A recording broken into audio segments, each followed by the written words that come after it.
Welcome back. Today I'm going to do the Exquisite Night Chimes. It is the Lantern Night. So we're going to do that.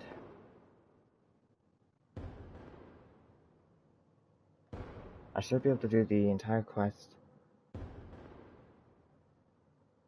right now because it's almost ending. Like about to end.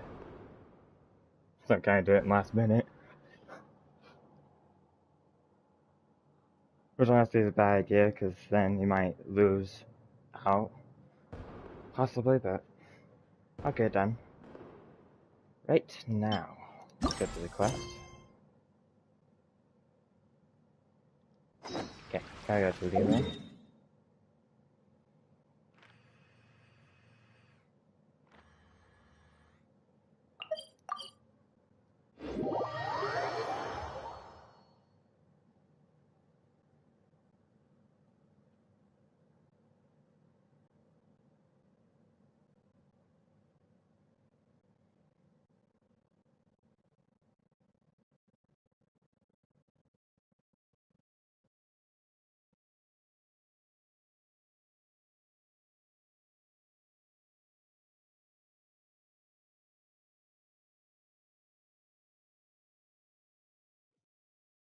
Okay.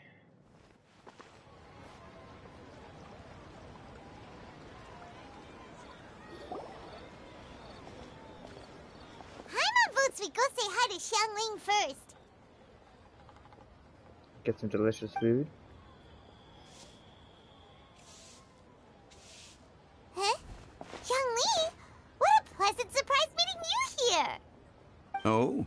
Why, the pleasure is all mine. As is the surprise, surely. It must be fate that brings us together in this place. How have you fared as of late? Everything has been doing great. I sense you are older and wiser than the last time we met. It seems your travels continue to yield valuable insights. Thank you, Zhongli. You are too kind. So, Xiangling, are you here to listen to stories over tea again? I had originally planned to set out after this last round of tea. However, I had planned to take a walk to Chimes village and gather some nascent bamboo shoots, which are currently in season. A villager there once gave me a small sample, and they possessed a most excellent flavor. Huh? Nascent bamboo shoots? Why can't you just use normal bamboo shoots instead? Wait, Paimon knows! Because Zhongli prefers the finer things in life, right? The traveler's taste. Okay, Mr. Particular, let me guess. Ahem. The nascent bamboo shoot has a uniquely tender texture and a delicate sweet taste that its normal cousin cannot match. An astute observation, Paimon. You know me well indeed. Lantern Rite is almost upon us, but besides the bamboo shoots, there are a few other items I have not yet procured from Director Hu's list. May I ask if you have already made arrangements for the days ahead? Well, we were planning to use the opportunity to say hi to some of our friends, but before we were able to figure out a schedule, we ran into you. Well then, might I invite you to imagine the sheer delight that is a soup cooked with the freshest nascent bamboo shoots in all the land. Generous cuts of pork belly and crisp, fragrant bamboo shoots placed together in the pot and left to simmer slowly for half a day. I never had anything like it. You're doing this on purpose, aren't you? Paimon's onto your plan. You just want to hoodwink us into fetching your bamboo for you. Why, I assure you, I would do no such thing. I merely wish to inform you of the freshest, most succulent and flavorful bamboo shoots one could ever hope to taste. Ugh. Let's go, Traveler. Paimon's taste buds can't take it anymore. Ready to go when you are. Collecting a few bamboo shoot shouldn't take too long. Paimon has gotta get her hands on some of that soup. Such fine specimens are indeed well worth the excursion. Very well. I shall leave the bamboo shoots to you. Should you have the good fortune to find some, please share them with me as well. See? See? Paimon knew he was just bamboozling us. However, there is no need to rush. The streets of Liyue will be bustling with visitors and filled with all manner of celebrations during the festive period. By all means, go wherever your interests lead you. The nascent bamboo shoots would be but a wonderful final touch to a most exceptional feast. What an honor it would be to savor them in the company of friends. I understand. We will check in with you later at Wangshin Funeral Parlor. We're heading out. Enjoy your walk, Youngli. Take care now, you two. It's cool that they started with Zongli this time. Last time, you didn't get to meet Zongli until the very last part of the very ending of the quest. For last lantern night.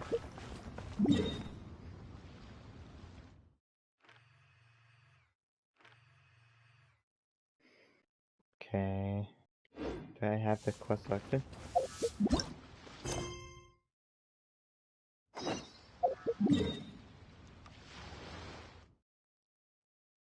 There we go. So we're right over there.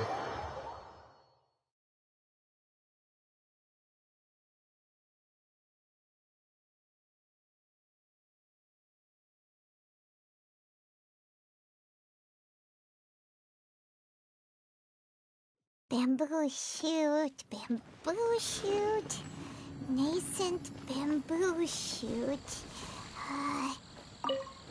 Oh, this one's only just sprouted, and it looks super fresh. Paimon thinks this is the one.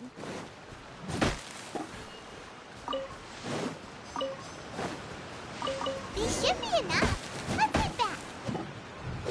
Help! Help! Did you hear that? Someone's calling for help. It's coming from over there. Somebody needs help?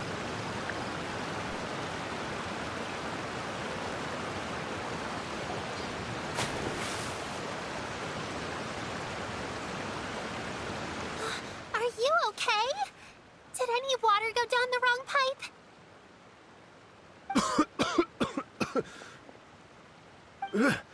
I think I'm okay now. Thank you so much. That was scary. Well, at least you're all right. All thanks to your savior here.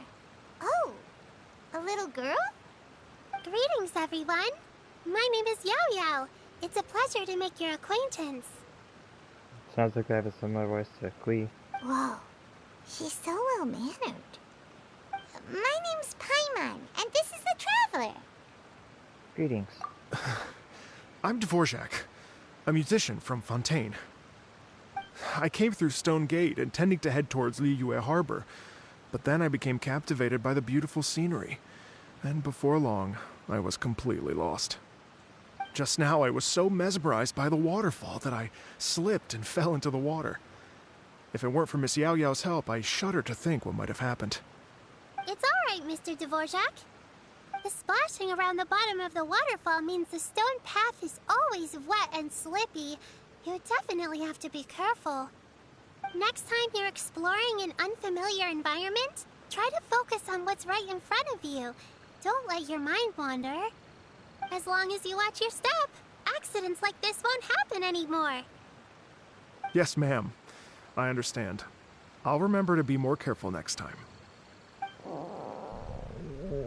Grumble. Oh, are you hungry, sir? Oh, I'll be fine. Please, sir, it's quite all right. I was born and raised here in Liyue.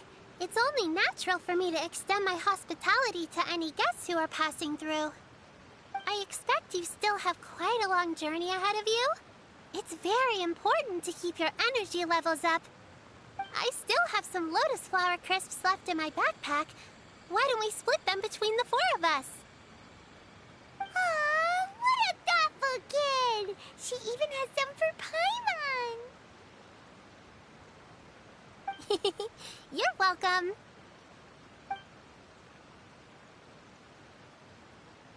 Everyone enjoys the So lotus. tasty! If only there were more. More? You already had the Sumpter Beast's share. Having a healthy appetite is a good thing. It means Paimon's still growing. If I'd known I was going to run into you, I would have made a second batch. Hope you're taking notes, Traveler. This is how you treat your Paimon. What do you think, sir? Are Leeway's snacks to your taste? I wonder if they're not sweet enough. No, they're perfect. It doesn't sound too thrilled. When I was traveling through Mondstadt, I had a chance to try one of their moon pies. It had a meat filling, unlike these crisps. But apart from that, it seems like they follow a similar cooking process. Both are delicious in their own way. As for Fontaine's cooking, though, it's been a long time since I've had a taste of home. Sounds like you spend a lot of time on the road, huh? I do. It's part of my job. I'm one of the main organizers of the Iridescence Tour. Iridescence Tour?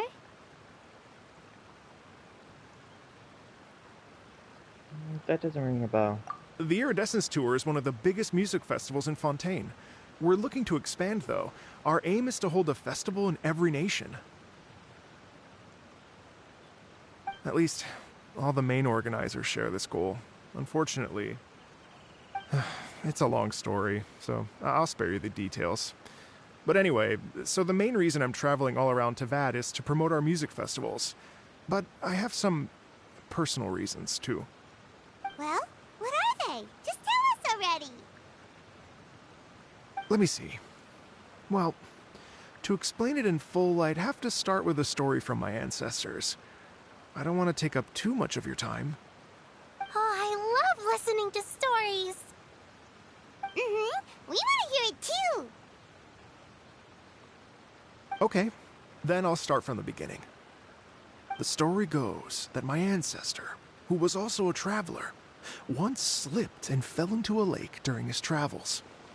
As he was sinking and gasping for breath, he heard a wondrous tune in the air. They say it was the most beautiful, moving melody he had ever heard. Even in that life and death moment, the ethereal music seized his full attention and almost made him forget the fact that he was drowning. When he finally came to, he found that he had already been brought ashore. Not too far from him stood an unfamiliar woman with an almost divine aura. Once she saw that he was no longer in danger, she left without a word. My ancestor tried to run after her to give his thanks, but although a mere dozen paces separated them, no matter how quickly he gave chase, he drew no closer and remained a dozen paces behind. In the end, all he could do was to bow in thanks to the woman as he watched her walk away towards the rivers and mountains in the distance, before at last he turned around and made his way home.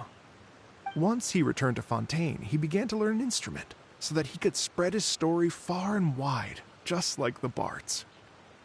After generations of retelling, embellishing, and dramatizing, people have come to think of that lady as something like a fairy.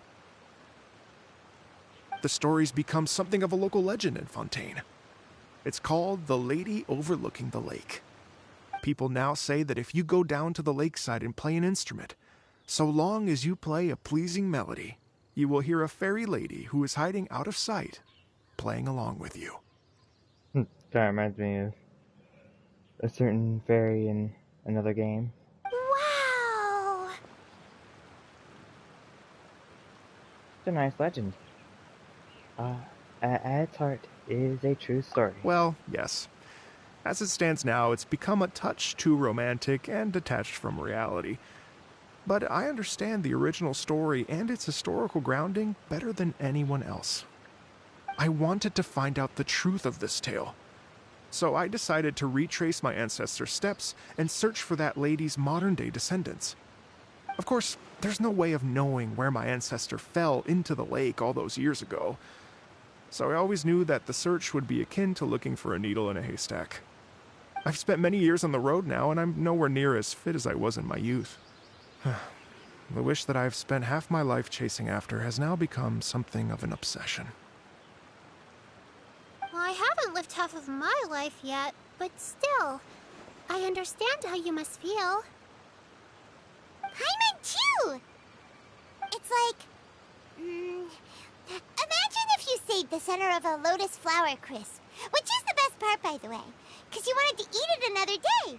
But then suddenly, sploosh! It falls into the water, never to be seen again! Paimon would definitely remember that for the rest of her life.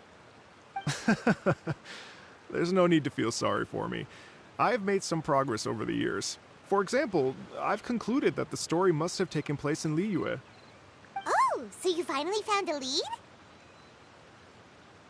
Yes, in fact, that's an intriguing story in and of itself. I'd always known that Mondstadt is the city of song and freedom. But more recently, I heard that the Animal Archon returned to Mondstadt for a festival in the fall, and learned that he himself is a patron deity of music.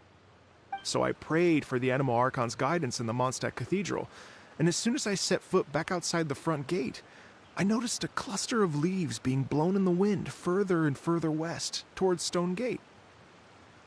A friendly local told me that this meant the wind was guiding me in the direction of Liyue, so I followed their advice and made my way here. That settles it then. It was Leeway. Right? You get it. I knew I'd find someone that agrees with me eventually. Are you sure? It sounds a bit too much like one of those fake legends told by those treasure hoarder guys to scam gullible grannies from Jingsa Village. Rex Lapis has returned to the world. Just give me some incense and a little more towards the travel fees, and I will pass your gift on to the Lord of Geo and ask him to keep you and your family safe and well. And so on and so on. Don't worry, Yao Yao. We have a lot of experience with deciphering omens and stuff. And anyway, you only got scammed if you handed over Mora, right? Actually, to express my gratitude, I did spend rather a lot of Mora on several bottles of fine wine, which I left at the Statues of the Seven along the way. Oh dear. Well, how about this, ladies and gentlemen? Why don't I bring you all to Yujing Terrace to see Miss Ganyu? I don't know very many people, so I can't help you out much. But Miss Ganyu and the Qixing know just about everything. If you've been scammed, they'll help you get your Mora back. And if the wind was telling the truth, and you want to keep looking for that lady's family, they'll be the best people to ask. That does sound like a good idea. But you've already helped me so much. Well, I was going to take some new medicinal herbs and plants I picked to Miss Ganyu anyway, so it's no trouble at all. You know what? It's been a minute since we saw Ganyu too. It should be nice to pay her a visit before Lantern, right? Then let's get moving.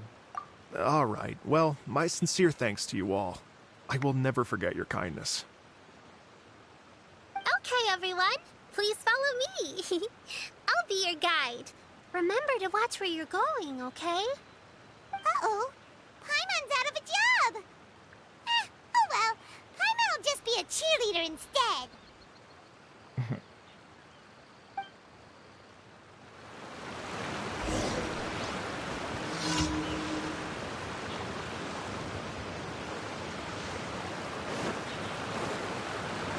Okay.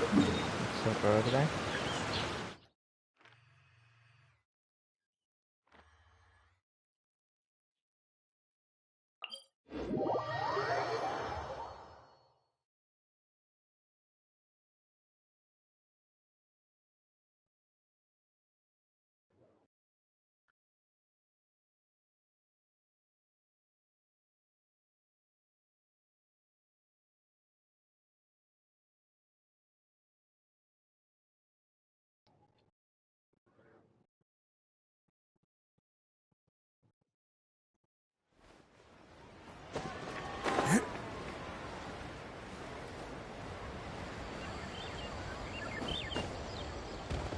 I like how the festival stuff that they, like when they changed the area, they add a whole bunch of like, festival lights and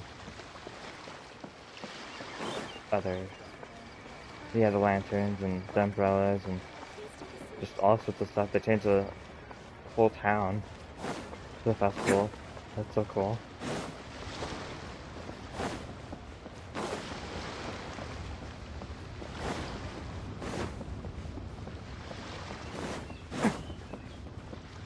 Can't catch me.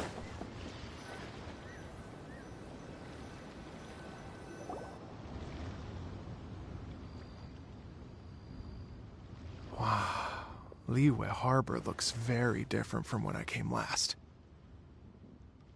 It's almost as if I'm listening to the same melody, but with a richer timbre and new variations added. Well, we are here during Lantern Rite after all. It only comes once a year, so they always have a big celebration. It's fair to say that this time of year is when Liyue Harbor looks the prettiest. Great. Let's go and check it out. I can't wait to get into the city and see it all up close for myself.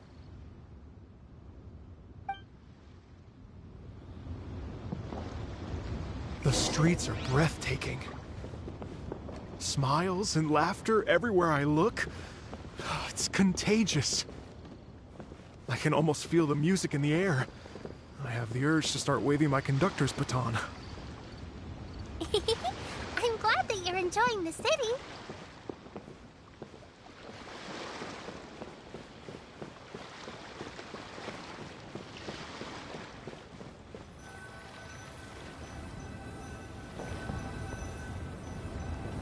What's going on? Okay, there we go. She's lagging a little bit. Hey, everyone! Fancy meeting you all here. What a nice surprise. Hello, Xinyan. Let me introduce some new friends. They are... Traveler, Paimon, and Mr. Dvorak, right? I've known them all for quite a while. Do you already know each other? When I was last here to advertise a Liyue stop for the Iridescence Tour, Xinyan was one of the few people willing to give me the time of day. Well, feels like I've been chasing this Iridescence Tour bandwagon halfway around the world, but I keep getting stood up. What's going on, Mr. Dvorak? I'm so sorry, Xinyan. We've had a string of terrible luck recently, and every time we've tried to put on a show, something or other has come up to stop our plans from materializing. Is that right? I guess it can't be helped. So, what brings you to Liyue Harbor at this time of year anyway? Thinking of putting on a music festival during the Lantern Rite celebrations? A Lantern Rite music festival? Yes, please! No, I'm actually here on personal business this time. Oh, so no Lantern Rite music festival? I mean, that's not just up to me. Hosting a music festival takes a lot of funding and personnel. Moreover, I've never worked with the Liyue authorities before. Even if I were to start putting something together right now, I think it'd be too rushed. Wait, but we're going to meet the Liyue Qixing, aren't we? And they're the ones in charge. Uh-huh, that's right. Miss Keqing and Miss Ningguang can make anything happen. You mean... what? This is the perfect opportunity! Well, sure, it might not work out, but it can't hurt to bring it up as a suggestion. A Lantern Rite music festival would be something different. A Lantern Rite music festival would be a huge hit.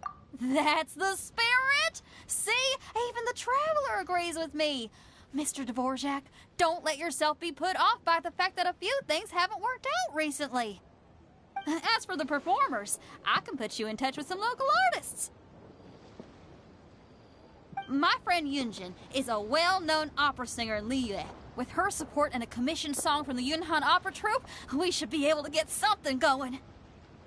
But what about you, Xinyan? Are you just going to sit this one out? What do you take me for? If we actually managed to make the Iridescence Tour Lantern Rite Grand Concert a reality, you think I'd let anyone else perform the opening act? Wow! There's that rock and roll spirit! What do you say, Mr. Dvorak?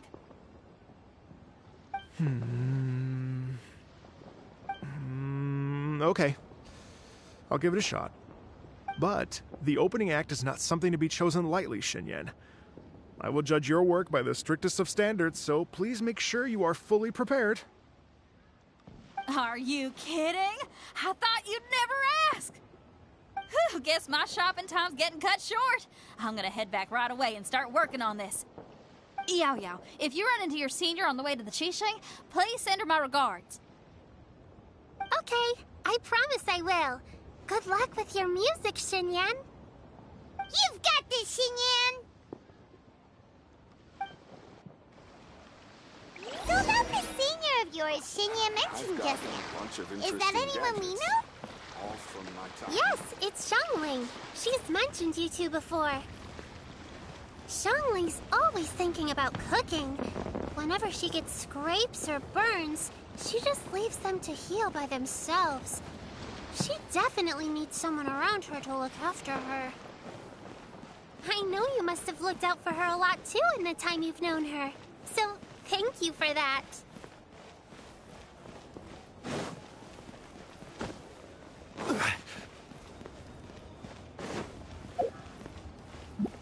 I'm getting closer.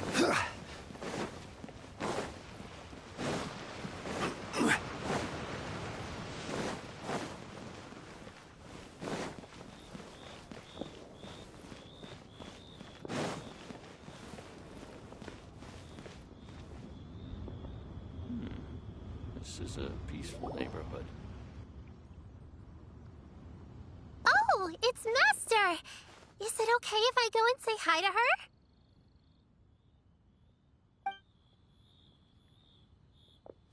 Oh, calm down now, dear. I'm not about to run off anywhere. I'm not a bundle of energy like you. I haven't seen you in days, Master! I've missed you. Oh, bless you, Yao Yao.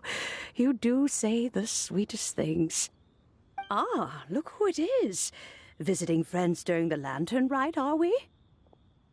Greetings, Madam Ping. You're half right, Madam Ping. We were also trying to help out Mr. Dvorak over here.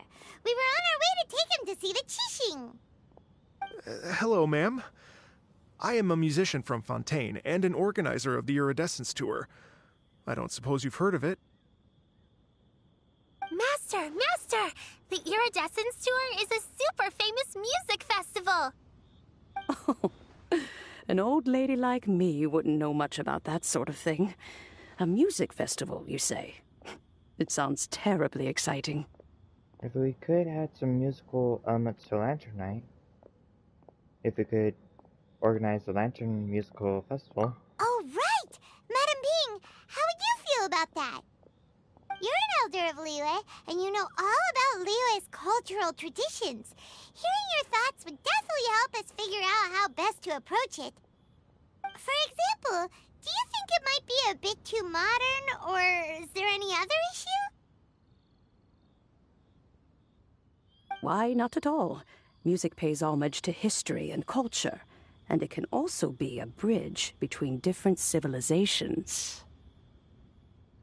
Times change, and the music enjoyed by the youngsters of today is no doubt very different from the tunes I was accustomed to in my youth.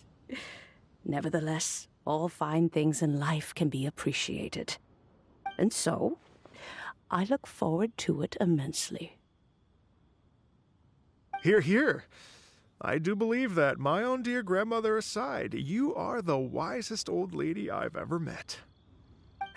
Goodness gracious, you're all being suspiciously sweet today. Yao Yao, whatever have you been feeding them? Master, you're in such a great mood today. You're even cracking jokes with the rest of us. Oh, well, I'm sure you must have plenty to be getting on with. Yes? Run along now. Don't let me hold you up. Thanks, Madam Ping. We'll see you again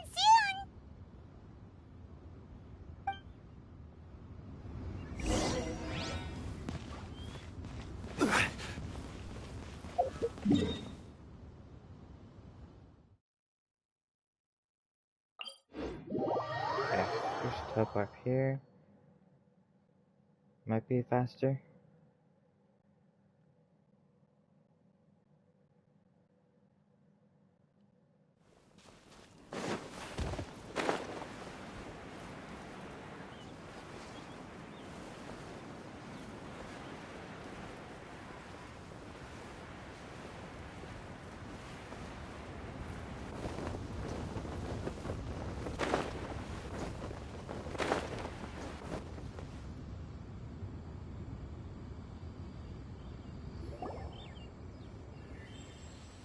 And when you meet with the Ministry of Civil Affairs, please remind them that the festivities are not an excuse to procrastinate their work. Understood, Miss Ganyu. I'll take my leave now.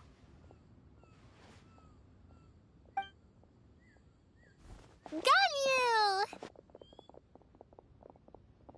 What brings you here, Yao Yao? I've brought all the medicine you asked me to pick for you. Oh, and here's a pack of sweet flower seeds as well.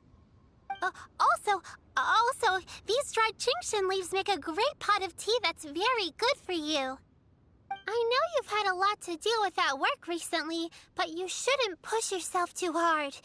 If you're not careful, you'll end up falling asleep in the grass again. Well, this is weird. It's like a responsible younger sister talking to their disorganized older sister. Paimon, you're running your mouth again. Don't listen to Paimon. Thank you, but Paimon's criticism is quite valid. I do have a tendency to neglect matters outside of work, and that's something I should improve on. Oh, my apologies. I don't believe we've been introduced. Ah, Paimon will do the honors.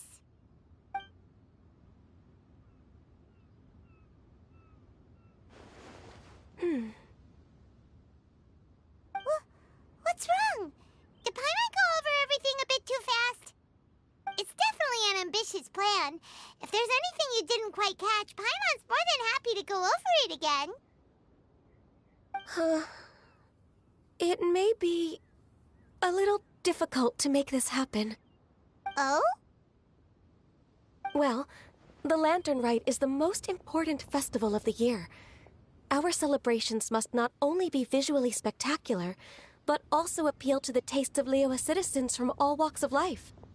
The Iridescence Tour is relatively unknown in Liyue.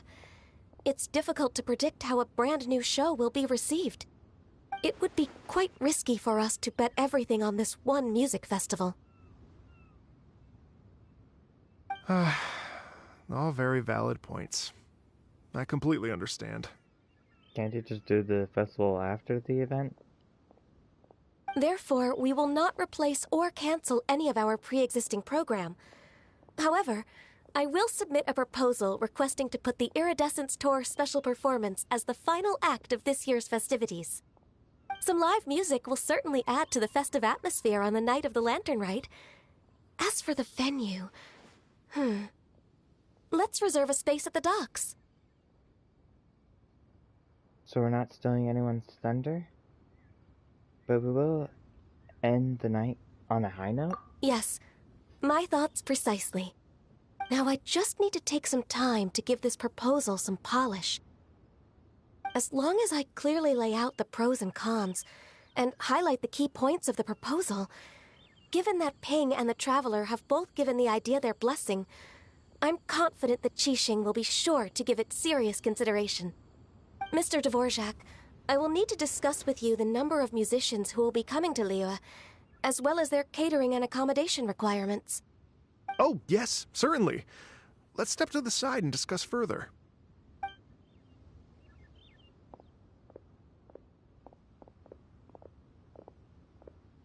As soon as there's work to do, Ganyu's as diligent as ever. I couldn't agree more. Master once said that everyone has things that they are good at and things that they are less good at. So, with that in mind, Ganyu shouldn't feel compelled to become perfect at absolutely everything. I'm good at taking care of people, so that can be left to me. Wow. Hey, Yao-Yao, can you take care of Paimon too? Paimon's getting hungry again. Paimon, you're trying to freeload again. I'm afraid my backpack's empty now, but if you let me know what you like, I can bring you some of your favorite dishes next time we meet. Apart from lotus flower crisps, what else do you like? Anything sweet, and anything that's made from slimes.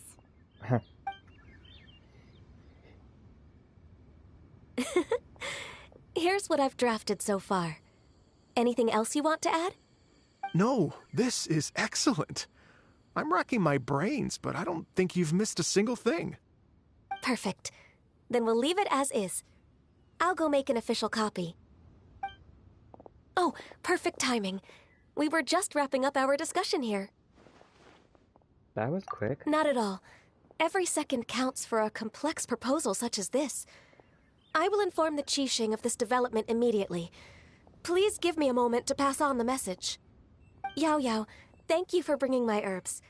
I will make sure to take them. Remember to make tea from them first, Ganyu. You mustn't just chew them raw. I will. Okay, I should be getting back. If Yao Yao stays out for too long, Mom and Dad will be worried sick. Everyone, I'm sure that the music festival will go off without a hitch, so don't worry. And in case I don't see you before, I wish you all a very happy Lantern Rite. Thank you, Yao Yao. Happy Lantern Rite to you, too. We should go get dinner together sometime!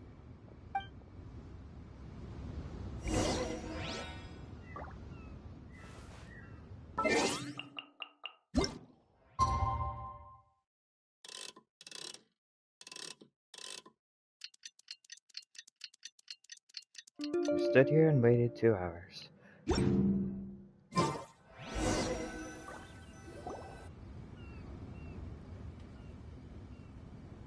Greetings, Traveler, Paimon, and Mr. Dvorak. Call me Kuching. Ganyu has brought me up to speed on everything. I'll get straight to the point. The Qixing have approved Ganyu's proposal. Over the next few days, I will be working with Mr. Dvorak on behalf of the Qixing to facilitate the organization of this concert. Yay! That's awesome! Unbelievably efficient. Kaching strikes again. Please. The Qixing have a duty to deal with matters such as these. We have merely moved things forward to the next step.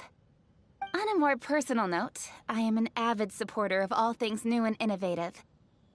As such, it is my privilege to work with you on this exciting project. Thank you so much, Kuching. I'd become quite discouraged after our recent failures and was expecting the same outcome once again, so I didn't dare to get my hopes up.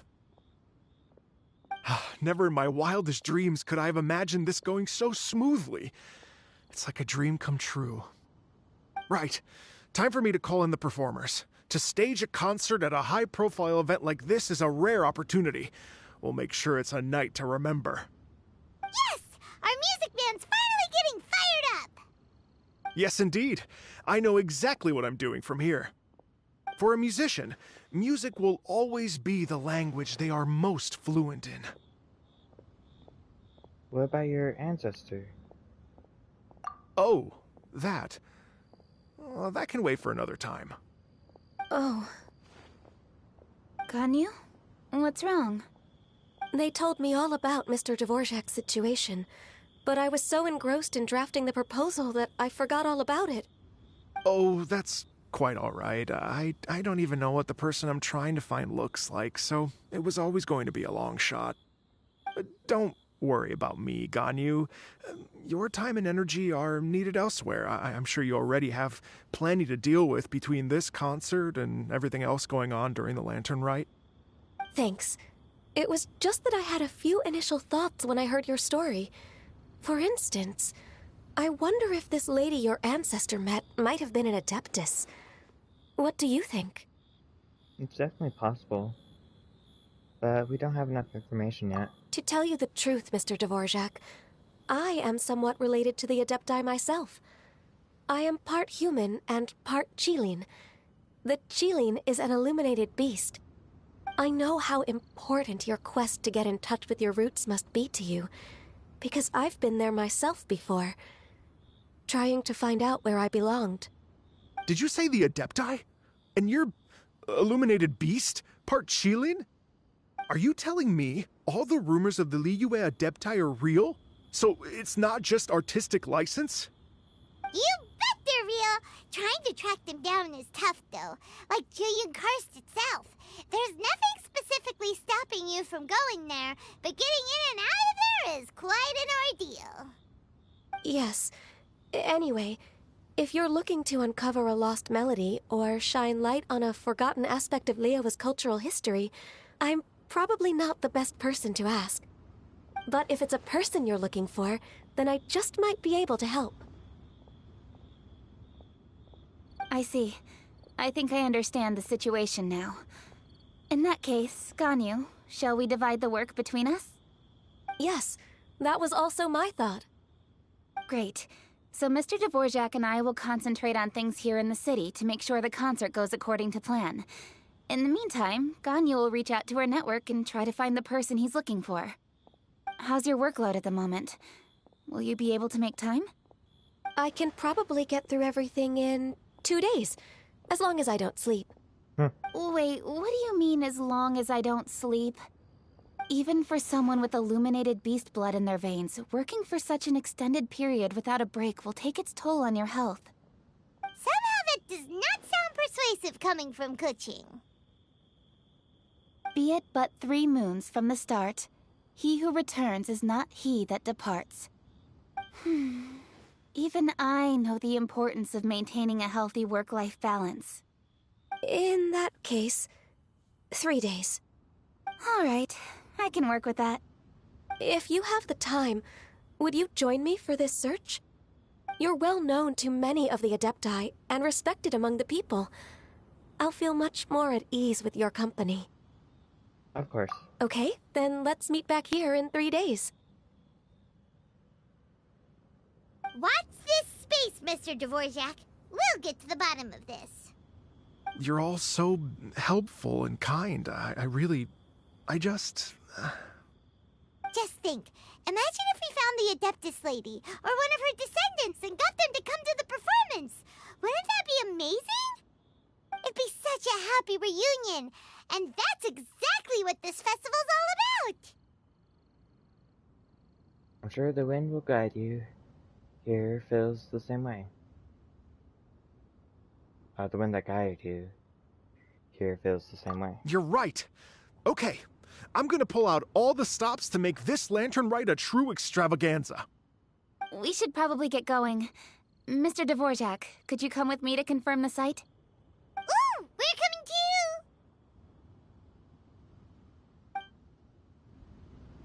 too! I was wondering, what are your thoughts on music? The clouds move. What does it mean to you? Music sounds nice? Truth be told, the question of what music means to people is one that I've been pondering for quite some time. Let's revisit this question after the concert.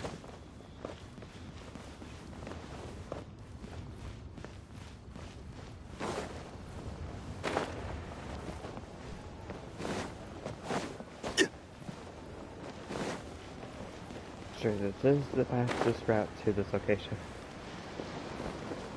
Climbing on top of everyone's roof and stuff. Why'd they have to give me that transfer? Lady Yuhang?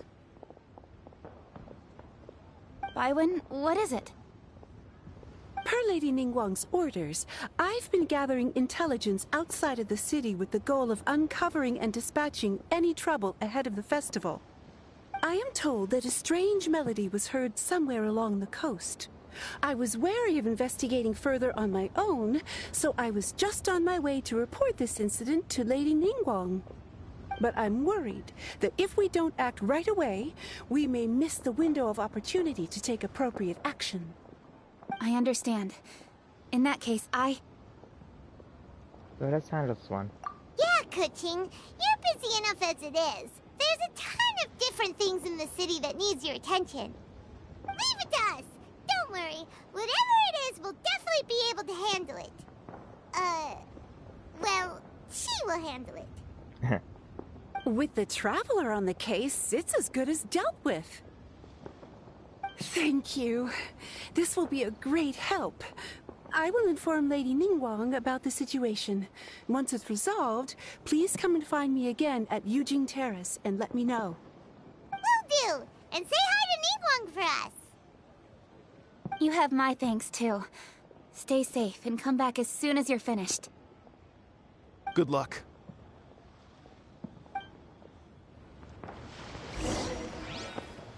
I was actually thinking he was gonna follow.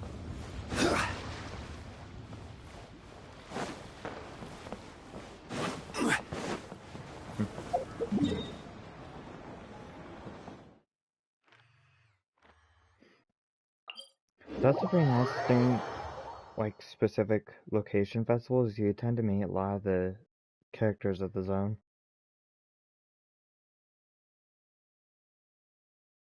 Like in Liyue, we met already Yao Yao, Ganyu, Kuching, and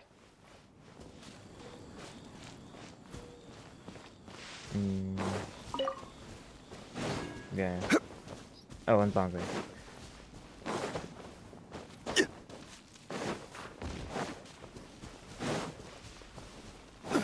Rather than just one character, although I do like the one character festivals as well, you can learn more about them.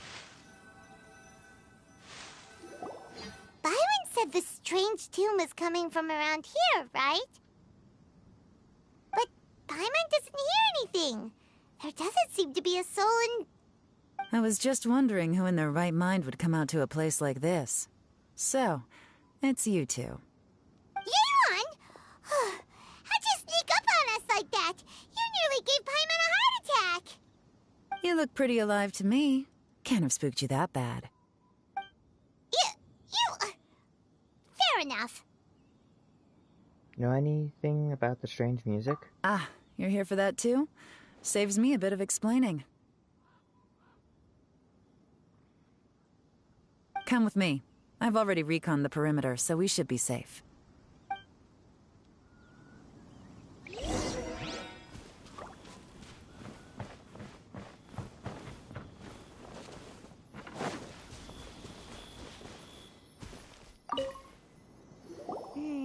The stuff by the door is in pretty good condition, though. It can't have been too long ago that someone was last living here.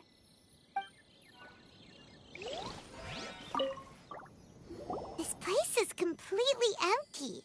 There's nothing valuable left here at all.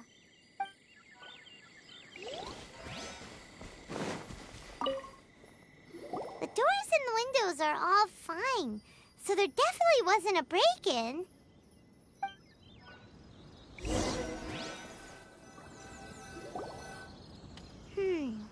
How strange. It looks like it's been looted, except for the fact that there's no sign of a struggle.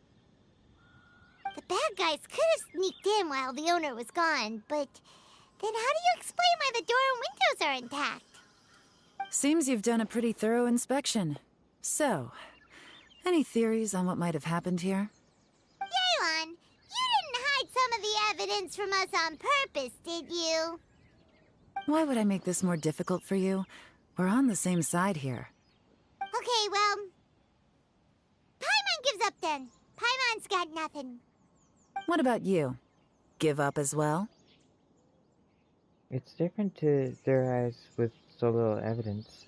It must have something to do with that melody. Yep. It's not obvious at first sight, that's for sure.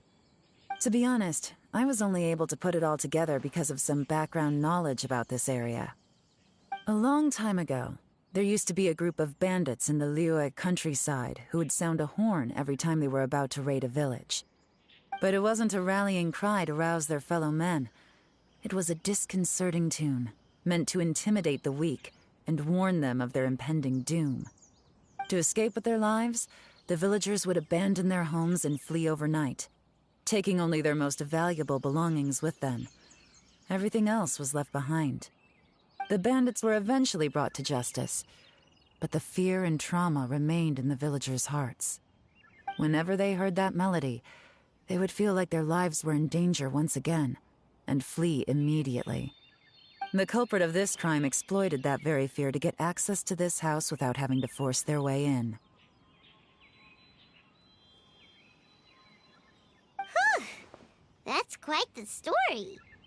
The victims obviously will have gotten quite a fright, but at least they won't be in any great danger. The important thing now is to find this copycat criminal. It kind of reminds me of a harpy.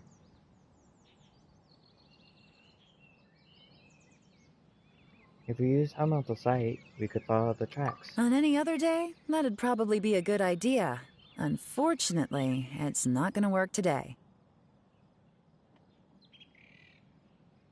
Take a look around and you'll see what I mean. This criminal is clearly well-versed both in using music to commit crimes and in making a clean getaway. Not only did they stay off the muddy road to avoid leaving footprints, it looks like they were also careful not to bring any gadgets with so much as a trace of elemental energy. Evidently, they were intent on keeping even the most experienced investigators off their trail. Unfortunately for them, I'm one of the best trackers in the business. They're not about to get away with their little scheme on my watch. So basically, if we want to find the culprit, we just need to follow Yelan.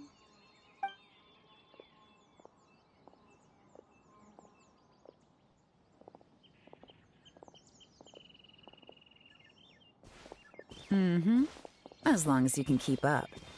Since the culprit's trying to be cautious and low risk, I'll bet they left through an area with some vegetation for cover, but not so much that it would slow them down.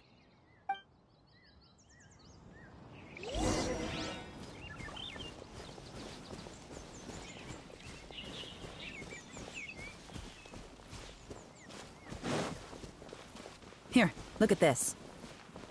These tracks are superficial, but they definitely didn't occur naturally. Something heavy was being dragged this way, meaning we're headed in the right direction.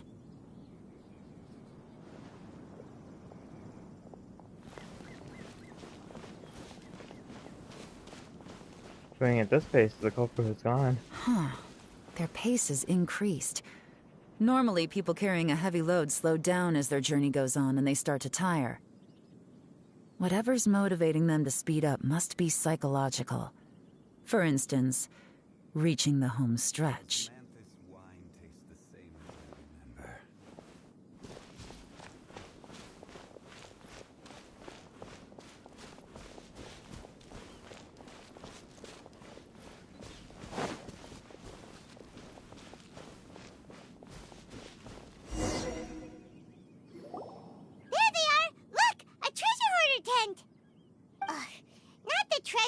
Again, and so close to Lantern Ride, too. 'Tis not the season for their antics. Come on, let's round them up. This doesn't seem like something a treasure hoarder would do.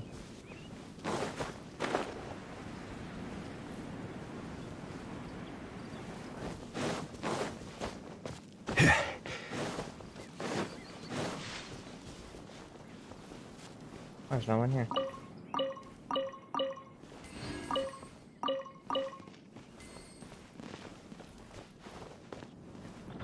I'll push that way. Hey! Who are you? Where did you come from? The evidence is conclusive. Okay, confess and we'll go easy on you. My patience is running low. So why don't you do us both a favor, You kidding me? You think I'm scared of you? Perhaps not, but you should be.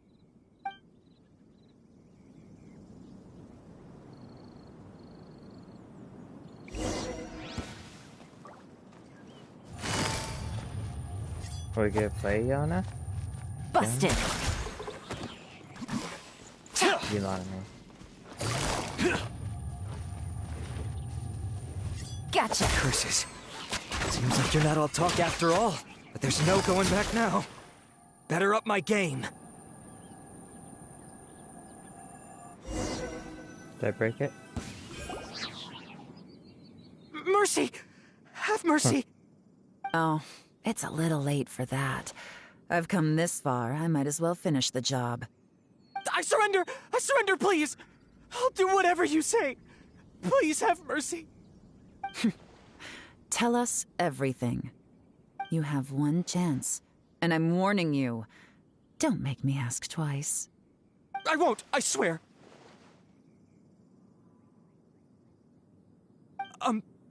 So... Lantern Right's nearly here, and like a lot of people, I wanted to buy a few nice things.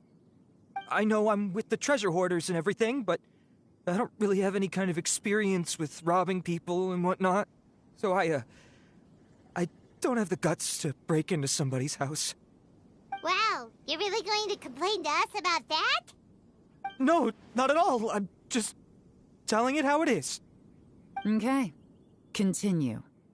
I racked my brains trying to think of what I could do, and eventually, I remembered something from back when I was a kid. The bandits would blow their horn, and my grandma would grab us kids and run. I remember the tune, so I figured I'd try it for myself. I mean, just to see what would happen. At first, anyway, I seriously didn't expect that family to pack up and leave. But they did, and they just left all their stuff right there for the taking. It was too easy, I couldn't resist. It was completely wrong of me, I know that now. I'll return everything that I took. It's all still in perfect condition, and it'll be like it was never gone. Please, give me a chance, huh? Let me make it right. Give you a chance, huh? Sounds to me like you'd rather strike some kind of a deal than spend Lantern Right behind bars. Yes? Yes?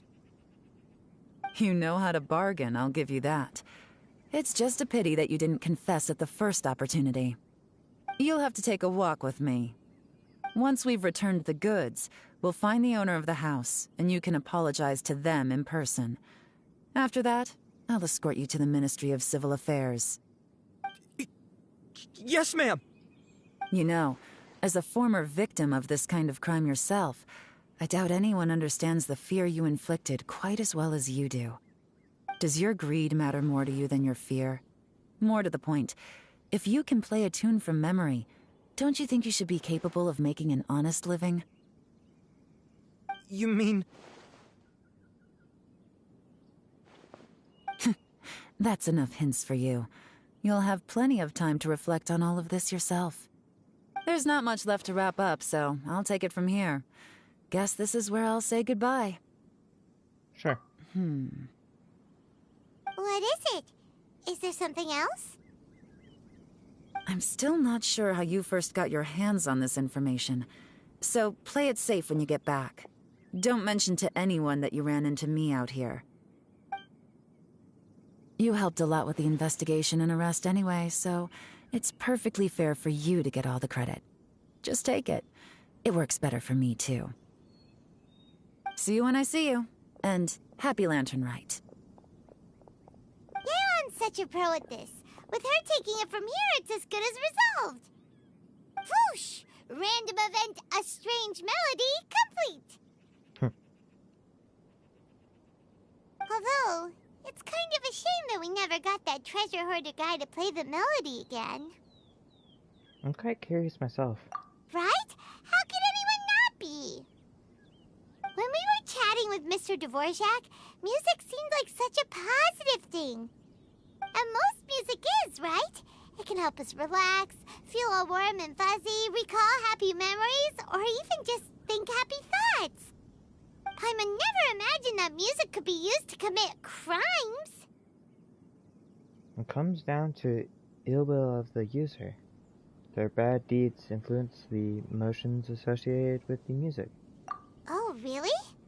Huh. Makes sense. Paimon's musical understanding improves again! Well, anyway, now that everything's resolved, let's get back to Liyue Harbor. Byron's still waiting for us with our random event rewards.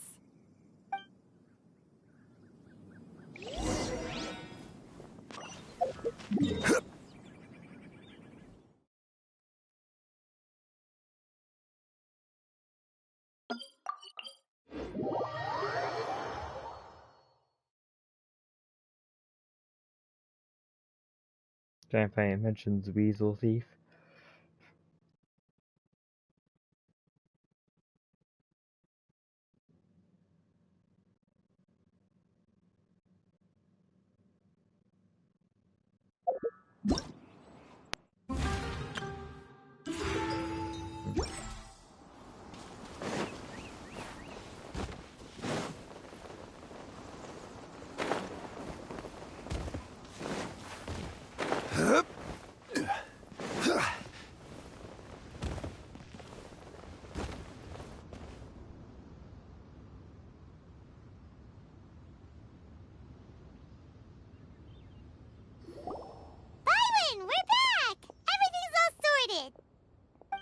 great news!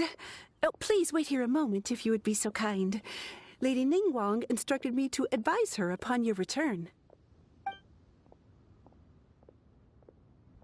Byron hurries off. My greetings to both of you. Long time no see. No need to be so formal with us, Ningguang. We've known each other for a long time now. You must be super busy with all the preparations for Lantern Rite. Don't mind us. On the contrary, I think it is those that I have known longest to whom I should extend the greatest courtesies. Alas, on a different day, I would invite both of you inside for some tea and a brief respite from your travels. But you're quite right. Trivial matters aside, there's no escaping the fact that we have a grand concert to organize. Once the performance itself is over, we'll then need to invite the representatives of the Iridescence Tour for a discussion on future collaboration opportunities. The financing arrangements alone could well entail many rounds of discussion. Simply put, there will always be work to do. Whoa, you're already thinking that far ahead? Well, we can discuss more current affairs if you'd prefer. I trust you saw this year's Mingxiao lantern at the docks when you arrived at the city? Yeah, it looked like a goose. Which Adeptus is it modeled on this time? Sea Gazer. I believe you're familiar with the name. Legend holds that he was free-spirited and easygoing. People described him as a cheerful soul and a loyal friend. I remember. It's been... Oh. I'll say this one. It's been too long. I can't seem to recall. On this marvelous lantern rite, we pray that the fallen heroes may be guided home. If the sound of music can flow like the rivers and streams into every corner of the land, perhaps the souls of those who have gone before us will hear the song of a new era.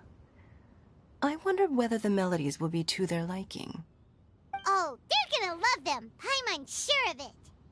At least, if the guy you mentioned is anything to go by, the Adepti and heroes of the past sound like a positive and free-spirited, cheerful bunch. They're sure to be open to new music. Well, let's hope so. I heard that you'll be going on a search with Ganyu to find the descendants of a fairy lady from a Fontaine legend. I'm sure this quest to uncover the truth behind an ancient story will turn into a most charming tale. Do share it with me, won't you? I couldn't bear to miss out. Absolutely.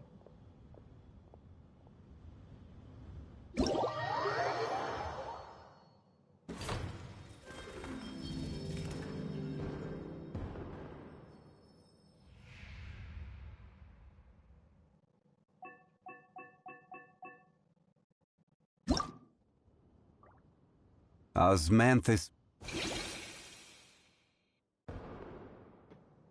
Radiant Sparks. So it looks like these are all different quests.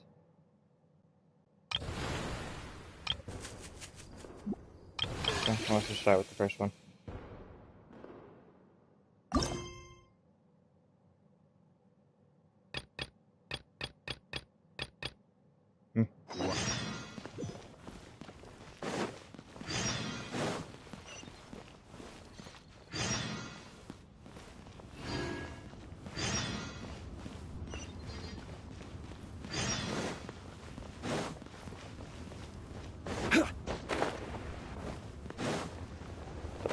Quested for this event. Lantern Rite means that...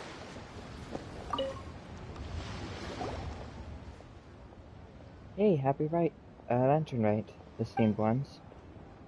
You guys have been having fun? How about going on a special adventure with me? Wow, you called us esteemed ones. Such a great attitude.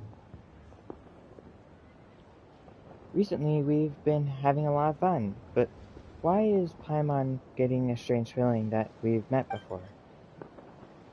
You guys are extremely diligent adventurers, so I'm sure we've bumped into each other at some point. I am Tyan. I usually hang out around the Fuyan Slope. looking for to recruit new people into the Adventure Guild. Everyone and their cats and dogs passing by have probably heard my voice. You do look a bit familiar. Yes, it means my efforts were noticed by you guys. All the more reason for you experience my masterpiece. At this point, of course, we'll lend you a hand. Can you tell us a little bit about your particular adventure? Sure, then I'll cut to the chase. Recently I came across a new novel at the Wen Book House.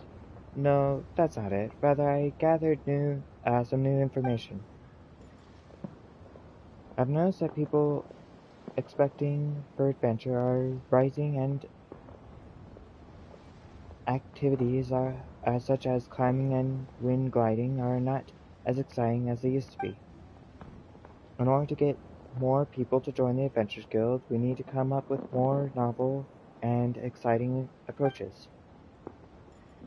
So I teamed up with a couple of other recruits, pulled together our resources, consulted a few expert mountain climbers and firework craftsmen, and designed a new racing challenge. There are many mechanics laid out in the challenge. Just step on them and use the momentum from the fireworks and gunpowder blasts to accelerate into the sky. Fireworks? Gunpowder? So for the challenge you want to blast people into the sky? Firework flying Paimon. Why are you so excited? You're also going up. Although with your strength, an explosive barrel bursting in front of you wouldn't phase you. But who knows? It might blow you away. Not to worry, the explosion is contained inside a tough device. I've taken the necessary precautions to make sure it's safety and injury-free. I've also filed a patent with Ministry of Civil Affairs and have publicized the event many times. Please do not steal my idea. There are so many hurdles. You've really put a lot of thought into this. As far as I can tell, just doing this race challenge will stir the spirit of adventure even in an average passerby. Esteemed ones, your reputation precedes you. If you guys take point on this racing challenge, you'll be sure to attract a lot of people. I have also prepared great rewards for the challenge, but be sure to encourage more people to join the Adventures Guild. Oh boy, time for Paimon and me to get blown sky high. Hey, Paimon sees you laughing. As Tian said, it's perfectly safe. Don't you want to give it a try? That's a deal. Without further ado, please give it a whirl. There are a lot of tracks for you to try. I'm sure you'll have a good time with them, and I'll get a couple months worth of results. It's a win-win.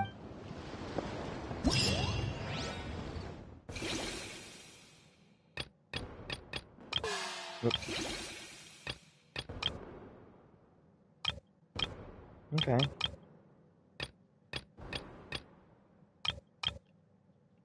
Where is this? Over there? Looks like I have to go there. So we got the race minigame, or something similar to that.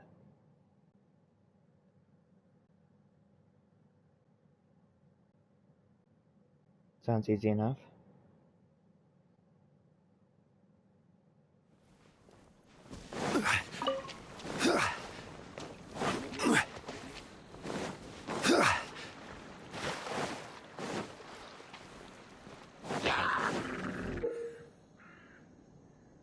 In the Radiant Sparks challenge, the less time taken, the more challenge coins collected, the higher your score will become.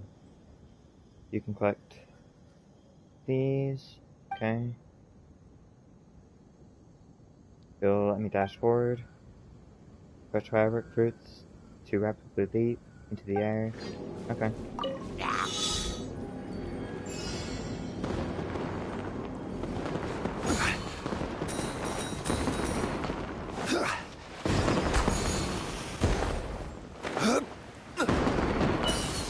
Oh, I see. So it's like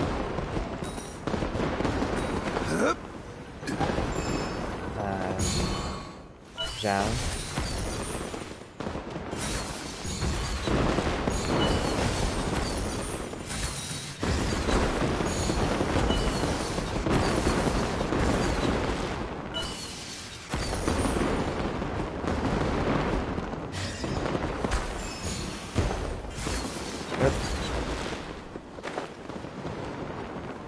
Hope it can give me the power back. Good.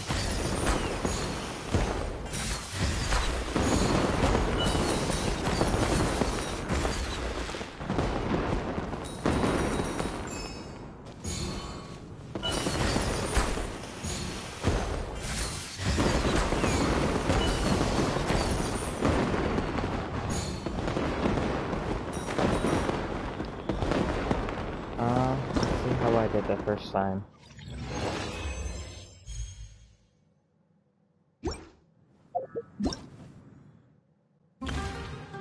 Hope I finished it. Vent details?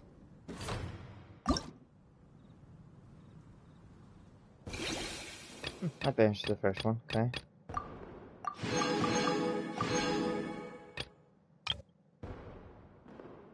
I was worried with me making mistakes that I was gonna fail that one.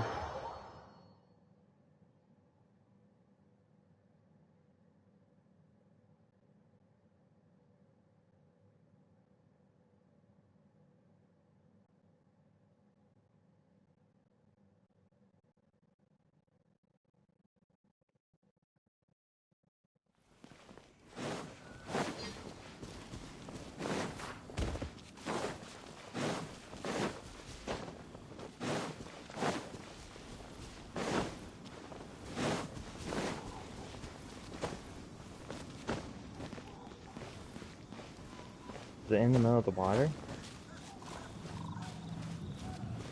Oh, I see, on the beach.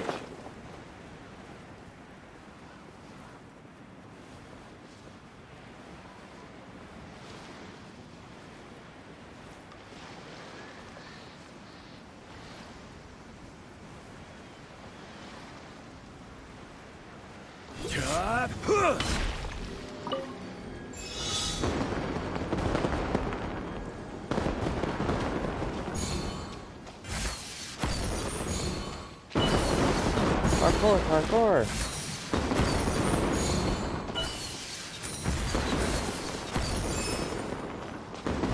Hold on. Dang, give me... I gotta go backwards. I'm guessing if I go into the water, I'm gonna have to redo the whole vent.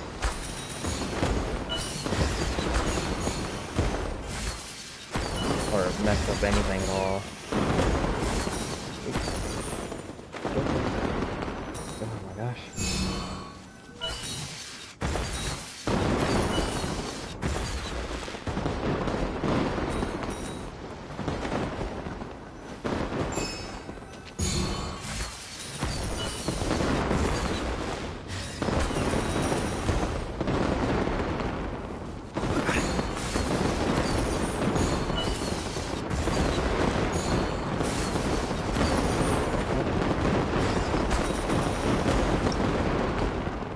Oh.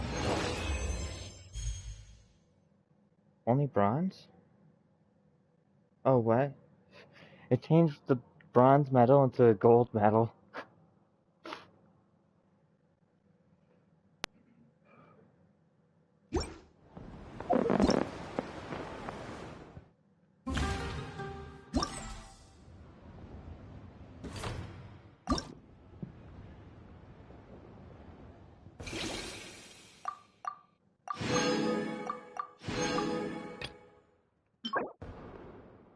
Festive fever.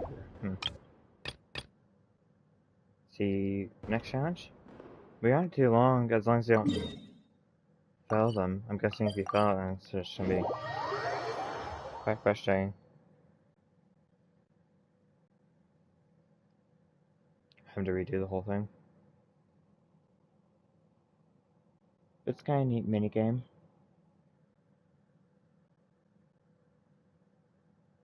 I like that it's not too long.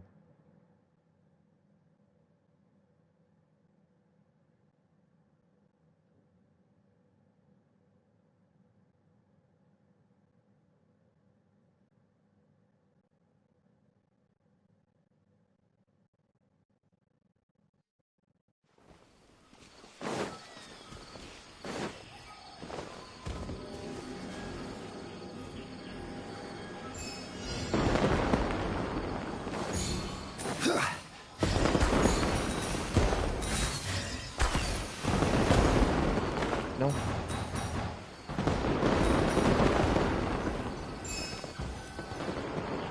Oh, right here.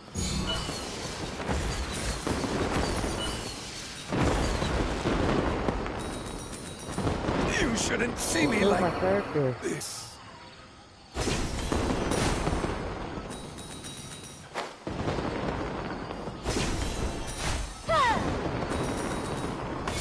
Not only that, they killed Song Lee, which is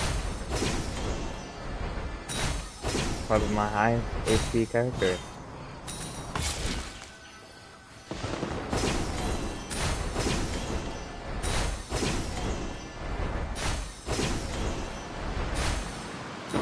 I can't know if I just statue. Oh. Oh yeah.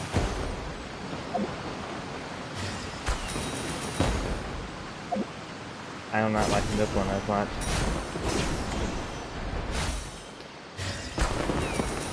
I normally use this one here. These, I don't know what they're called. They don't work as well as most things.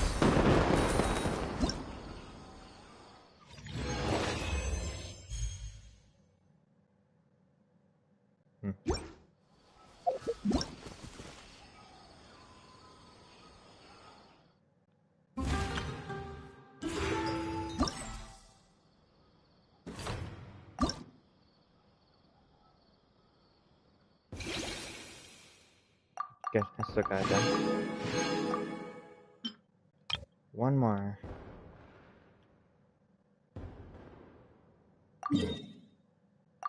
Matza? Gonna have to use my statue.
Gave me some flying right there.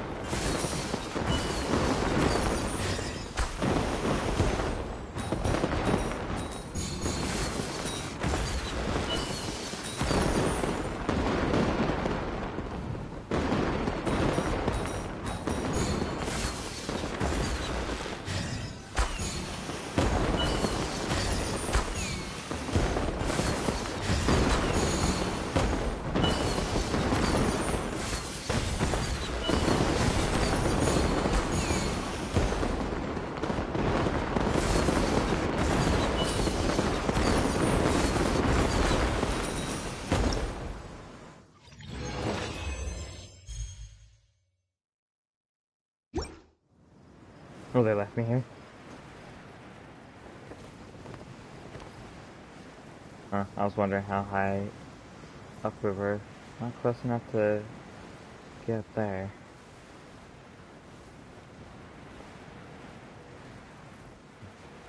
Kinda neat seeing it from this view. You don't normally do, just besides maybe doing that one side quest.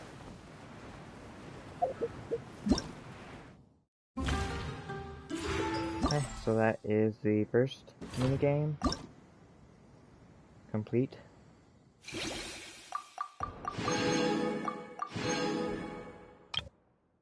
That was alright. I liked all but the third one.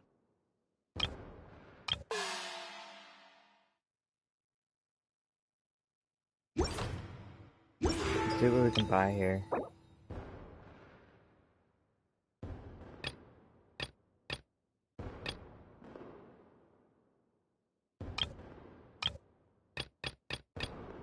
Was it not, let's see. Okay, so it's not a shop, it's just eventually you'll be able to get the character. A free 4-star. Yeah, my plan is to get Yao Yao, because I don't have one.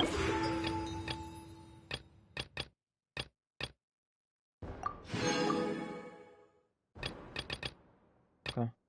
Oh, and when we get 1,000, we get the crown.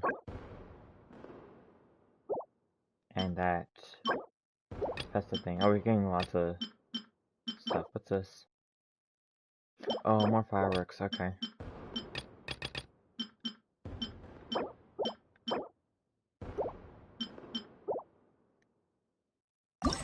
I haven't used the fireworks since I got the thing.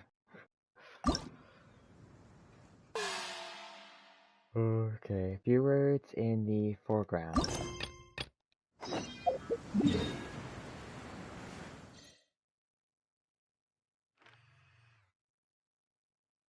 I'm guessing this is the second minigame.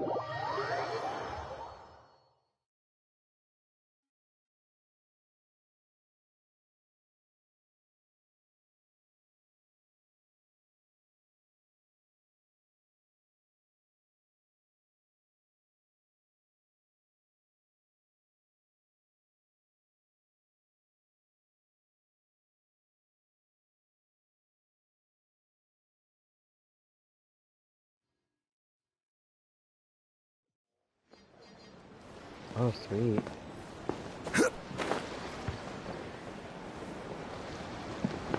Yeah, that seems pretty cool. Kinda like, Jingling. I'd say. A Dendro. Jingling. A performance going on at the North Wharf. This notice is so vague. It doesn't say what the show is or who's going to perform it. Paimon wonders where the location is, but if we can't find it, we could always ask people on the street. There's a lot of people there. Paimon also sees it. Whoa, so many people are gathered here. Maybe just for the show? Let's ask around.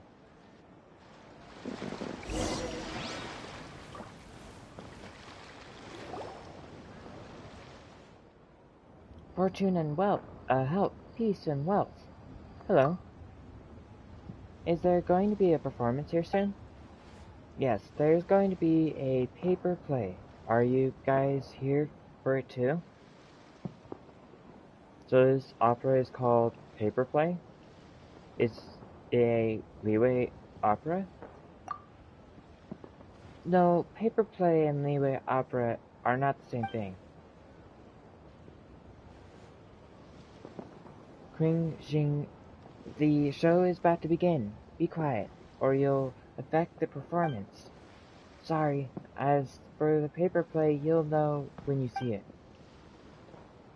Honored guests, we will be performing Brave Beer today. Before the show, if you want to hear head to the restroom or grab a beverage, now's a good time. We will wait for no one when the show begins. So this performance is actually called Brave Beard? but Paimon has never heard of this story. Shh. We can still hear you even a whisper. Keep it down. You can talk during intermission selection.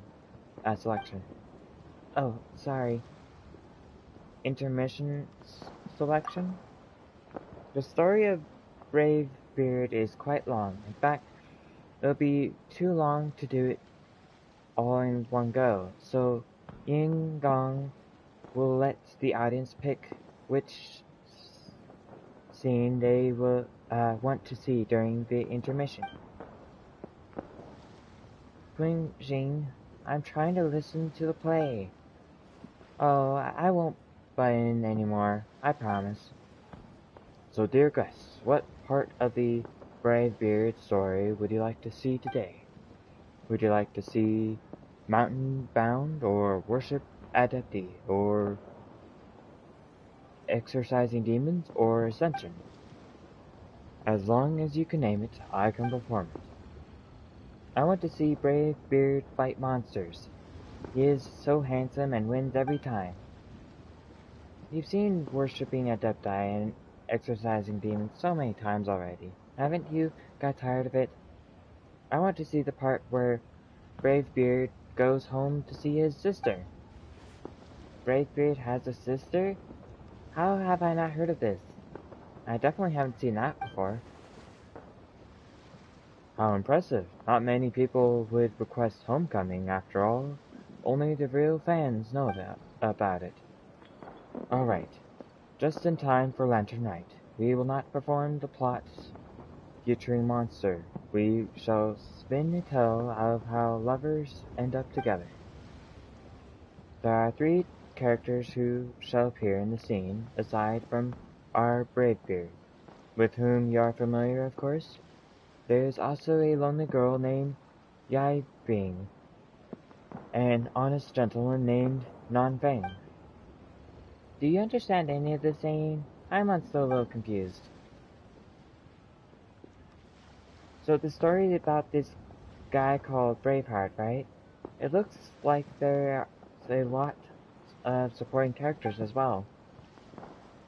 But so far, there's only one performer on stage. And there's a folding screen? How's it going to work? Sounds kind of like, puppets, maybe? Hey, someone here has never seen the paper play before.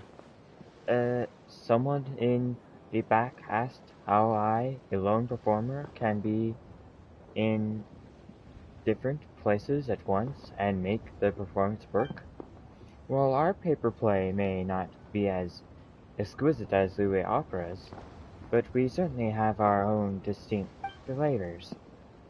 As you may know, the characters in Liyue opera are portrayed by real people in the flesh, and the actors in our performance, however, ours is portrayed with paper figures plastered on silk. And Liyue operas take place on large wooden stage. The stage of our performance, however, is but a paper scene on a wooden shelf.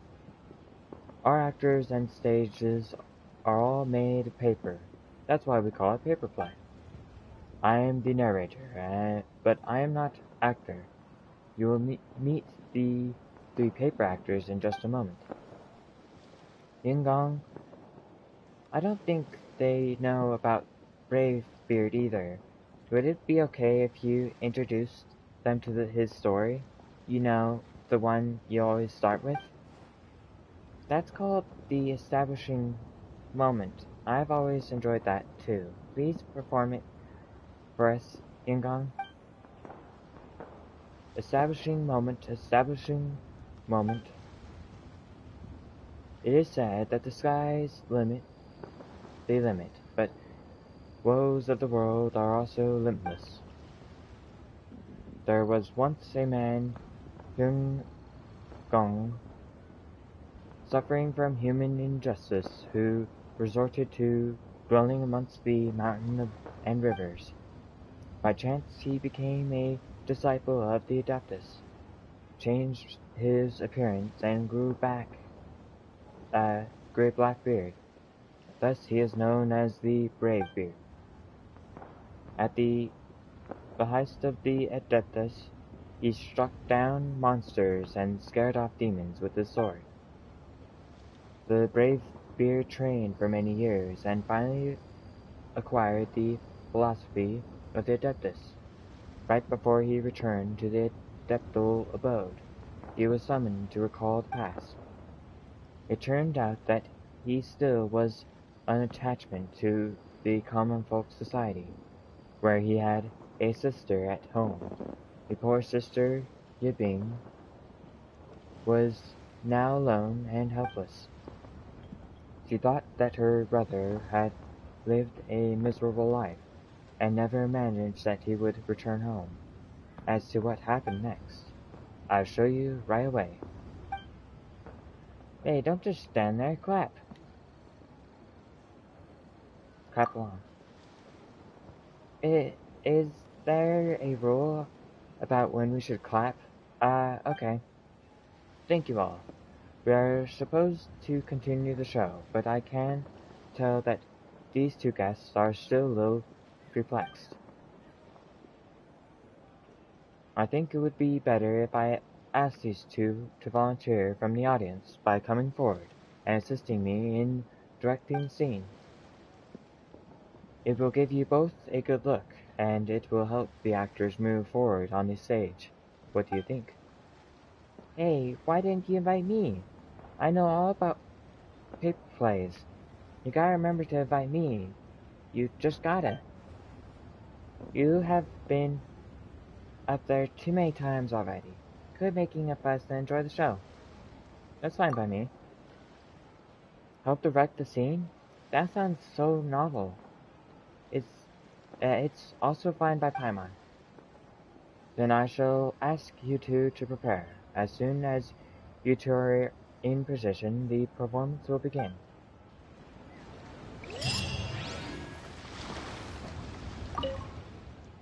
So are you guys ready? Yes. Ladies and gentlemen, boys and girls, I present to you Homeward, Brave Beard.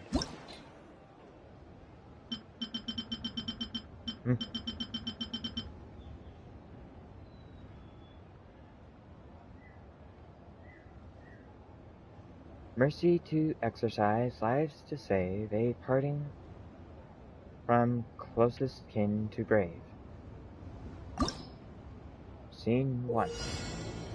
After the performance begins, the actor named Hung Gong will move at a fixed speed across the stage and will change directions upon making contact with the paper theater edge or any obstacle. Traps will appear to impede the journey of Hyung-gong. Touching them will cause the performance to fail. Move the stage sections to change his path and avoid traps, such that can reach his destination. Enter the room. Begin performance.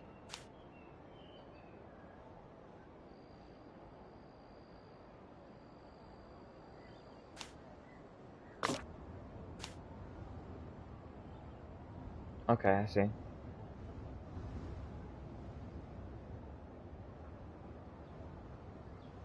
Oh, I could have moved that there, okay.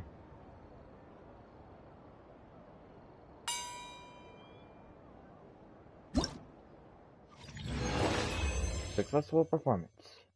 Next scene. Again.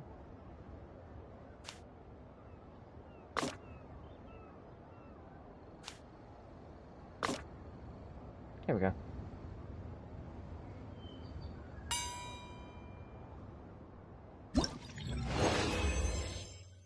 Over the mountain and distance vast, one in the A dream to meet at last.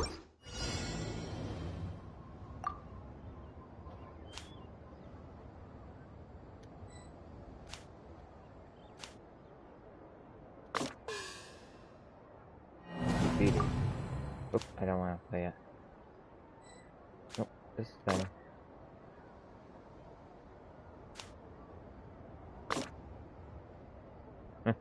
Howard.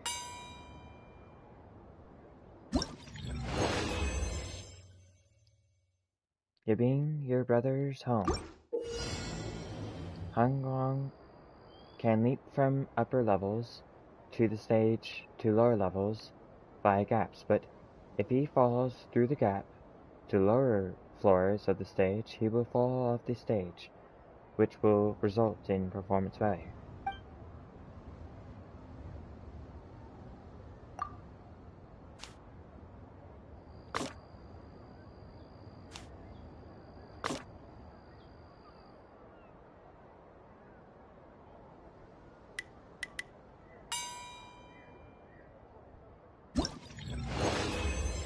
The time of reunion is brief.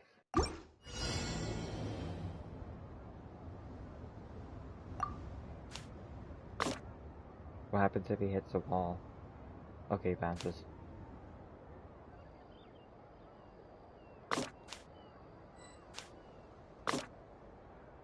What does this do? Oh, I see, it's like a ball.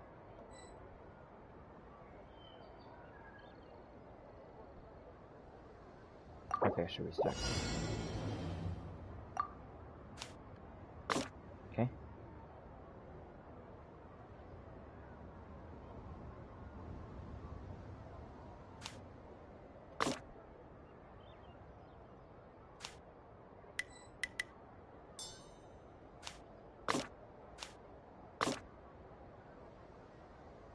Oh, I see my mistake, okay.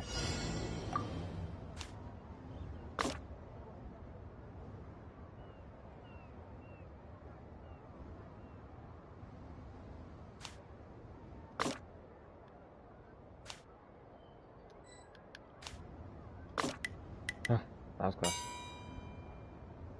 There we go. Your being is today wholly alone, and how shall I return to the Adepti's home?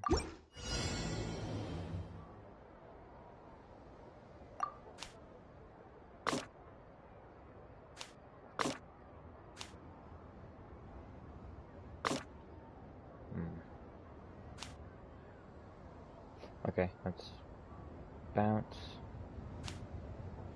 Hold on. Okay.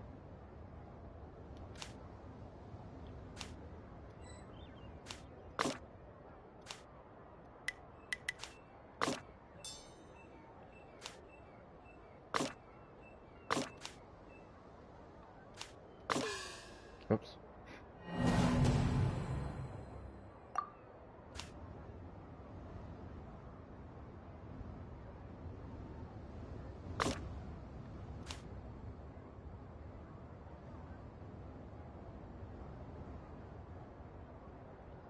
Okay, they're gonna replace this one there. This.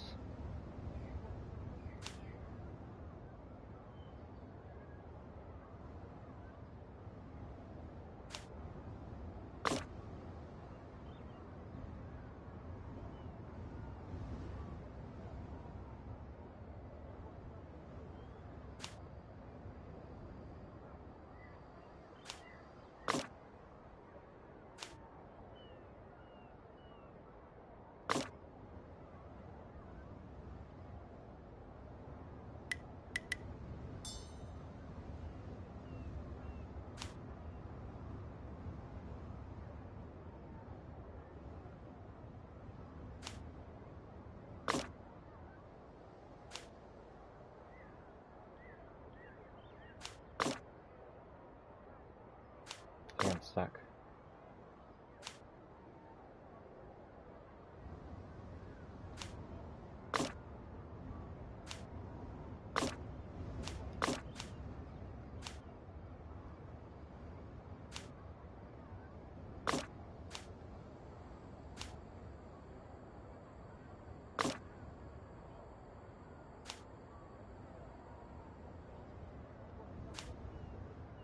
Okay, I see what I need to do. If I move this to there, then this, let's see, goes across. Hold on, that's not gonna work. When I'm on the platform. So move this over there, then this. No. Because that means spikes.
Okay. Let's try out this one.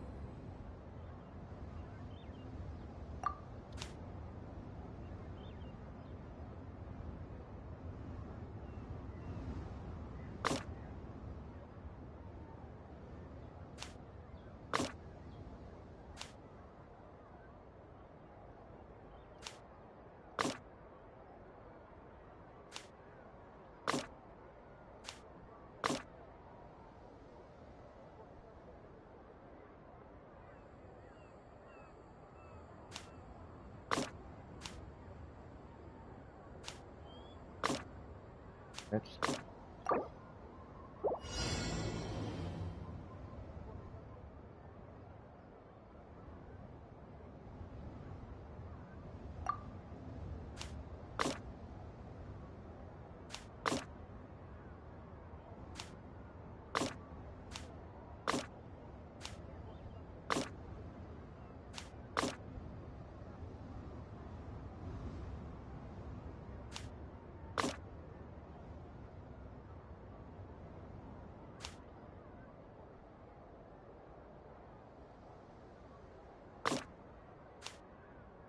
Here we go.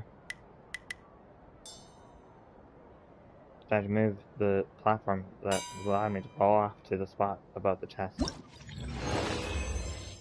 If ever you must find a partner for life, for tears to wipe when sorrow is rife.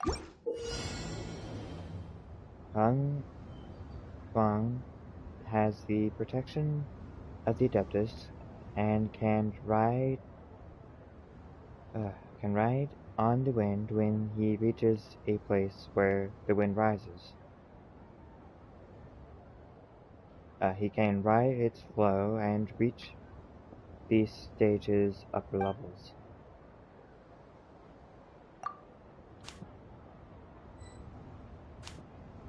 I see, so it wants me to do this here.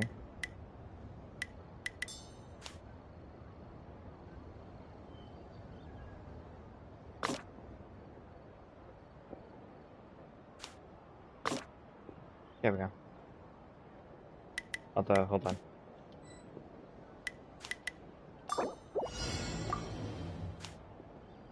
So...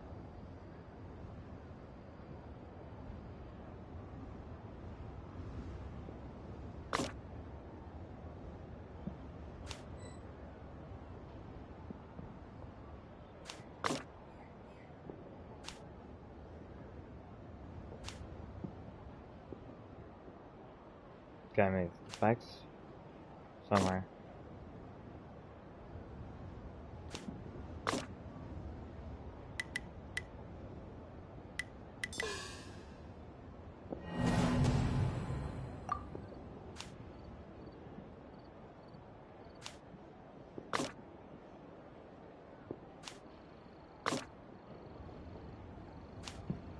Oh, that one's locked, okay.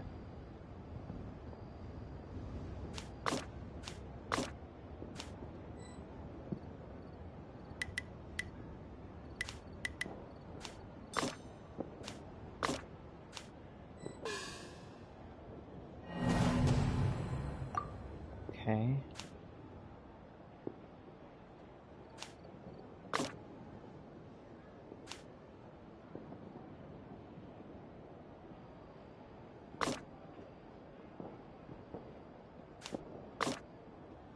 As long as that will...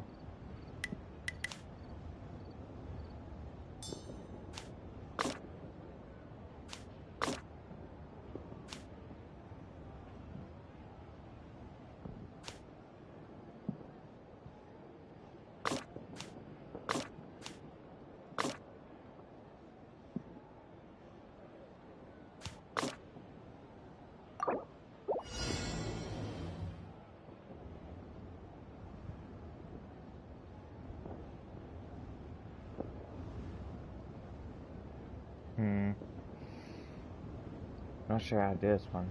Let's see. Because you can't fly that way.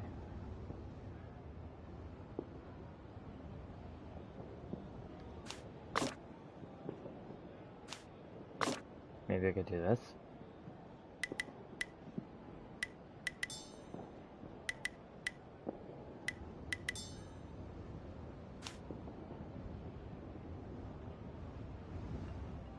Have to come up. Oh, I see what I need to do. That was almost what I needed. There we go. Got it.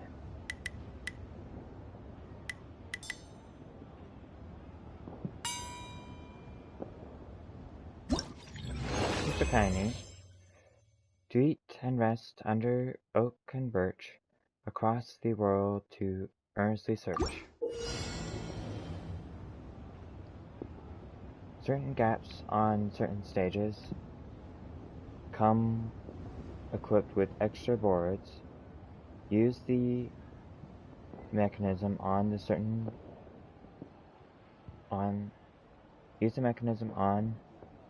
floor to control whether a gap is closed or open.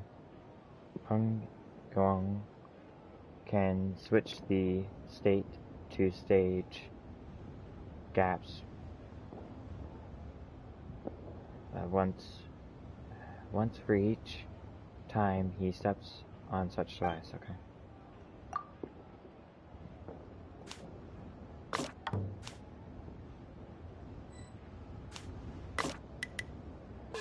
Oh, I see why they put a spike there. No, what's that?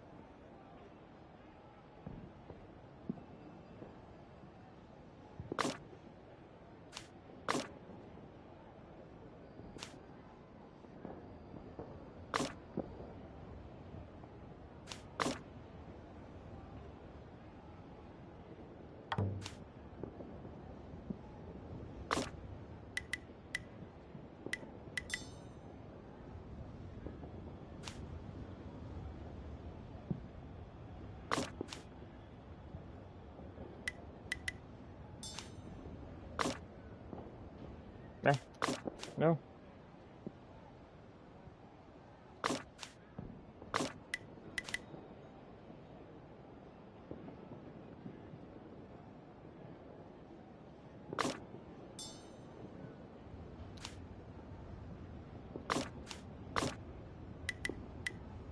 There we go.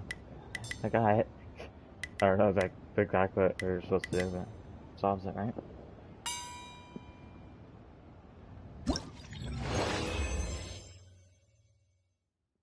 Alone I walk through the wilderness, but light steps fear not long tracks.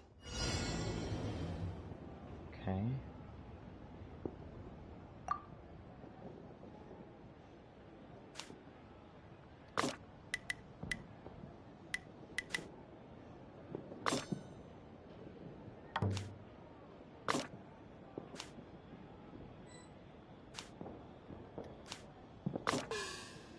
Okay.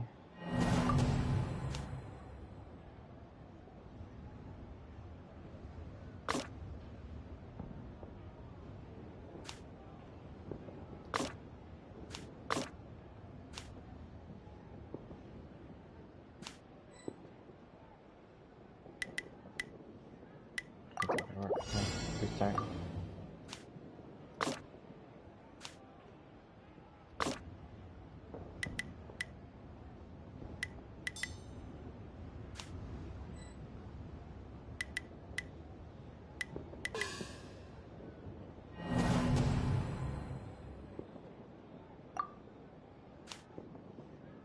Okay, if I do that, that'll kill me. This will switch.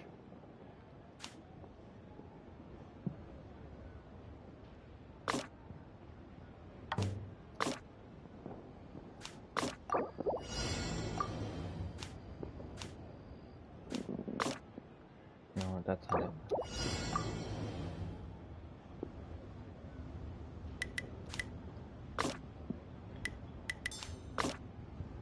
No, that's not it either.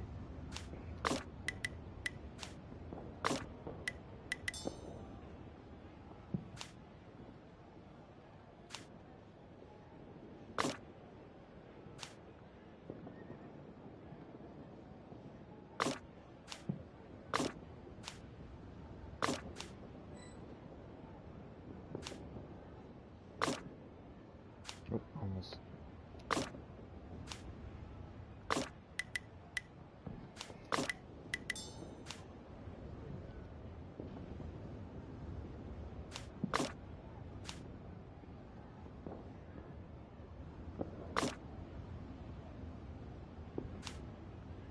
Okay, I think I can switch those two places, although I don't know what that'll do.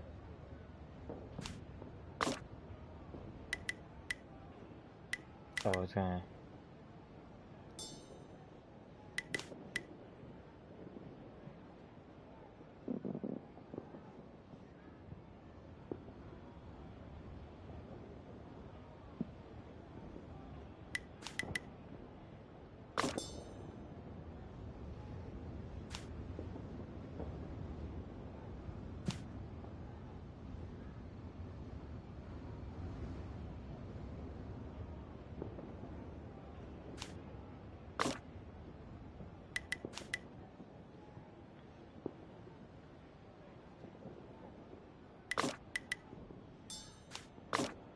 back at the exact position that I started in.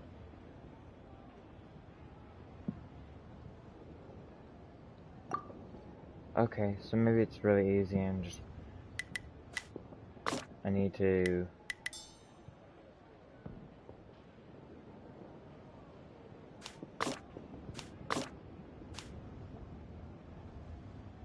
flip this under this spot here.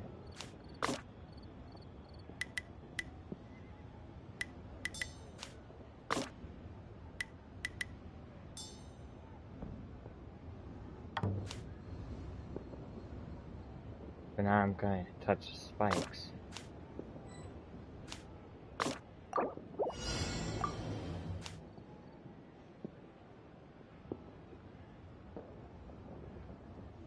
Oh, so I need to fall down to the spikes. This. So jump up, then switch.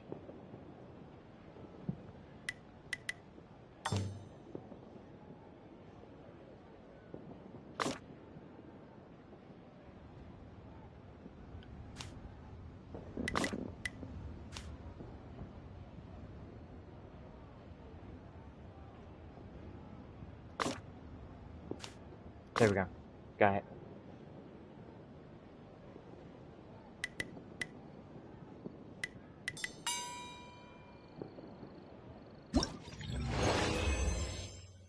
Nan Fang and Yabing, I shall unite as they will it.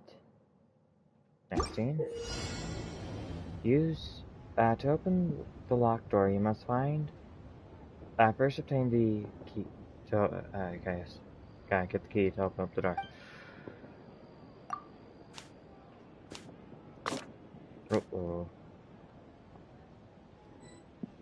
What? No. No.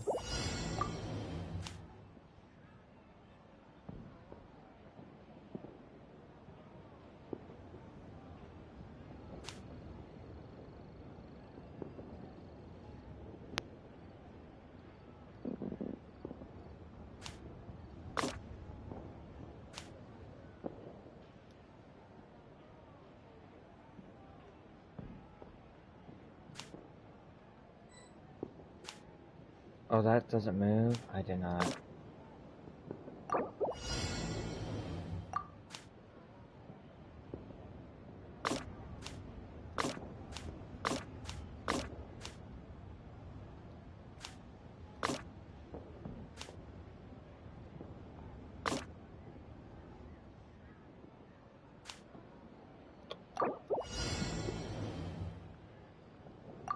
Let's see.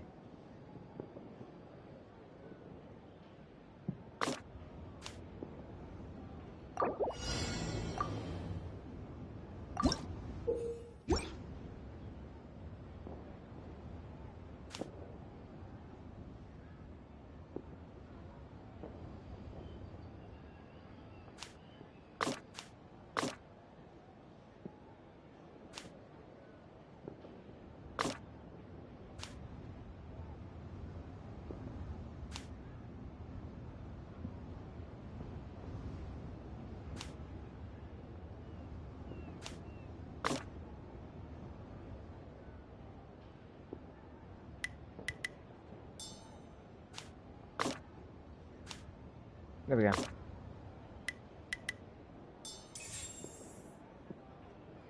Unlocked.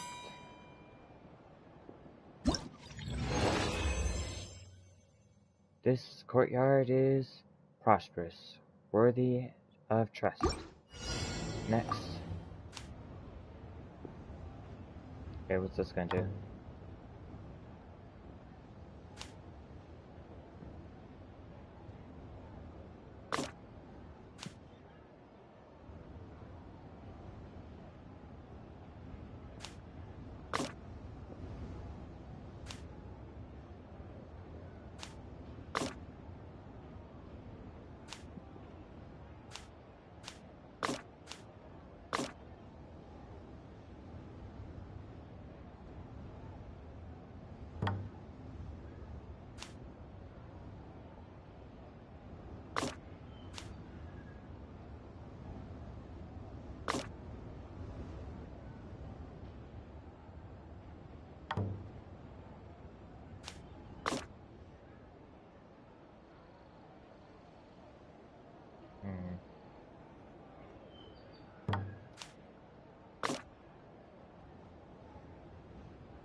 I think I need to restart. I pressed the button too many times.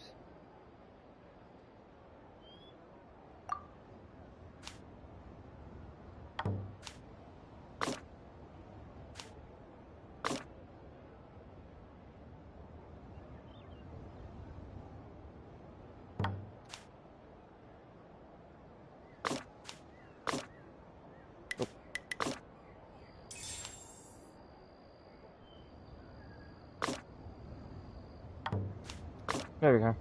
Made it work. This is kinda neat. Reminds me of that game I had on the Wii. Tokitori, yeah.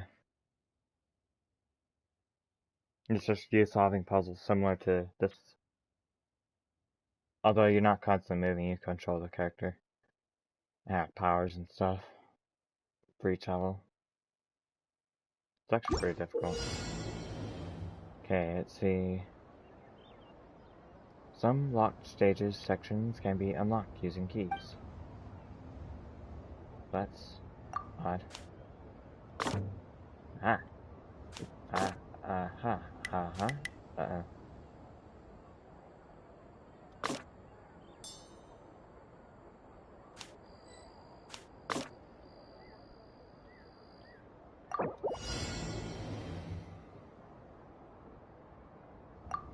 Nope. Whoops.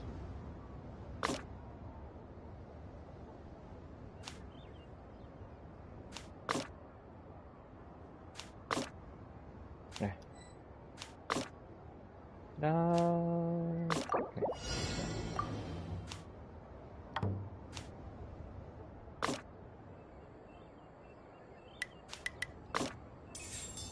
Then I run to that. Well, maybe I can restart.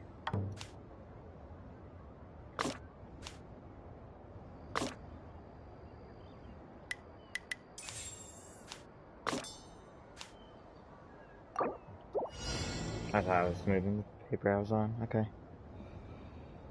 So I need to be coming to the left side when I get the key.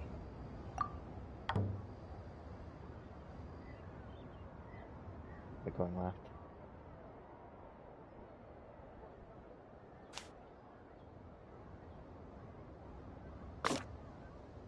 That doesn't work.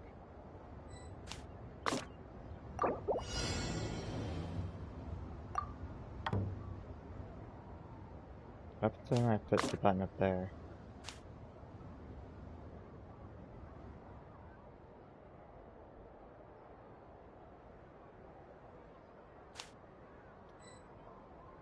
Oh right, I don't have a key yet. Okay. So then I push the button, bump the vase. Okay.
I feel like I'm getting closer.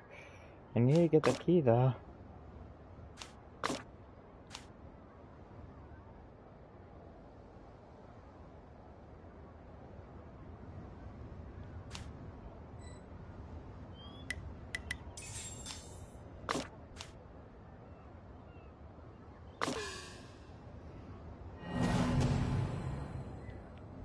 Restart.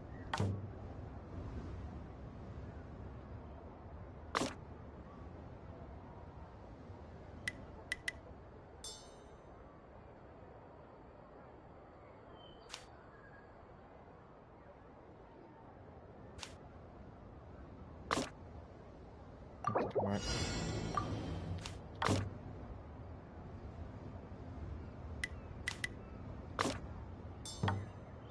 Okay, got that pushed.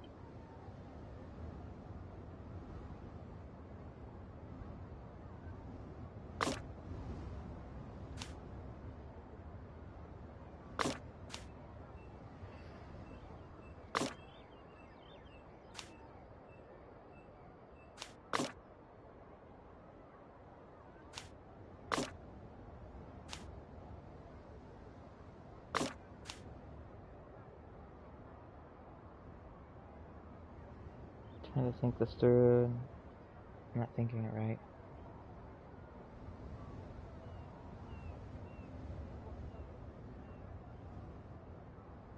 Okay, this. There. Oops.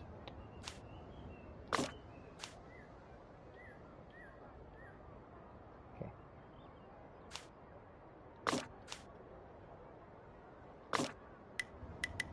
There we go. Now I have the key.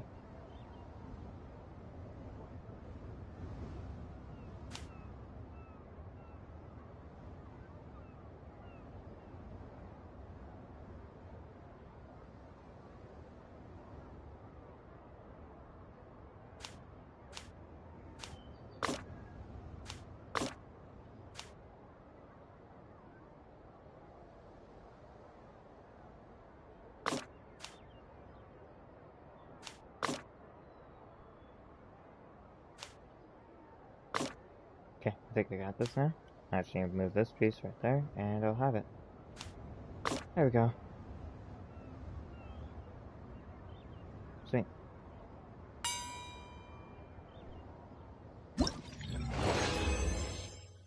Young Bang is found.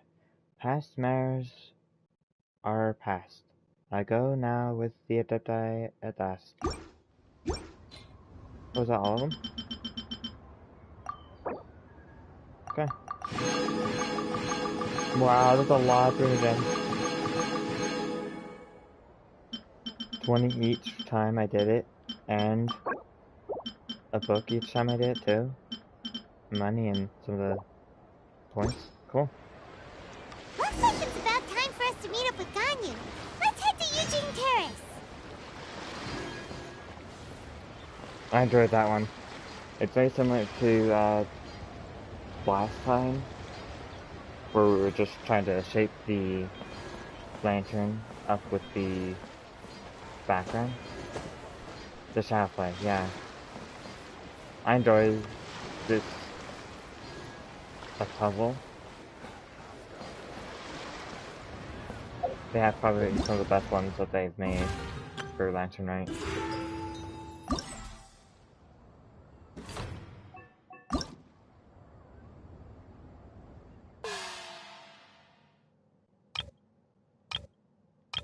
Okay, that was all the stuff I collected. That's one nice thing, if you wait until close to the end, you can do the whole festival, because normally it would be like, if you start at first day, you would be like, must wait 2 days to do this one, and then 4 days to this one, and 6 days to this one, or something like that. Basically wait a week before you can actually do the rest of the event.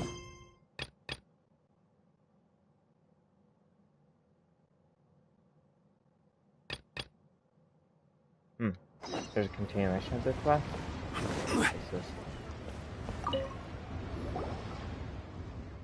Such a great end to the play. You have done well, young one. How did you find it? Was it hard to perform the paper? It was a little hard. You're not a performer by trade, so of course you'd be bound to make some mistakes on your first try. Paimon thinks Aang did pretty well. The script itself for the paper play was also very interesting. Paimon wants to see a new story. Yingong, when will you perform next play? Huh. As long as someone enjoys it. As for next time, I don't know. You see, doing paper play for kids is actually a hobby of mine. After this, I will return to Yunhan Opera Troupe to handle the wardrobe and props. You're with the Yunhan Opera Troupe, so you also sing Liyue opera? I can, to some extent. Who wouldn't be able to carry a tune after staying with the Yunhan Opera Troupe for so long? Of course, I'm nothing compared to Miss Yun. I actually work with the people behind the scene. I'm in charge of the wardrobe and props on stage, such as cannons, flags, costumes, accessories, gadgets. Whatever prop you saw on stage, that was me. Some of the costumes and props that Yunhan Opera Troupe uses today are hand-me-downs from past, and others were brought or made by myself. To perform an entire Liyue opera, there are a lot of people working on stage and behind the scenes. You can't make it happen with just a few actors and actresses. This year's the Atlantic Right Miss Yun gave some of us backstage helpers some time off, and all my colleagues are back home to spend the holidays. I've got all this time on my hands, so I decided to put on a paper play for people here. You didn't go home? No, I didn't go home. My mother and father passed away 2 years ago, so it's just me now. I'm so sorry. Oh, there's nothing to be sorry about. I don't mind. I'm having a good time by myself, and at the Lantern Rite. As you can see, those kids loved my paper play. We also enjoyed it.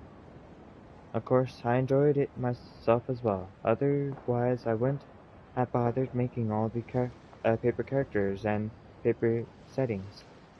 Did you write the story yourself? Not really. Whether it's Leeway Opera, paper plays, or the Tea Master stories, they all known detail of the Bravebeard. In the moment of need, when people call for heroes, such heroes will answer the call to save the day. Leeway has no shortage of such heroes. Just put a little spin on their story and you have something to enjoy. Paimon has heard a lot about this before. Is this part of Leeway's traditional culture? Huh, yeah, that sounds about right. But while there are always heroes who help out in times of crisis, you can't keep relying on others and have to take responsibility for yourself. Take care of yourself, young lady, and happy Lantern Rite. I will. Happy Lantern Rite. Happy Lantern Rite. If you have time, come see an opera at the Yunhan Opera Troupe. Maybe we'll see each other again there.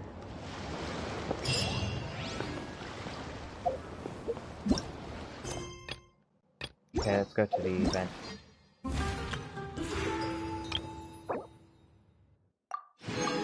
Cool. More firework add-ons and 60 more primogens for that. Event details. Vigilant at sea.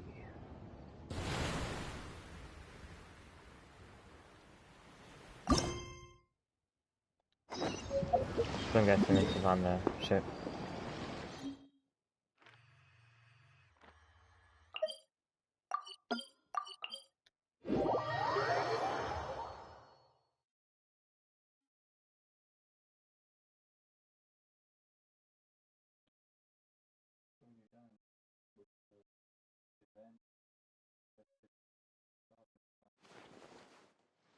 Ah, I see.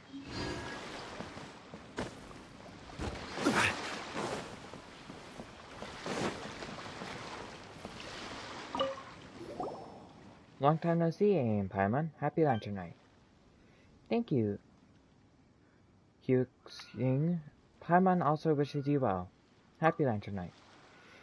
We've seen that Alcor has a lot of seaborne goods and decorations, and it is bustling as in the sea. Looking great, no? All the decorations were hand-picked by the captain. She wanted her brothers and sisters on duty to feel like they were at home for the festival. Not only that, before the Lantern Rite, the captain gave each of us a bonus and organized several big feasts. The food for every feast is ordered by reputable restaurants such as Woman Restaurant, which we always frequent, and Jinyu Kiosk and Li Pavilion. Everyone ate and drank their fill. Paimon wants to check those out too. Wow, a bonus and a feast? That's great.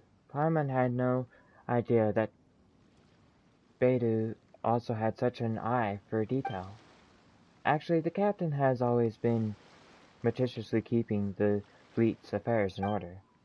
Not only that do we crew members get paid very well, but during past Lantern Nights she also prepared gifts for our families.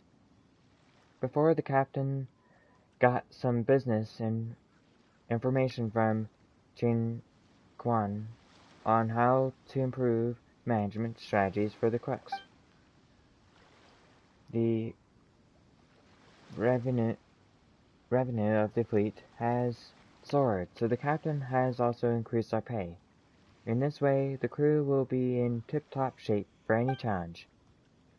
When the new recruits hear about how well the Crux fleet treats its crew, they'll pay extra they'll be extra motivated. Challenge? During Lantern Rite, shouldn't everyone be on vacation? You guys seem to be working overtime. It's not like that, don't worry. The captain has done all the research in advance. Some of the crew were given early leave, while others were given days off later on. Thus everyone gets time off, and there will always be someone to man the Alcor. I was among the group that got earlier vacation time, and I came back to post completely refreshed. I'm certainly getting ready for my training examination. Vigilance at sea. Vigilant at what now? Is it a new challenge? Yep, you guessed it. During the past 2 years, the volume of seaborne trade in Liyue Harbor has been soaring, and many people have joined up as sailors. Taking to high seas is a matter of patience, bravery, and perception. These are highly demanded qualities. Sailors have to be well trained in order to navigate safely. In addition to obtaining the 4 major qualifications and the 5 major qualifications, which total 9 navigation-related qualifications stipulated by the Ministry of Civil Affairs, 2 years of maritime training and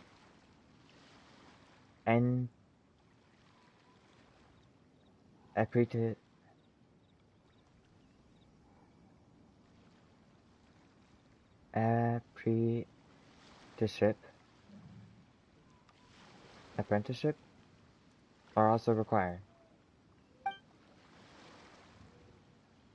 9 qualifications and 2 more years of training? Holy mackerel! That's so demanding. It's no big deal. After all, it's far better to undergo rigorous training in preparation for work than to go out to sea and encounter an unpleasant surprise unprepared. The Ministry of Civil Affairs organizes most of the training courses. Anyone with a passable knowledge for sailing could coast by them. These subjects aren't too difficult. Of course, some ships will also have to traverse dangerous waters, which will hopefully give them some experience. Given the experience of the Crux fleet in dealing with rough sea situations, we and the Ministry of Civil Affairs have organized an intensive navigation training program. Sailors who pass the training will get a deep sea navigation qualification certificate on completion, as well as some rewards prepared by the Ministry of Civil Affairs. Considering I have the best knowledge of the surrounding waters, the captain has tasked me with planning this training examination. Wait a minute. Speaking of sailing, you two are pretty good at with that wave rider, no? Do you guys want to give it a try? If you don't mind, I would also like you guys to give me some feedback about the test, positive or negative. That way I will be able to improve it in a timely manner. Well, Paimon wants to see how much skill the crew needs to navigate the high seas. And there's a bonus reward too. It's a win-win for us. Let's give it a try. Just vigor. Then I will mark you guys down for the Vigilance at Sea examination. Please do your best.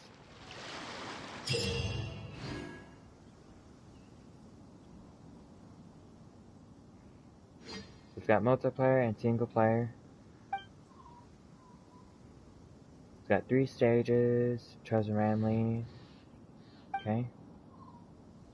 Verifier will not be able to use a heavy cannon. Yeah, random What in techniques. the world do those symbols really mean? Yeah, after ability. Okay. And then you are defeated if you lose the ability.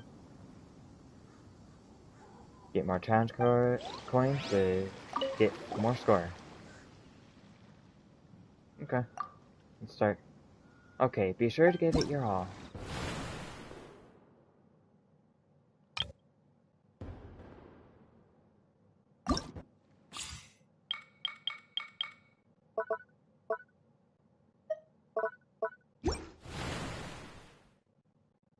Okay. Probably only get coins for single player mode.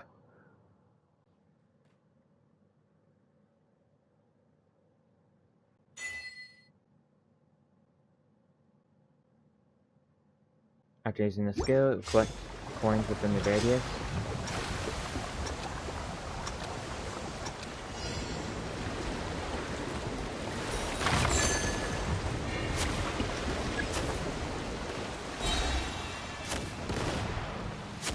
Oops, I took a lot of damage there.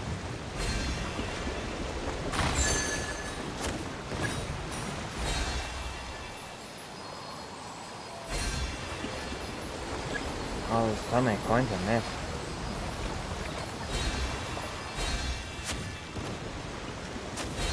Oh, I can't please Ken. Maybe I read it incorrectly.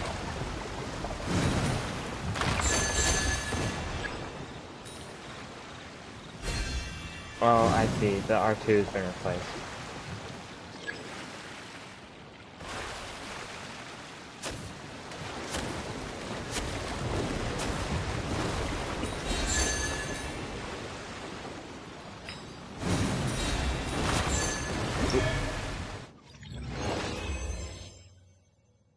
Is that a high score? Or a low score? 252? Okay.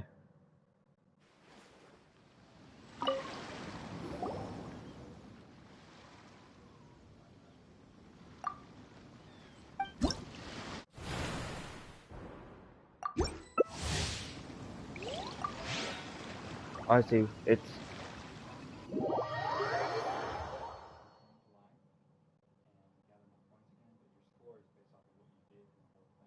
Oh, okay. So it's kind of similar to Wind Trace. Alright, so doing it multiplayer seems the best way of doing it.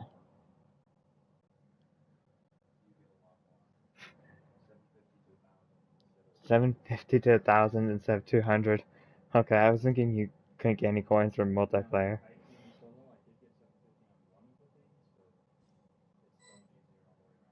I mean, if you're sharing score together, then it sounds like it would be a lot easier. Oh, you're against each other.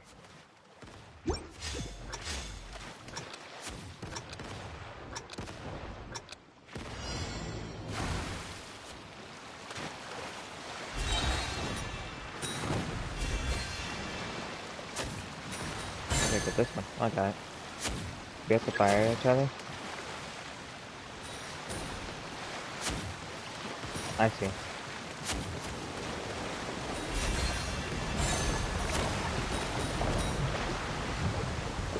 I see.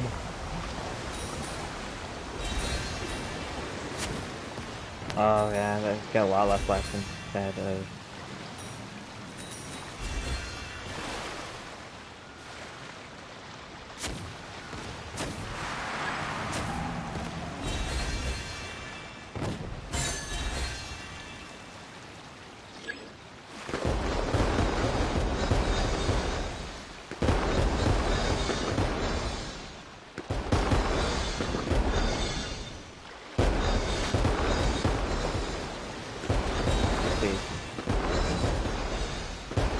Oh, did I get defeated by touching that? Oops.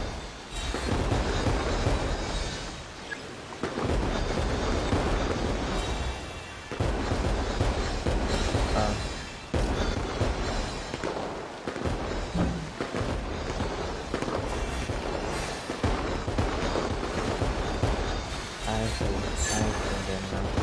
So get this one here. I took damage with trying to get a red one.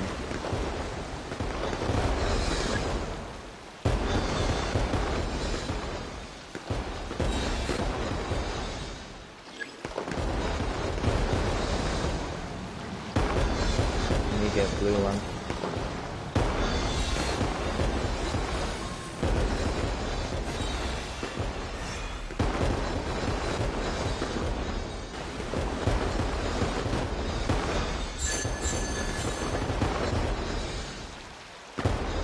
Don't like this event as much as the other two.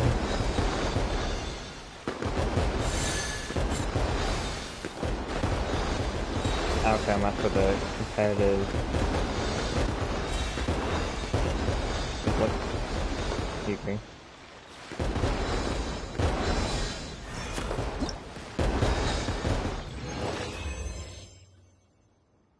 Most challenge coins obtained. 80? Oh, I see. This one got 1,100.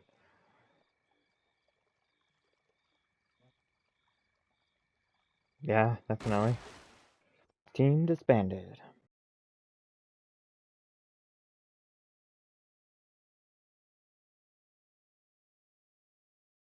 I even had a whole bunch of life in that other one. I still ended up getting defeated. In this one, I died 2 times, I think. Not sure. But it didn't matter because he didn't just get kicked out.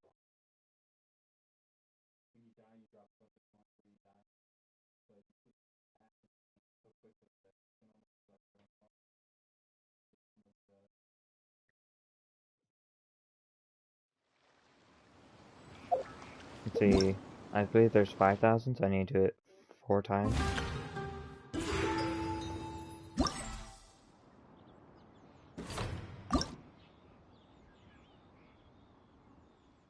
If I get 1,000 each, I should say. Yeah, getting a 5,000 was the amount I need to complete the event.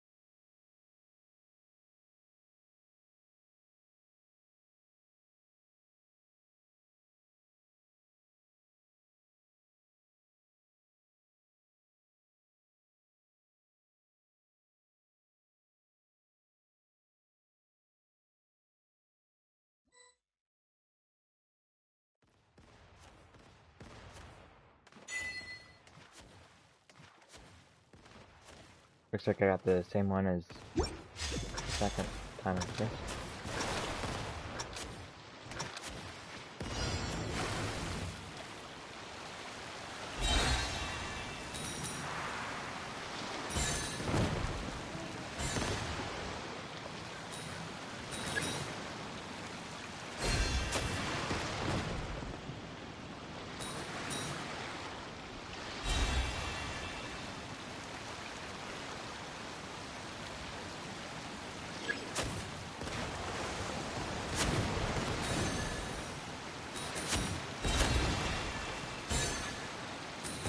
That was close. Oh, I still touched it, man.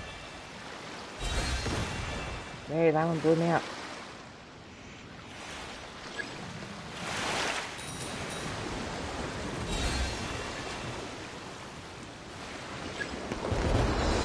I think I get the red ones.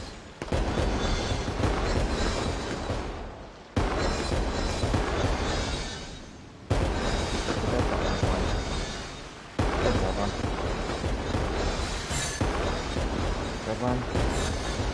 Well, they also have faith on the show.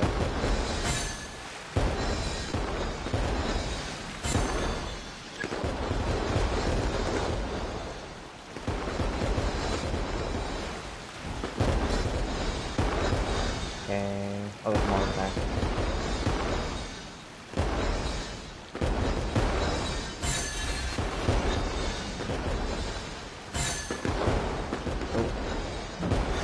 Touched it. No, he's stealing my coins. How dare you?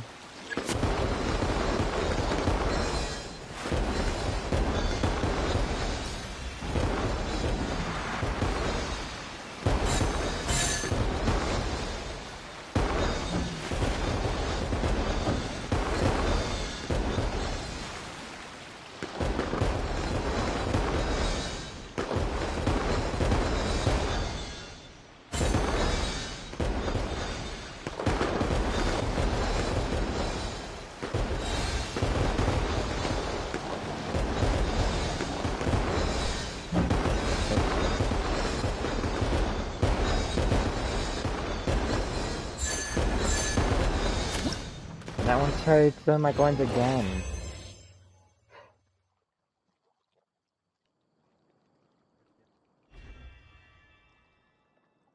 Let's see. 800.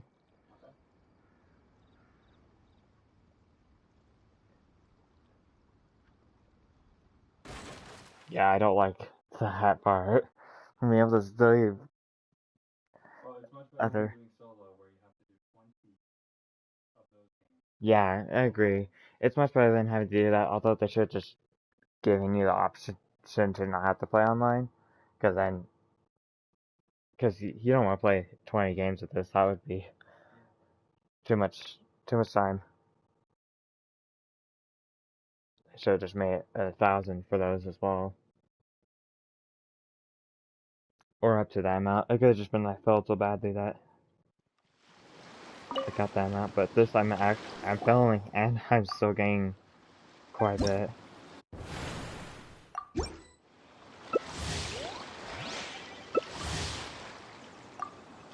It's not very rejected.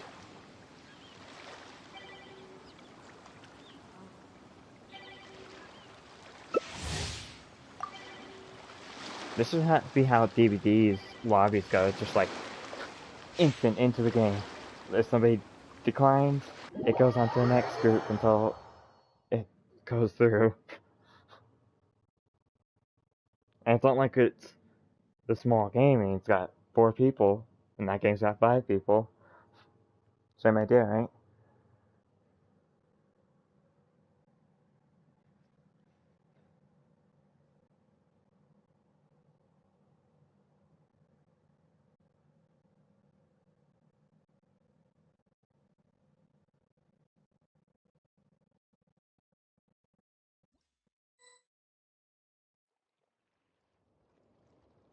Get the lantern one again.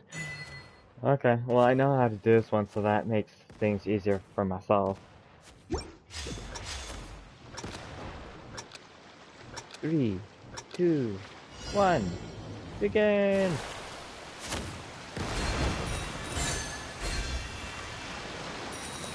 They're pushing me outside, but they took a whole bunch of damage for doing that.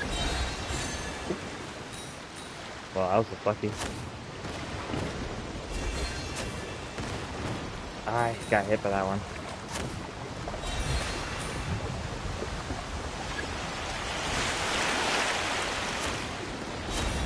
Oh, I blew that one up. And maybe did that one too.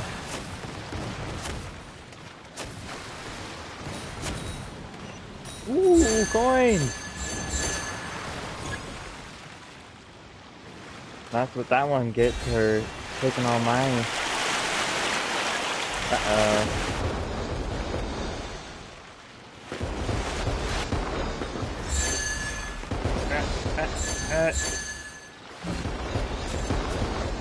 This is crazy.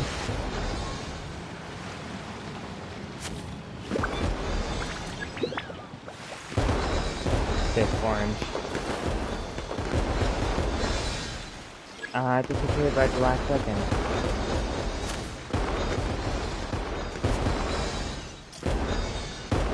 Okay, still orange.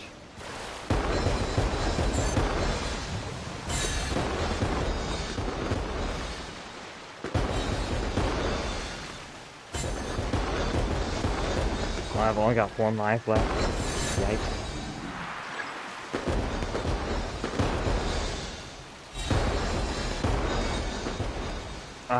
Again? Just they're right on top of me.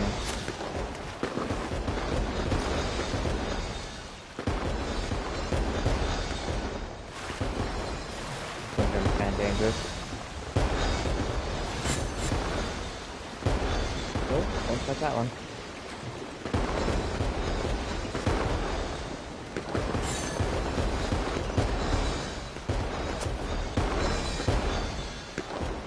Take a coin. Oh, that one took it first.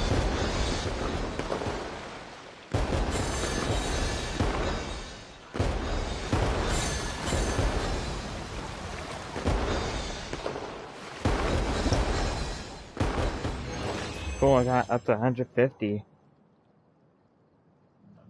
So I won that one. 1,100.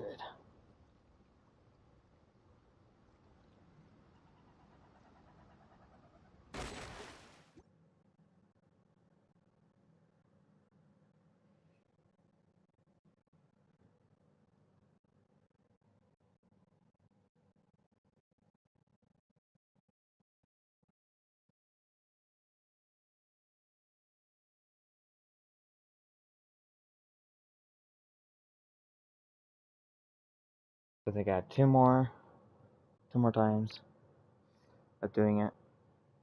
I wouldn't mind seeing the third one. Or the first one or second one, wherever the game is. But I'm not too worried about doing it if I miss out on it. Because it's random. I could easily get the same game 5 times in a row, kinda.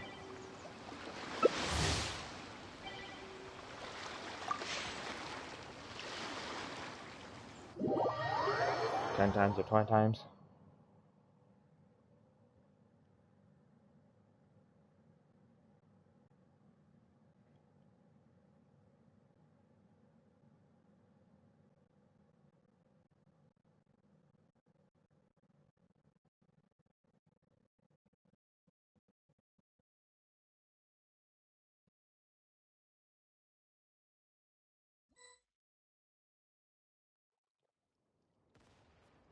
Okay, I gotta check out the other game.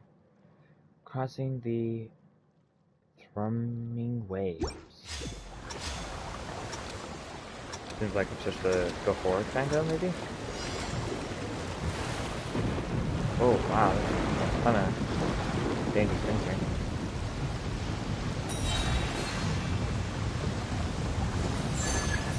Guy, push me into a bomb.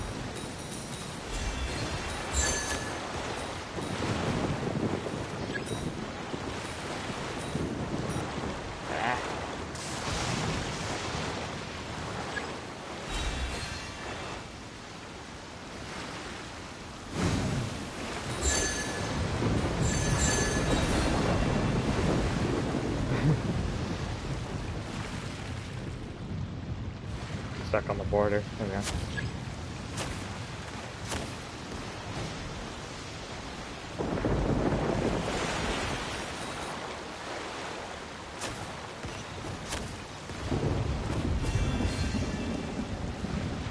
Oh, I got a magnet. This is useful. Especially when you're picking up other people's loot. Oh, boy. Oh, that didn't blow up. I was just lucky.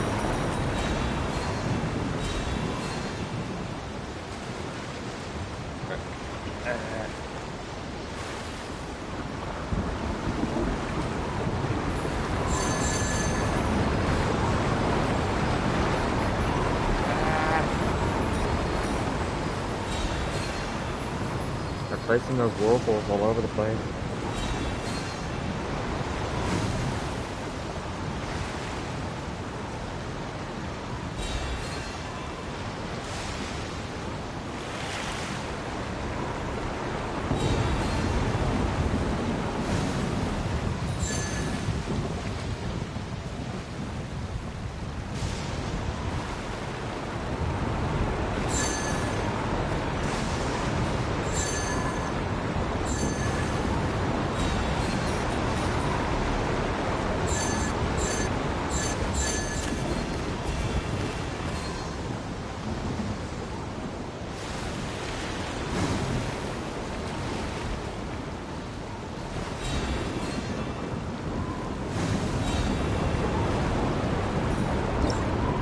Cool.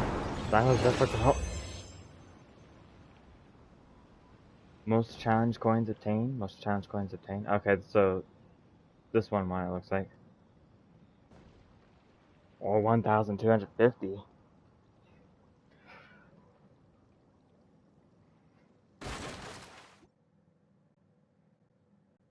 That one was better than the fireworks one. The fireworks one's hard to tell what's going on. And that one's just gather the coins and avoid the bombs. Not sure about the other one.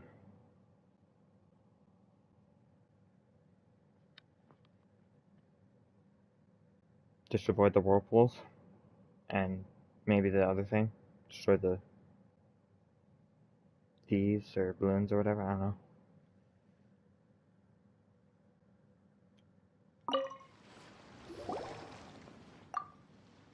One more time, I think. Unless I do really poorly this time, I get stuck.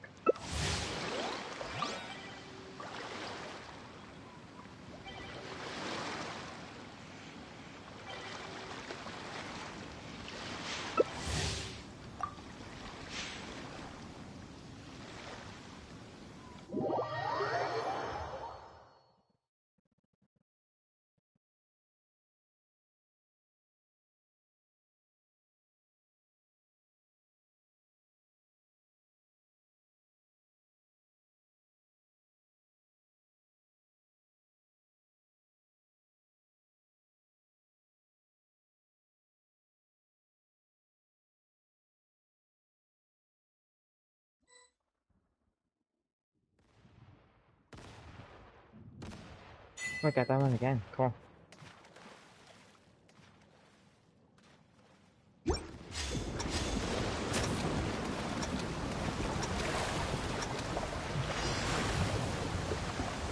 Ooh, start right next to the building. I don't like the whirlpools because whirlpools can hurt you as well.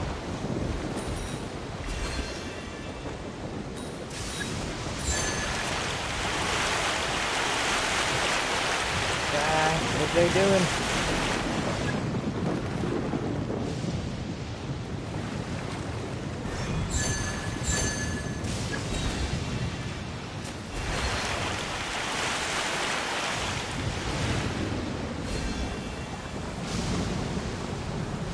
Just as I was saying, we used the whirlpools and we both ended up being defeated, having our ship broken.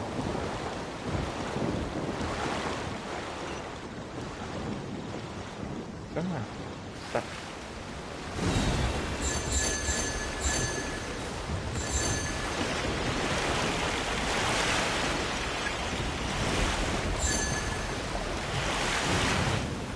Those are useful to get out of the whirlpools.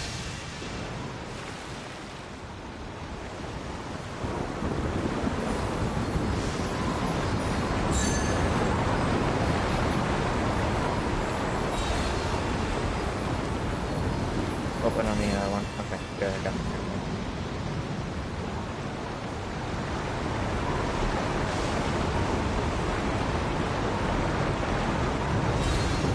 You interact with one of these things.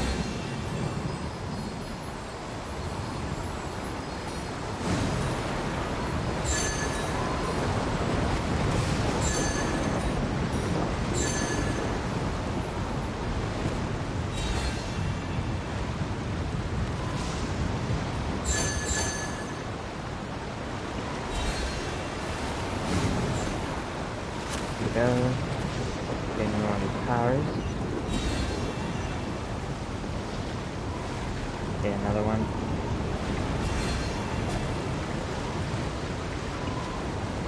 Well, I have the most coins. Like, way more than anyone else. Gotta be careful now.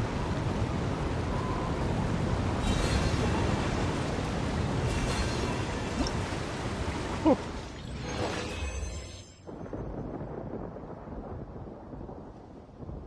Oh, I see. This is total coins. So this one won in total. I won in most coins held on to.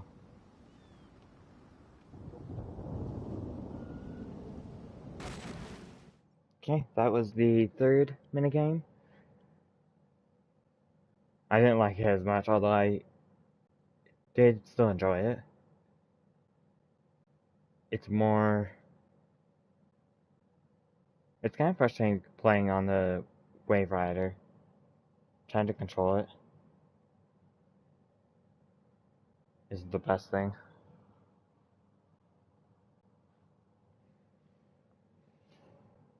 Like, again, competitive isn't the best type of minigame. Let's see, I don't need this.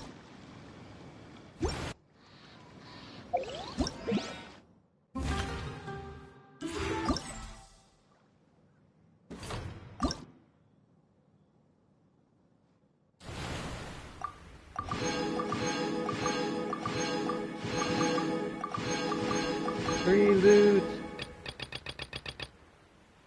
Cool. Let's check this out again.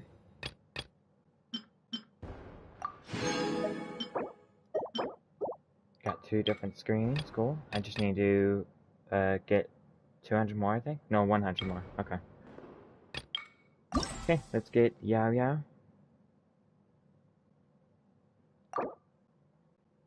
Do you wish to invite Yao Yao? Only one can be sent. Yep. It's cool when the events give you characters. That's even better than Prima Gems. Okay, let's level up.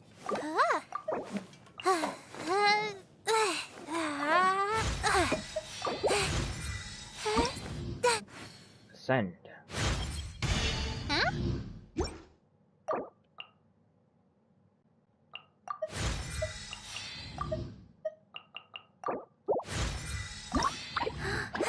Send again.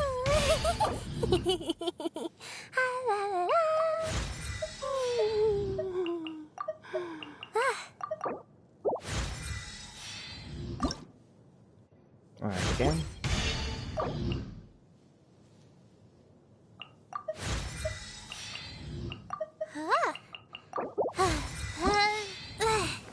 Oh, I'm out of crystals. Okay. Hey, you can give me 2 blue wishes, and I'll get a 3rd one once I get this stuff.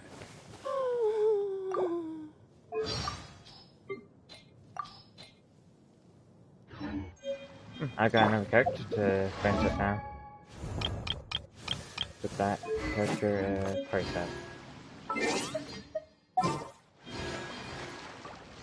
So if they were wondering why Faro's onto my team, it's only because of the friendship. Because the characters do not work. Don't fear, Yao Yao's here. But, you know, those friendships.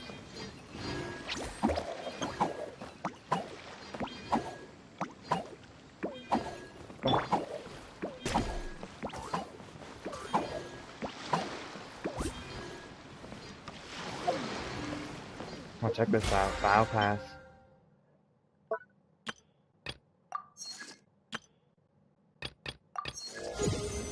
We're gonna be done with Battle Pass in no time. With all the extra levels. We're at level 32.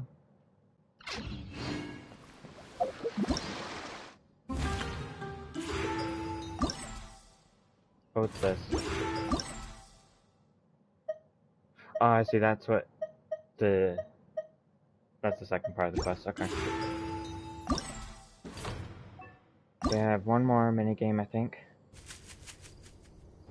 Behind the scenes. So I did this one. Ah, I'm confused. Okay.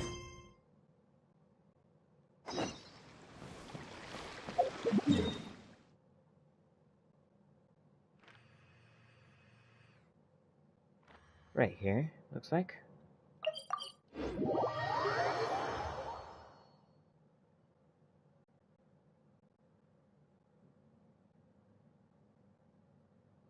Rumor has it that when someone's wishes are extremely powerful, the gods will peer down upon them, and visions will appear.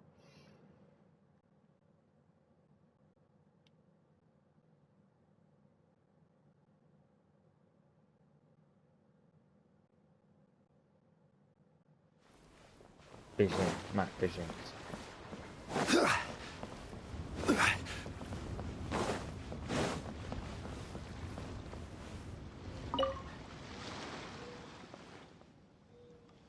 Did this area get cleared?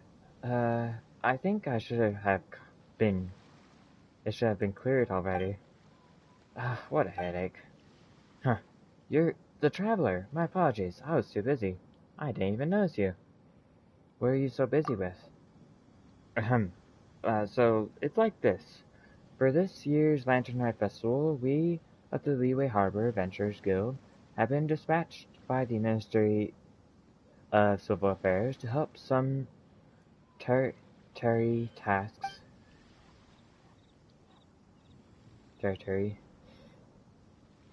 The Millith are primarily responsible for patrolling the city and the other key areas. We, on the other hand, get to go out and clear out some monsters, along those good-for-nothing bandits, too.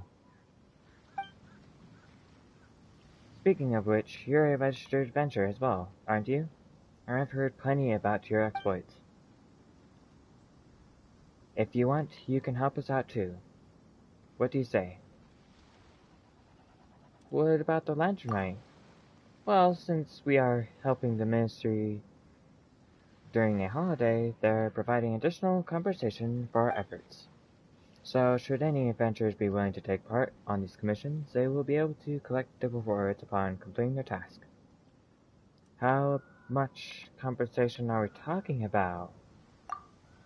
Trust me, it's plenty. That depends on how much work I still have left. Alright, I knew you wouldn't just stay idle.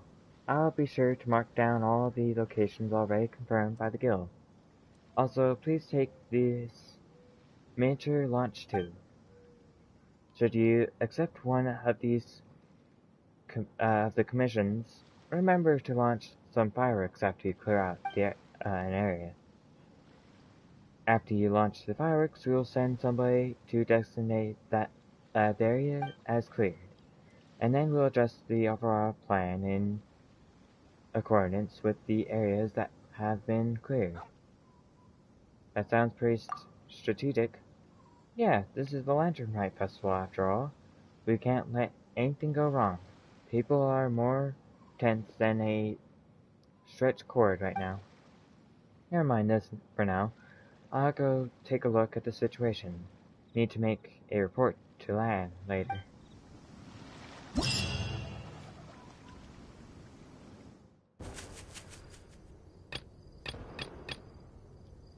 So this is the fourth area is some battle. I guess that makes sense. It's almost always a battle challenge. Especially when there's multiple events.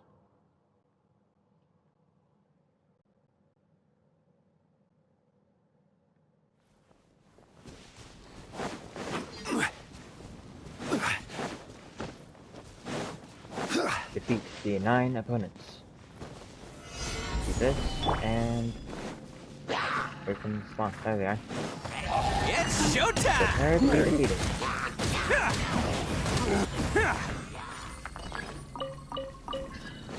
Oh, they're getting items too. Let's roll! Not like I really need these items, but I'm thankful to get.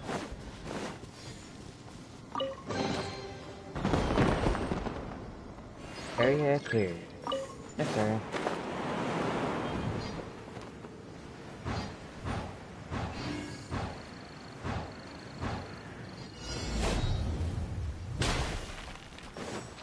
I will have order. Can't catch me. Attaboy! Who wants some of this?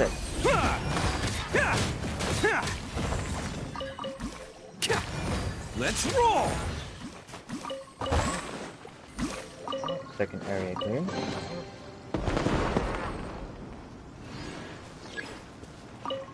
Imagine all the adventurers are like, hey, let's go get some free loot and money.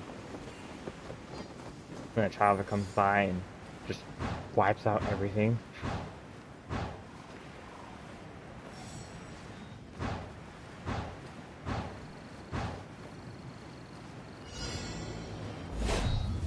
Can't catch me. Order guide you.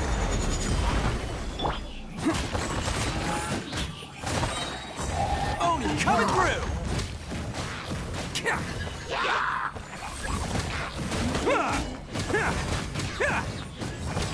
There we go. Challenge complete.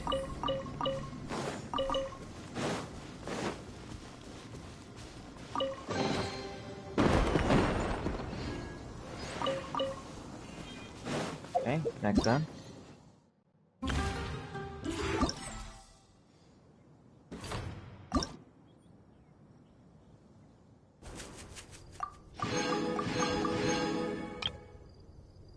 Go to challenge. And complete the challenge.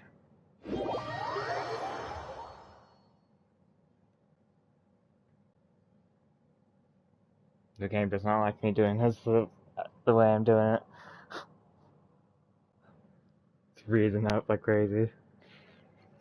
Especially because I'm playing on a older system. Because on PlayStation 5 it crashes.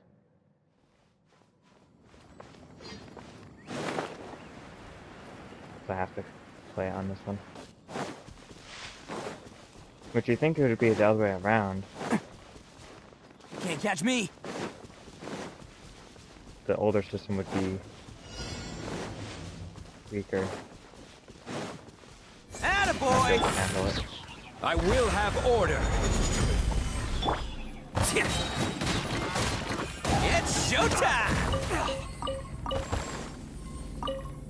Well, I like MPDs. I think I end up using a lot when we make those treasure compasses. Test subject.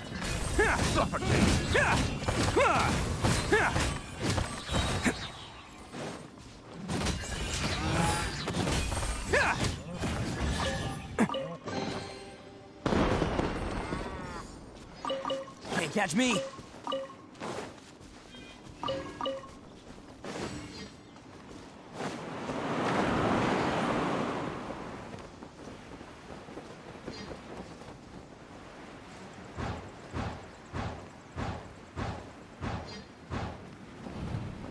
I wonder why they don't just have enough enemies at the same location. They could just have like 30 enemies and Order guide you! fight them. Attaboy!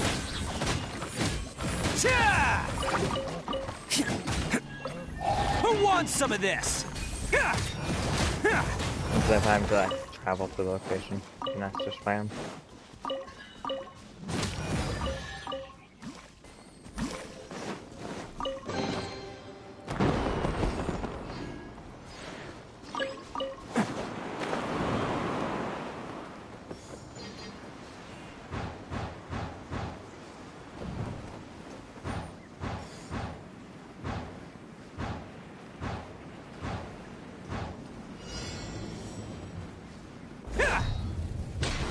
This is order!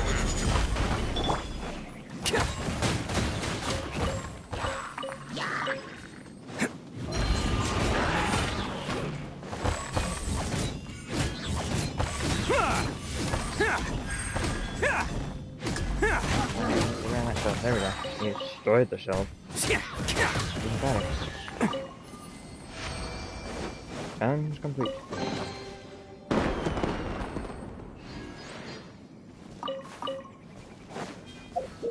Next challenge.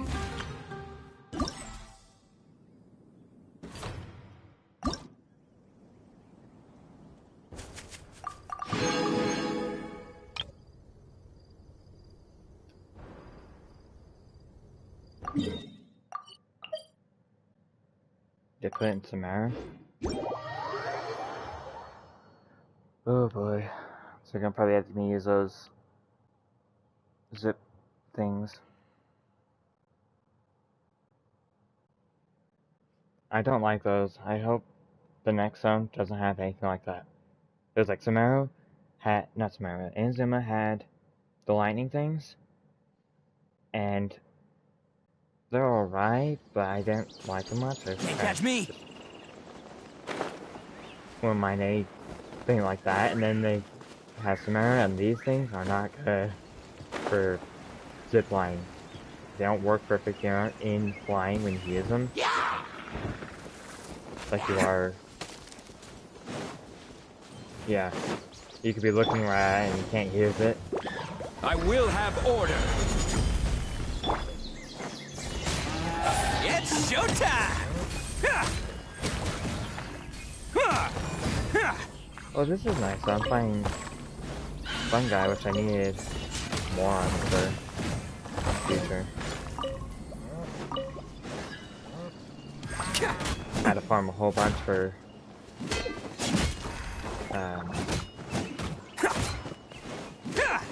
Can't catch me. Leave. So you need a whole bunch. Like, I don't know. 3 or 4 or 5 days worth of farming out.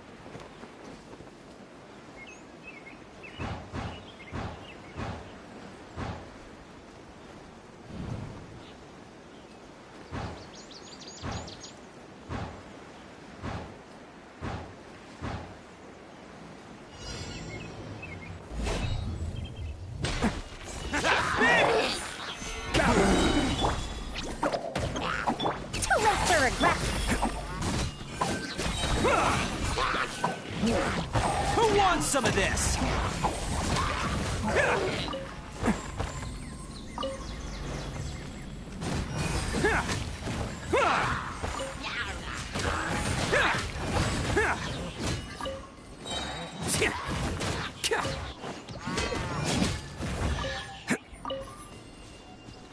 Got those? Okay.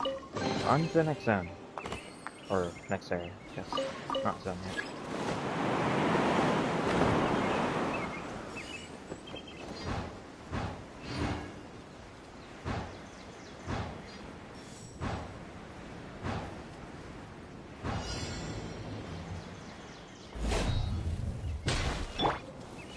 Hello? Hey, Ryan. This is order. Goodbye, bandits. Let's roll! It's showtime! Come on, That's dude. following orders. I'm coming. So where's my reinforcements?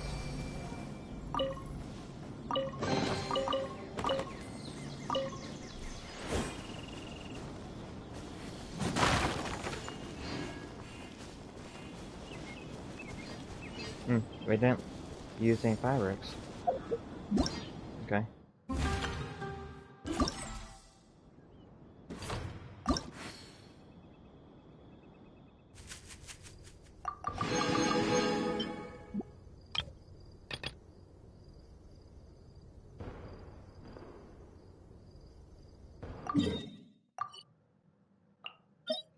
Okay, let's go here.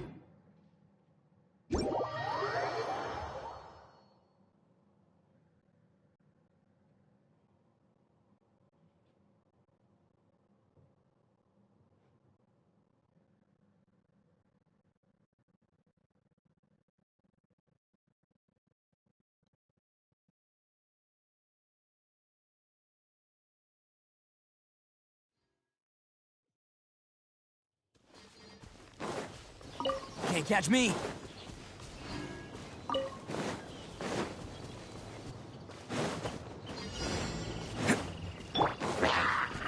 Solidify. Oni coming through.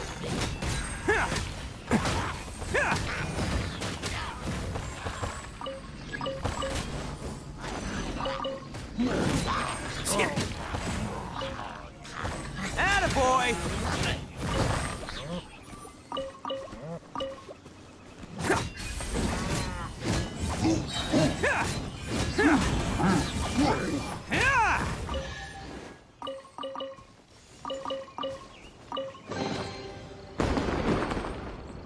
Bluey!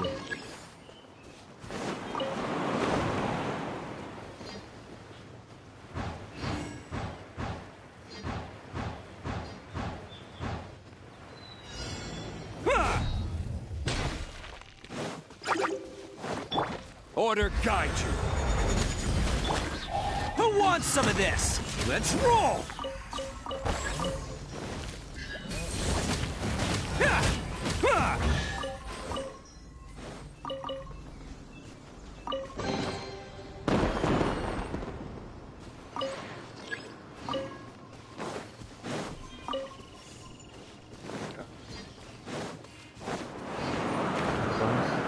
Zone, I think? Or thing for this combat challenge? Unless there's one more after this, I'm not sure. Did it all really quickly.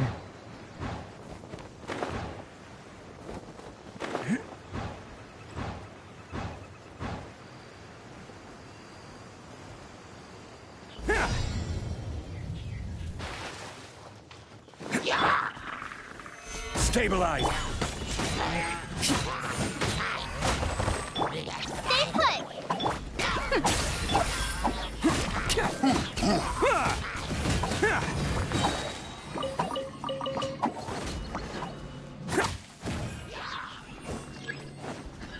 It's showtime!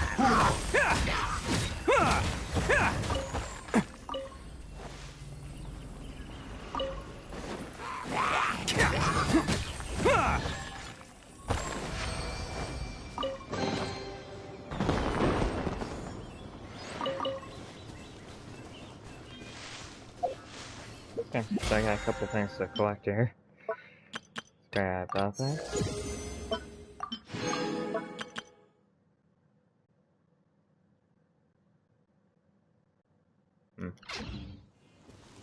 Let's grab the ingredients from this.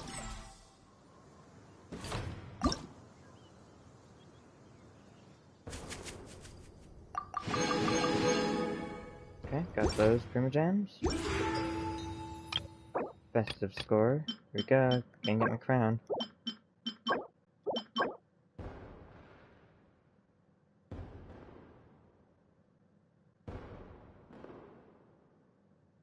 Oh, it's a plant. Okay, I was trying to figure out what it was. By reading the description.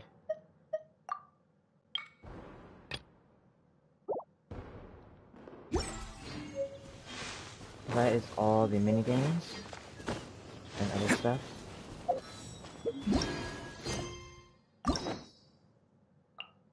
That's not what I need to do. I think I have one more. Hold on, this is the monster quest, isn't it? I don't want to do that right at the moment.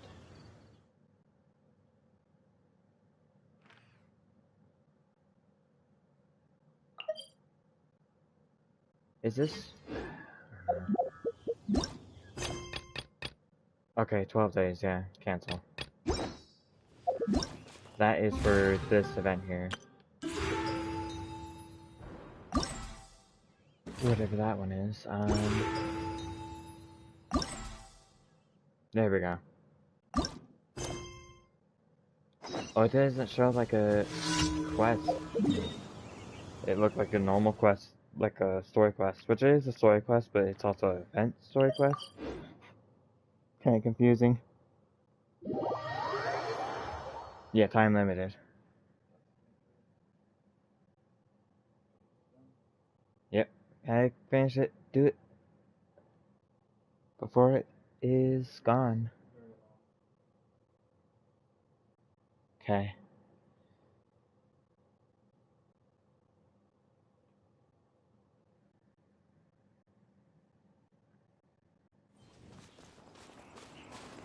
Can't catch me!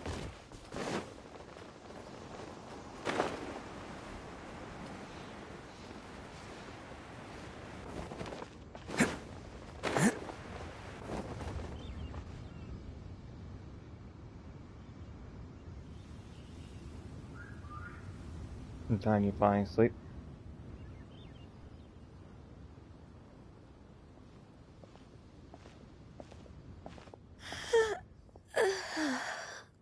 Greetings, Traveler and Paimon.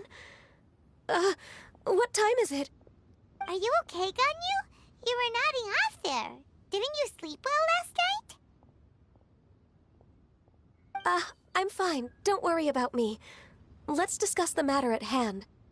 Since last time, I've been thinking a lot about the story Paimon told me. In essence, someone rescued a drowning man and performed some music. If that were all there was to it, it could have been many people, human or Adeptus. But the tune was allegedly so wonderful that the drowning man forgot about everything else, even his own impending death, and only came to his senses after being brought to shore. Perhaps there was an adeptal power at work in that music that he, as a mortal, could not perceive. Or perhaps he sensed a power surrounding him but lacked the words to describe it, not knowing where it came from. Either way, if this part of the story is true, then the rescuer has to have been an Adeptus. You really think so? But this story is all the way from Fontaine. Isn't this a bit of a long shot? Also, Paimon's really curious about how people from Fontaine think this fairy lady looked. Maybe they mentioned her having wings? Or maybe they gave her horns? Then she looked just like Ganyu. Guess that does technically make sense. Actually, Ganyu, if you had to save a drowning person, how would you go about it? Huh? Me? Well, I'd get them to the shore, and then I'd probably hide behind a tree and watch them for a while. Once I was sure that they were going to be okay, I'd slip away without a sound. So stealthy. Got it. So basically, Ganyu's the type of person who doesn't like taking credit for her good deeds. No, it's not like that. I'm just not very good at explaining things. And I also find it really awkward accepting other people's gratitude. Well, what if this Adeptus in the story had a similar attitude? That would explain why she just left without saying a word. She was probably thinking something like, one was merely passing by and saw fit to address this egregious disruption to one's graceful zithering at once. You may keep your thanks to yourself. That was actually a very good impression of Cloud Retainer, Paimon. As far as I'm aware, Cloud Retainer isn't the most musically gifted. Still, we can't completely rule her out just yet. If we set off now, we could head to Mount Outsung and ask her about it. You'll be able to confirm either way if it's her, and I can, I've been in Lea Harbor for so long now that I'm just not as familiar with the Adepti anymore. If there's anything we want to know about them, she's the best person to ask. Sounds great! And we're pretty close with Cloud Retainer by now, so we probably don't even need to bring her food this time, right? I've prepared a gift for her to mark the festival, just in case. However... Yeah, it doesn't scare crystal flies? Cool. You still have some reservations? Cloud Retainer spends most of her days studying mechanisms in her abode. She's on her own so much of the time that the moment she has someone to chat with, she just... Never mind. I promised I'd help Mr. Dvorak, and now that I've made the contract, I can't be having second thoughts. Traveler, Paimon, let's set off for Cloud Retainer's abode. Seems like this is a tough decision for Ganyu, but she's made up her mind now. Paimon gets why she'd be so anxious. Okay, how about this? If Cloud Retainer tries to start telling stories about her again this year, we should pipe up and change the topic. Wait, did she leave already? Hey, Ganyu, wait up!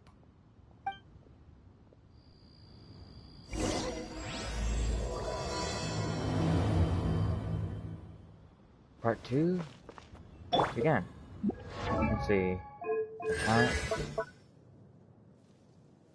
When Yaya is in the party, your character will not startle crystal flies and certain other animals when being near them. That's so cool.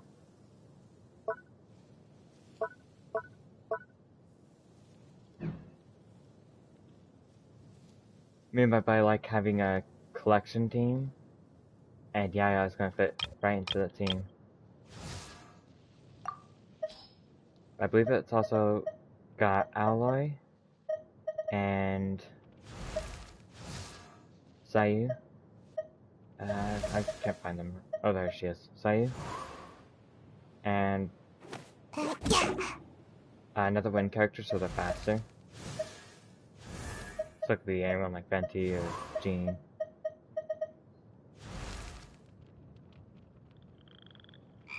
Or you could use the ice character, this one here, to have her. Ally.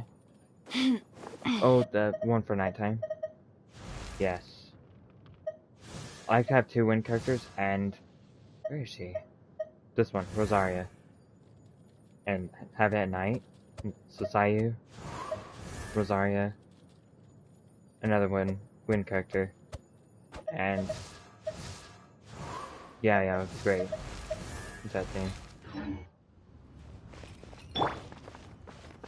Can't catch me! Means you're super fast. You also can collect ingredients and not scare away animals or insects of sorts. Really helps you gather. Like every day I gather, well maybe not every day, but like every other day I gather crystal flies so I can have some. Because a couple of weeks ago I was like down to like 10. It's like, I gotta start gathering them again. Now I'm back up to 100, and I don't often get them, all of them. But with yeah, I think I'll be able to get them all. That'd be great.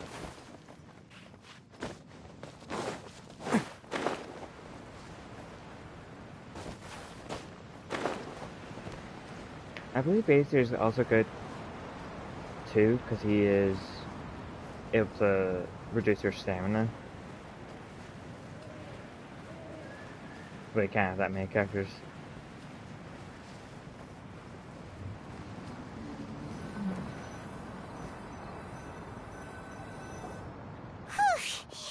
Paimon's so tired from trying to keep up. Don't either of you need to take any breaks? I can't believe it. Cloud Retainer is not here. Huh? Did we miss her? She doesn't like to travel, so in the past, it's always been the other Adepti who come to visit her during the festivals. Can't she be busy with something else right now? Or could she be have run into trouble? Somehow Paimon doubts that anything could cause serious trouble for her. True.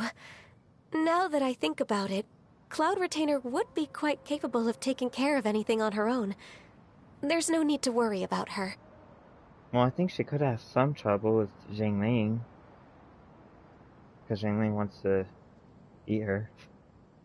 Maybe. Since she's not here, I guess the next step is to check all the other Adepti abodes, one by one. Uh-oh. Will it involve a lot more traveling? Yep.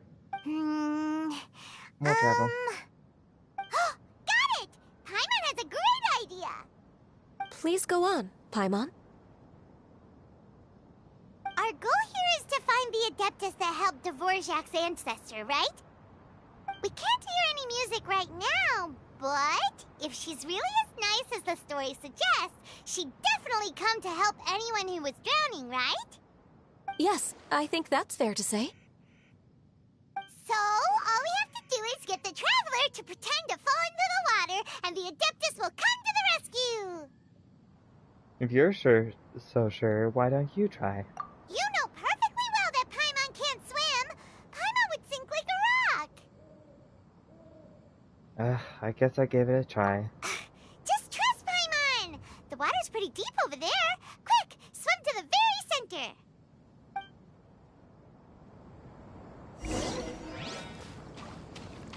Good idea, Paimon. What happens if we drown?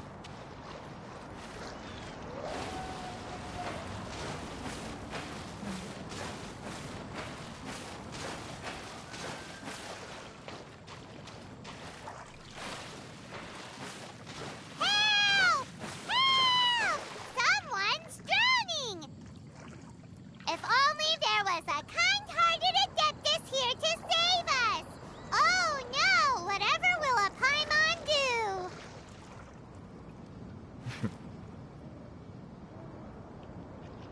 Did it actually work?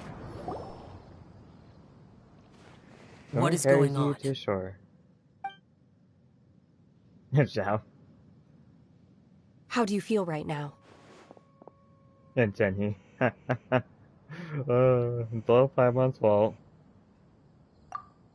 Shenhe! And the Conqueror of Shenhe. Demons. Why don't you say something?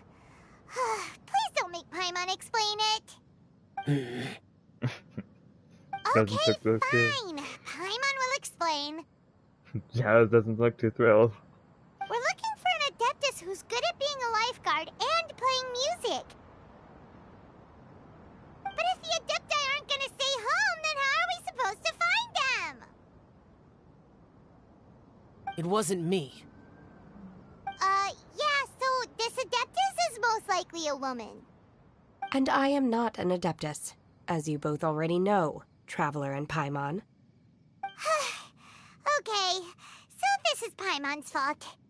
No way Paimon would have suggested this idea if she'd known how awkward this was gonna be. Sorry for troubling you both. Glad you're okay. You're leaving already? As far as I know, the one you seek is no Yaksha. And one last thing. Your actions here caused others a great deal of worry. Do not repeat them again in the future. But what happens if I just accidentally trip and fall into a wire and need help? As ever, the conqueror of demons comes and goes, just like the wind. Right. I didn't dare to say a word just now. How's your training going, Shenhe? Have you made any plans for Lantern Rite? We could spend it together in Liyue Harbor if you'd like. I had planned to spend the festival with Master this year. However... Oh, speaking of Cloud Retainer, when did you see her last? Earlier this morning. She set off for Mount Hulao at dawn. I noticed she was using an Adeptus art of some kind to protect a mechanism that looked like a boiler. Maybe it was a gift for Mountain Shaper. I did not inquire. So we just missed her. Please excuse me for a moment. I think I'll leave the gift in her abode. Sure. Thank you. It sounds like Ganyu and Shenhe have gotten a lot closer recently. Yes. During the summer and winter, I continued to train with Master. In the other months of the year, I have been learning to adapt to human life in Liyue Harbor. Ganyu arranged accommodations for me in the city, and also recommended several work positions for me. But when I try to blend in by referring to her as Miss Ganyu or Lady Ganyu, like the others, she says I mustn't address her like that. Sometimes I'm supposed to copy other people. Sometimes I'm not. It's a little difficult to keep track of everything. Ganyu just doesn't want you to be too courteous around her. Ganyu gets embarrassed when people call her Lady Ganyu. Oh, is that what it is? Noted. So, you came looking for Master today because you wanted to ask her about the Mystery Adeptus. Is that right? Yep. Oh, speaking of that, have you ever heard any music while out training in the mountains? Music? What is that? It's... a kind of a happy or relaxing sound. Or, a nerve-wracking sound. Or even a terrifying one. Do you not know about the music? That's funny. Okay, I'm done. I also left her a note so that she knows where to find us. We won't miss her again. Yay! That's really helpful. Thanks! We were just talking about this thing called music, and based on Paimon's description, I do believe I hear it every day. Please follow me. Oh, really? Great, let's go! I think Paimon's description wasn't good enough.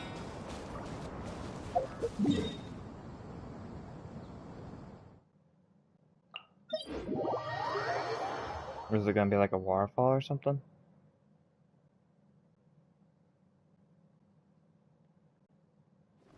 Maybe it's singing Hilichurl.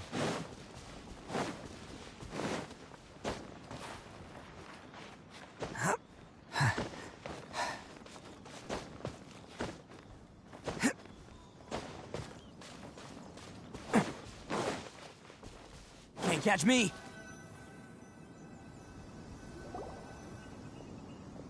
This is the place. I enjoy training here to the sound of music.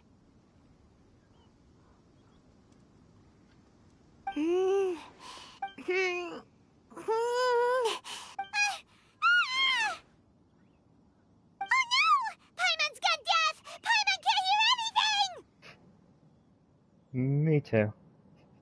The faint sound of birdsong, the quiet murmur of the streams. These are relaxing sounds. Are they not the music of which you speak? I found death from Paimon screaming in my ears. Oh, Paimon wasn't quite done with the description. Okay, fine, it's all Paimon's fault. What we're looking for are not the sounds of nature, but melodies played on special instruments. Oh, and a melody is? Go on, Paimon, sing us a nursery rhyme. Ganyu, why don't you sing that folk song? You sing it, Glazed Lilies. To Glazed Lilies. Let's do Paimon. Hey, don't you patronize Paimon! Let's get one thing straight. Paimon knows plenty of nursery rhymes, but Paimon does not sing on demand. Without payment. Hey, why don't you just sing that one melody Shen has heard before? It'll probably help her to understand what we're talking about. Fingers crossed this won't attract any whopper flowers.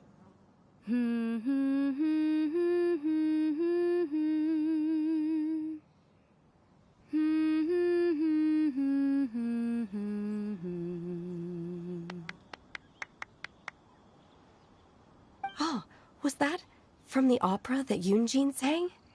That was a melody, and melodies can be called music. It felt like I was transported back to the past. In my mind's eye, I could see the Zhao lanterns lighting up the night sky again. We're all there, raising our glasses and drinking to our heart's content on the Jade Chamber. As I watched Yunjin's performance, I felt a warm sensation in my heart. And as the drink reached my stomach, it went from warm to hot. When you hummed that melody just now, feelings from a whole year ago came right back to me, as strong as they were on that day. So that's the power of music. Wow, Shenhe. That was so deep! Music definitely has the power to bring up memories. It's like a time capsule with all the special moments from our lives squished inside. What about you, Ganyu? Are there any melodies that have left a deep impression on you? I don't remember if my parents ever sang any lullabies to me. I know some local folk songs, and a few other things come to mind, too. The songs of the sailors down at the docks, the little ditties that the vendors call out in front of their beloved shops, the tunes of folk artists performing on the streets. All the sounds of Liyue Harbor. Yes, that's right. In the past, whenever I heard the sound of those tunes, I always felt that they were worlds apart from me. Nenny and Liyue probably view me as a non-human. And they are right, in the sense that I never could connect with humans' artistic expression and their sentiments. So I haven't been able to integrate into their community and be a part of their lives.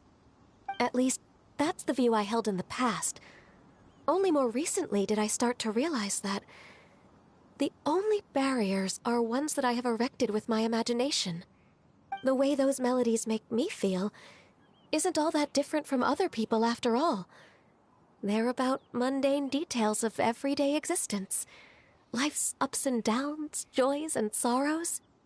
Even though we come from different backgrounds and have different stories to tell, when it comes down to the most common things that we see and experience around us each day in the city, in that sense, we're all the same. You go, Ganyu! You're really making progress. You have loads of friends in Liyue Harbor when you think about it. Like, okay, maybe some are more like coworkers prison bosses, but at the very least, Kuching and Shenna are your friends now, right? Yes, I am. Technically speaking, we should refer to each other by the conventional forms of address used among fellow disciples. But now that I know what constitutes a friendship, I do believe we are more friends than co-disciples. Thank you, everyone.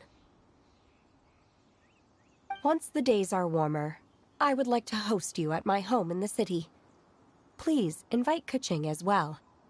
I've planted many types of flowers. I'm sure some of them will be to your taste. You are too kind.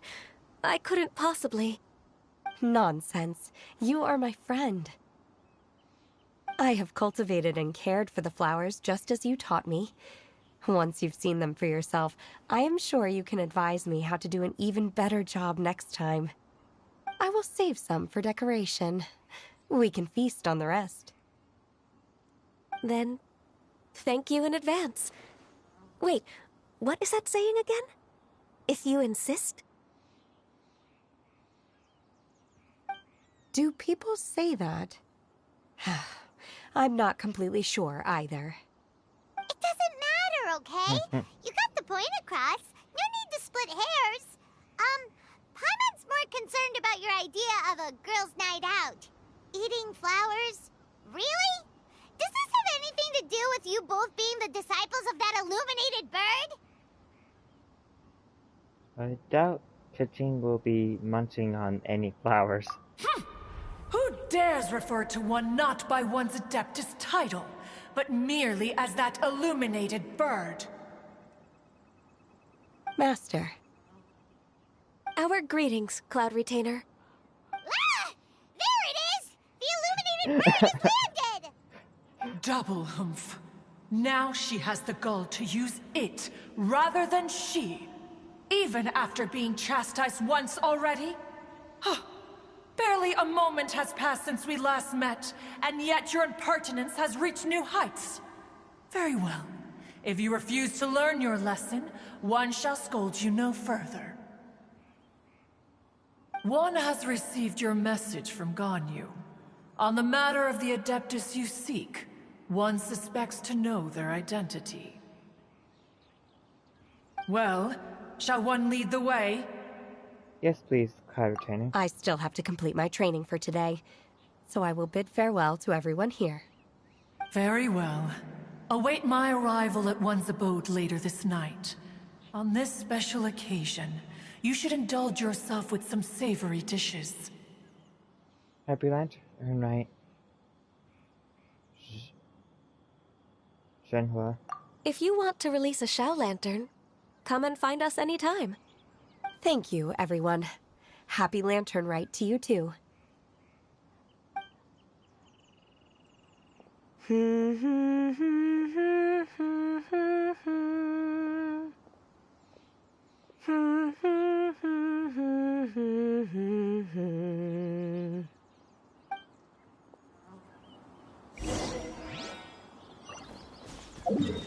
Head to the designated location.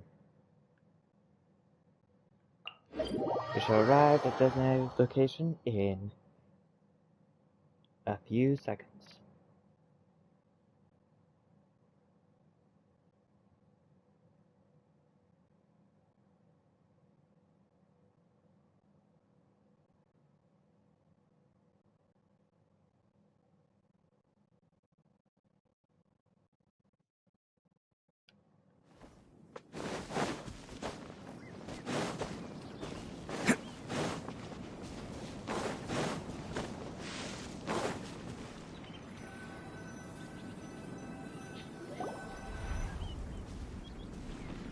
Is this Quaily Plains?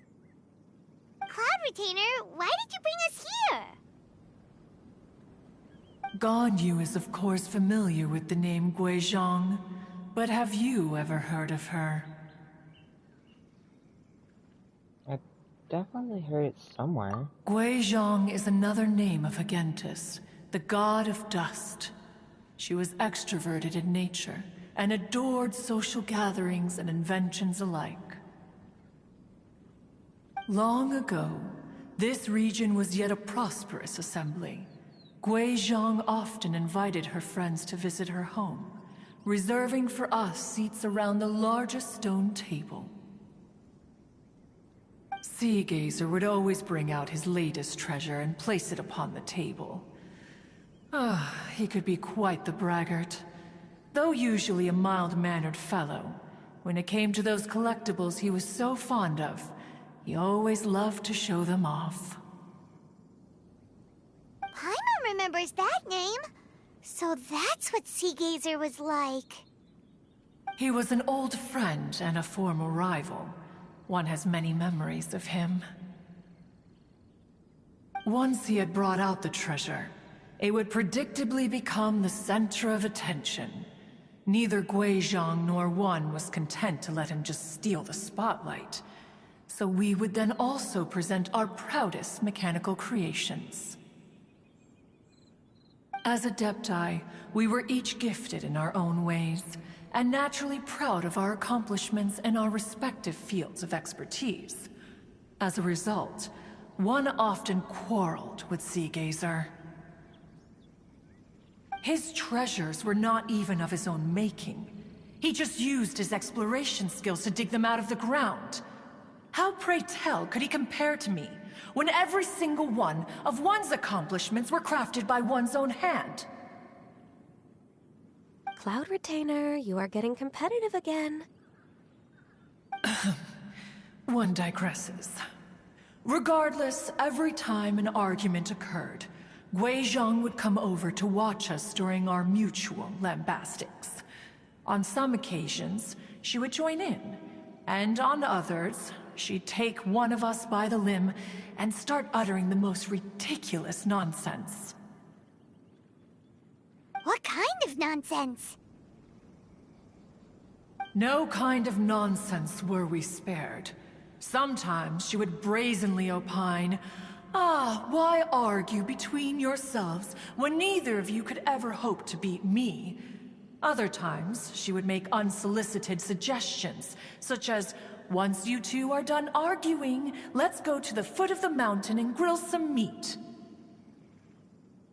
She always sought to make everyone happy, and one must say, she had quite the gift for it.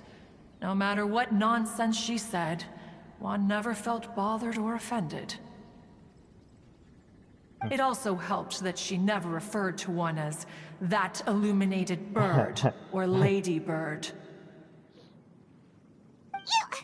Come on, get over yourself! Anyway, just as our impassioned arguments would reach the apex of acrimony, Marchosius would bring his delectable dishes to the table. Who would dare snub the stove god and his wondrous creations?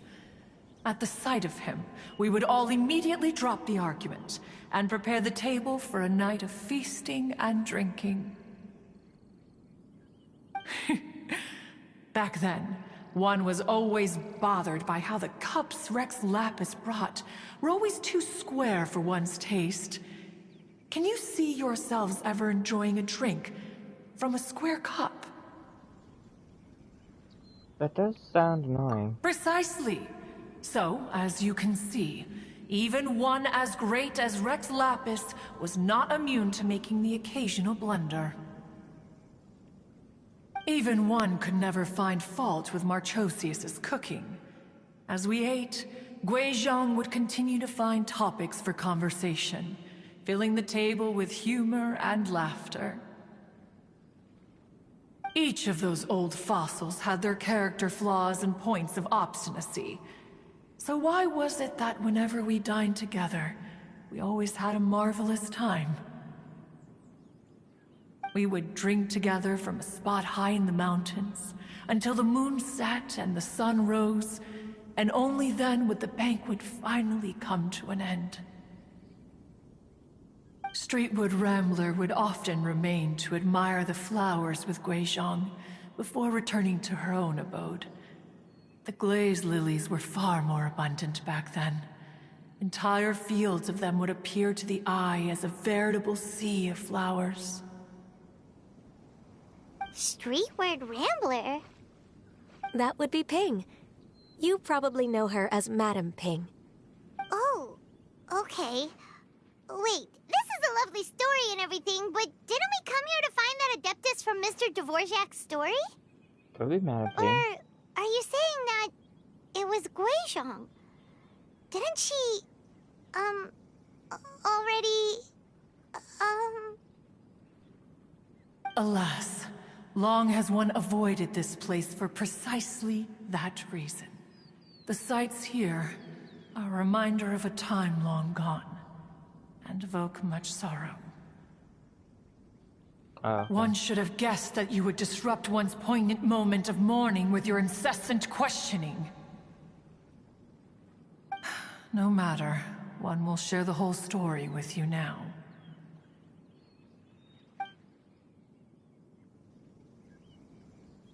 In times gone by, one quarreled oft with Guizhong concerning mechanical principles.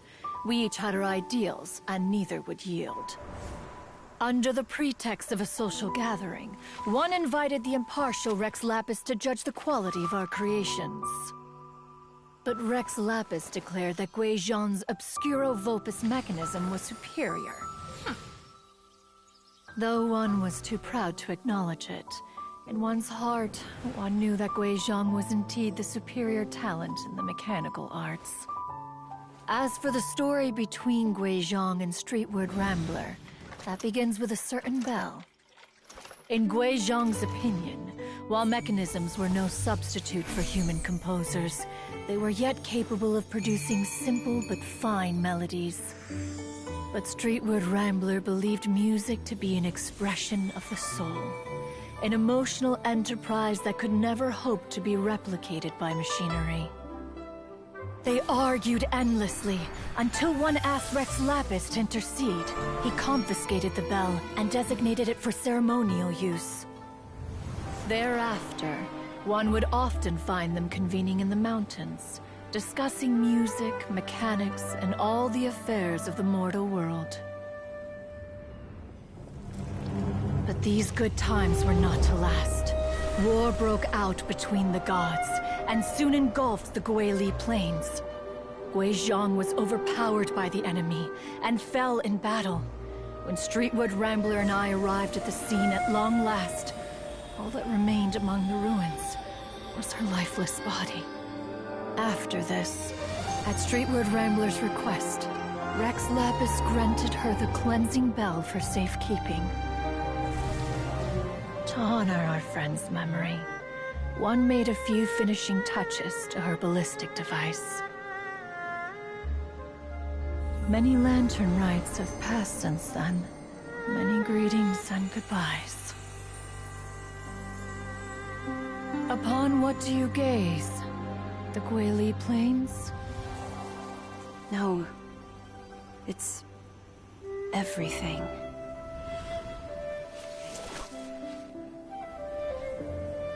We think of human life as like a lantern that's lit one minute and extinguished the next.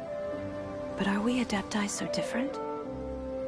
Perhaps as dust settles after a storm, we too must one day return to the world below. One has always been austere and private by nature, and has never relished socializing. One's dealings with Guizhong were born out of discussions on the discipline of mechanics. What? You have loads of friends, and you seem pretty chatty. Just because one is not ignorant of social graces does not mean one is fond of them. One is perfectly capable of partaking in conversation despite being introverted. But in the end, one is nothing like Streetwood Rambler. She is dauntless but thoughtful, not to mention eloquent and wise. Moreover, her friendship with Guizhong was far greater than one's own. Back when they were rivals, they would often compete against one another in the realm of musical composition. That cleansing bell was one of Guizhong's proudest works, having the ability to both compose and perform. Wait! That's weird. Didn't Madame Madam Ping say she pestered an old friend for that bell? And she also said something about being a vain beauty when she was young or something. Streetward Rambler, a vain beauty. My foot. That bell has a sad history. Clearly, she refrained from sharing with you the truth of its origins, since the right time had not yet come. As for her old friend, who else could it be? As soon as Streetward Rambler heard that a certain Zhang Li wished to borrow the bell, she realized that the man was none other than Rex Lapis, and that he had made an enormous decision. After all, we all have known each other for several millennia. Some things between us are implicitly understood. Whoa! So they were talking in secret code? Oh, Paimon did not see that one coming. Enough of your intrusions. Where was one up to? Ah, yes. One remembers now. The cleansing bell is powered by a mechanical art, and can be used to great effect as an accompanying instrument. After the passing of its creator, it was used on numerous occasions during rites of parting. But Streetward Rambler did not acquire it from Rex Lapis for the purpose of producing further funerary tunes. No. Each time she rang it, it was to play the tune that Gui Zhang composed on it. The two once clashed over their beliefs about the meaning of music.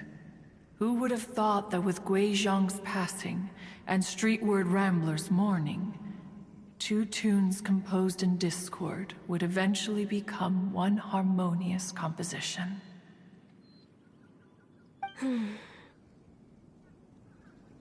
Once upon a time, Streetward Rambler also loved gatherings, liquor, and music. But after Gui Zhang passed, she preferred her own company. She could often be found sitting alone at a mountain summit, contemplating and reminiscing with her zither. The music would go from mournful to soothing to impassioned. Many years passed before she finally composed a melody to her satisfaction. In celebration, she played the tune to the clouds. Regrettably, one has only ever heard her play that tune once. Which brings one back to the matter you've been investigating. Perhaps it was during that performance that the ancestor of your Fontaine friend fell into the water and was saved by Streetward Rambler. But if she was so happy with the melody, why would she only play it once? One was also greatly perplexed by this. After suppressing one's curiosity for a long while, one finally approached her and asked why she would retire the tune after having spent so long on it. In response, she said, "Though the strings that played that melody survive, the one who inspired it is gone. Tell me, Cloud Retainer, when the one attuned to my soul is no longer here, who else could hope to understand this tune?" Aw, poor Madam Ping. I just remember being taken care of by you when I was young. Once the Archon War came to an end, I stayed behind in Liyue Harbor to honor my contract. Although I met Gui Zhang a few times, I never knew anything of this particular story. Gui Zhang was quite the visionary, but tragically passed before her time. Her manuscripts still lie unfinished in the realm of clouds. Blank pages give one cause for contemplation on what might have been. Had you not decided to search for that mystery Adeptus, perhaps these stories, too, would have been lost to the sands of time. As of now, you know the truth. That the Adeptus who rescued the drowning man was none other than Streetward Rambler. Do you intend to discuss this with her? Probably. Do you mean Ping might find the topic too distressing? Precisely. The passing of our old friend is a heavy topic that both of us are usually careful to avoid. If I may be so bold, Cloud Retainer, could it be that this is just your own personal opinion? Oh? How so?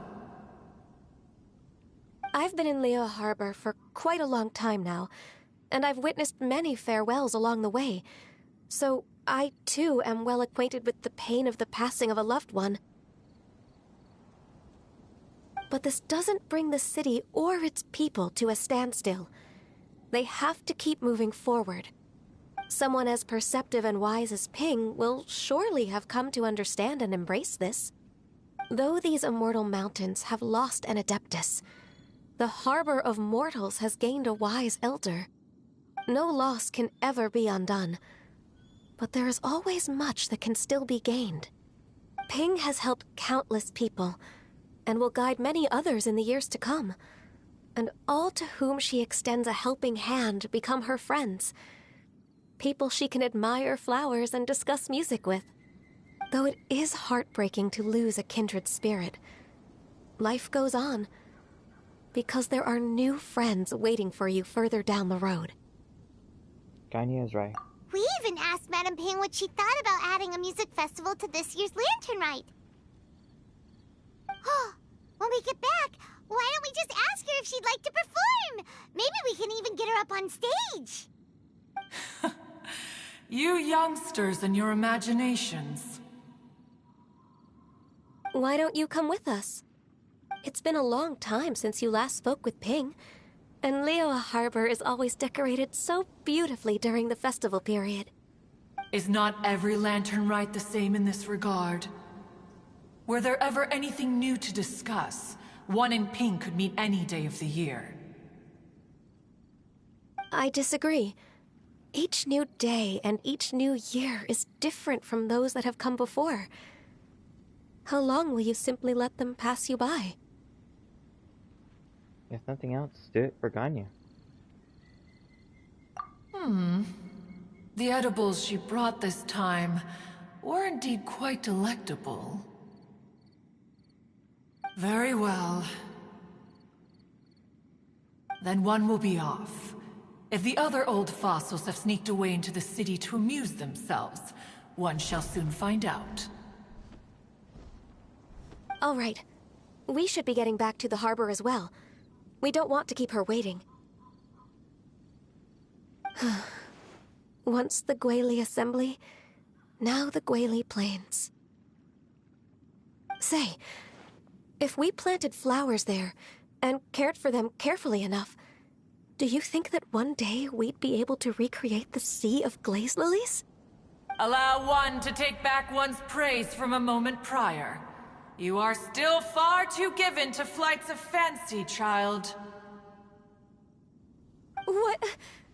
Cloud Retainer? You were still listening? One observed that you were making no effort to leave, and returned to chasten and hasten you. This time, one is departing in earnest.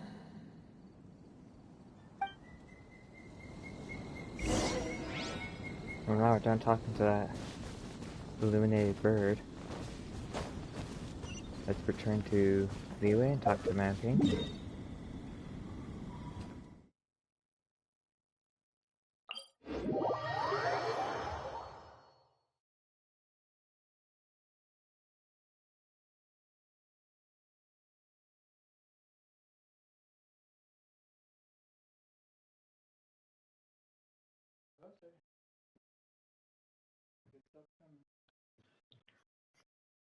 That's good.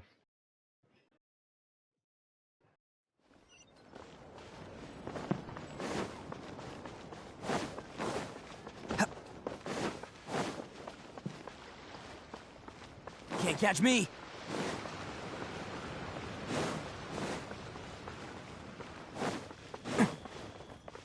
Can't catch me! This is a peaceful neighborhood.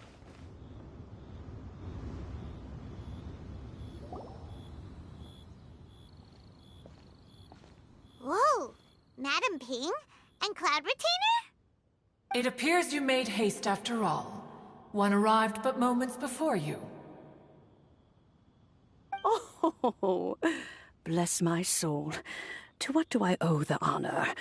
How nice of you all to come and visit me. Miss Illuminated Bird, haven't you said anything yet? Said what, precisely?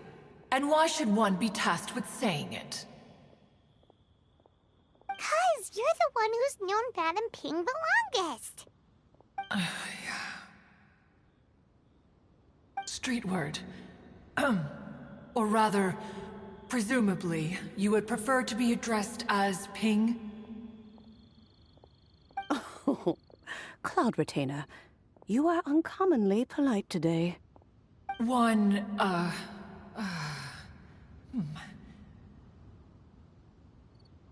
Given that Lantern Rite is almost upon us, the weather in the city is most pleasant, and a sweet floral fragrance lingers in the air. Ganyu, please continue from here. Huh? All right. So, this all started because we were trying to help Mr. Dvorak find the Adeptus who saved his ancestor's life. Ganyu recounts the story to Man Ping.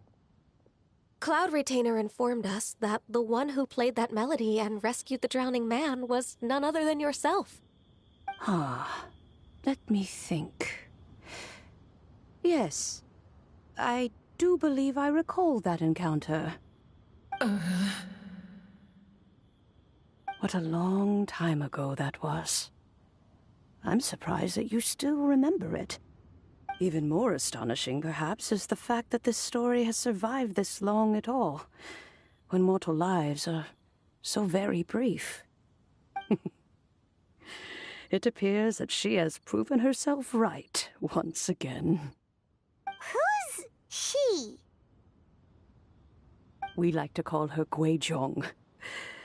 From the look in Cloud Retainer's eyes, I sense that she has already told you all about her. Albeit reluctantly, one might add. Oh, there is no harm done. After all, Lantern Rite's very purpose is to commemorate the heroes who gave their lives for Liyue.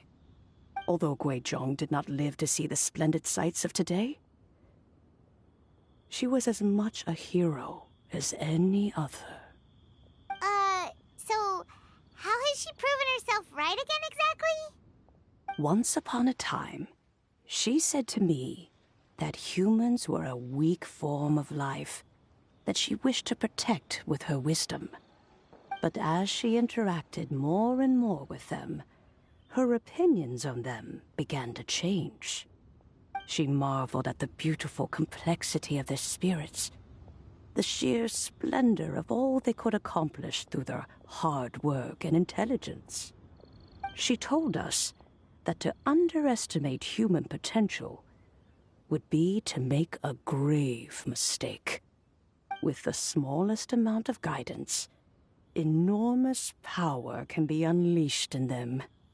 And a human who has reached their full potential may well be her equal. Someone who could have as much to teach an Adeptus as to learn from them. She always had a way with words. That her mechanical accomplishments were judged superior to one's own was, one suspects, in large part due to her sheer eloquence.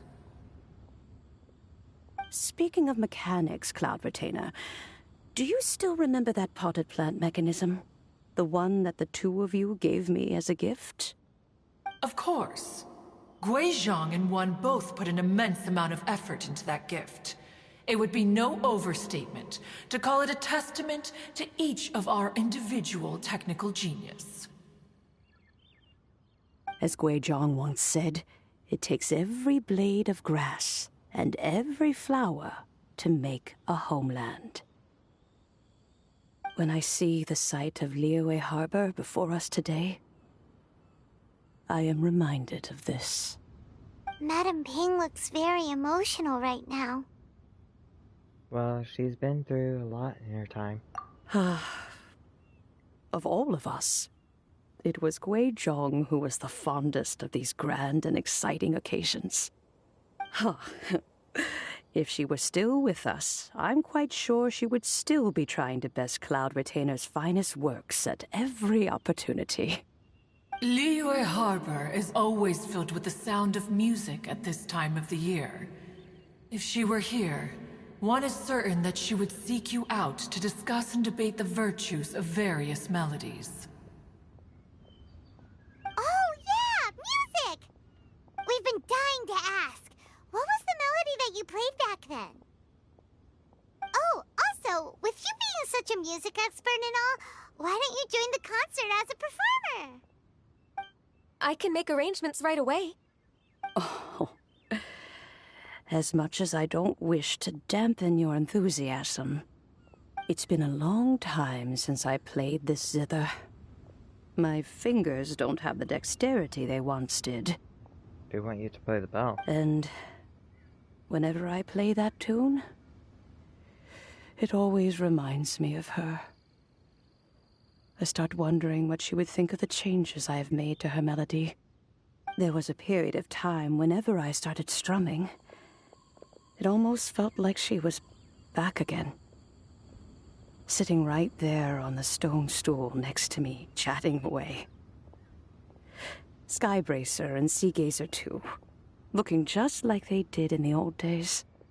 No matter how much time goes by, the moment that melody starts playing, it transports me right back to that time in my memory. So the past still weighs heavily on your heart? Well, I would be lying to myself if I claimed to have completely moved on.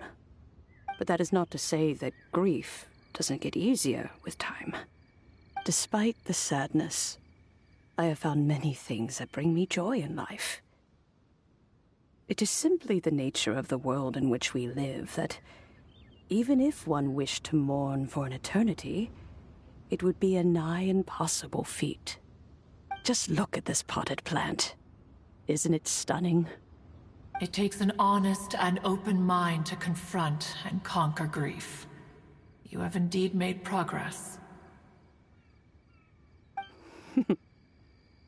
Be that as it may, I shall leave the lantern rite stage to the youth of today.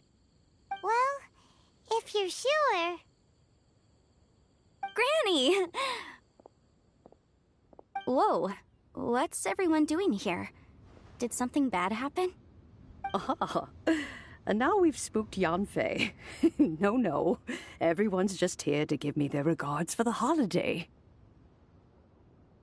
Oh, that's wonderful, I'm glad. Well, in that case, happy Lantern Rite, everyone. Happy Lantern Rite. Happy Lantern Rite.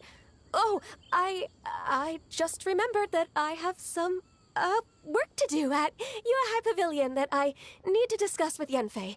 I haven't been able to find a chance until now. I will leave Mr. Dvorak in your capable hands. Cloud Retainer, Ping, we will be off for now. Huh? Does it have to be right now? Which case is this again? Hey, Ganyu!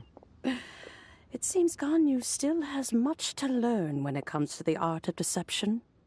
What a pity. She has learned nothing of one's ability to carry a conversation. Since it's been so long, Cloud Retainer, why don't you stay? I'll make a cup of tea and we can chat a while. Gladly. This was one's intention as well. When you next see the Fontaine musician, please give him my regards. I'd like to wish him the very best with the concert. You got it, Madam Ping. Thank you all. I think you've listened to enough of my nattering for one day. As for that melody, I will play it for you all another time. Goodness knows I need to practice it first. Wow, that'd be great! We'll look forward to it. when that time comes, wherever her spirit may be among the countless grains of sand and specks of dust between the harbor and the mountains, perhaps she will look at the Liyue of today and steal a smile when she sees the prosperous land that it has become. All right, let's go tell Mr. Dvorak the news. Let's see, can I teleport down there?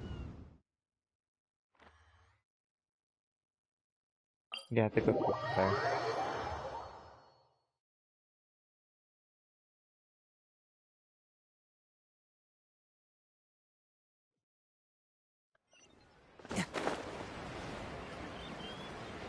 Just over here.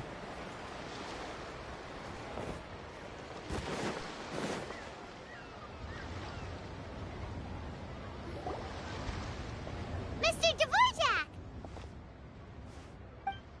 Ah, and Kuching's here too! Thanks for helping set all of this up. Welcome back. Did everything go well? Really, really well. We found the person Mr. Dvorak was looking for. Are you serious? You recount the true story of the fairy lady. I see. So the melody my ancestor heard was an adeptus remembering her late friend?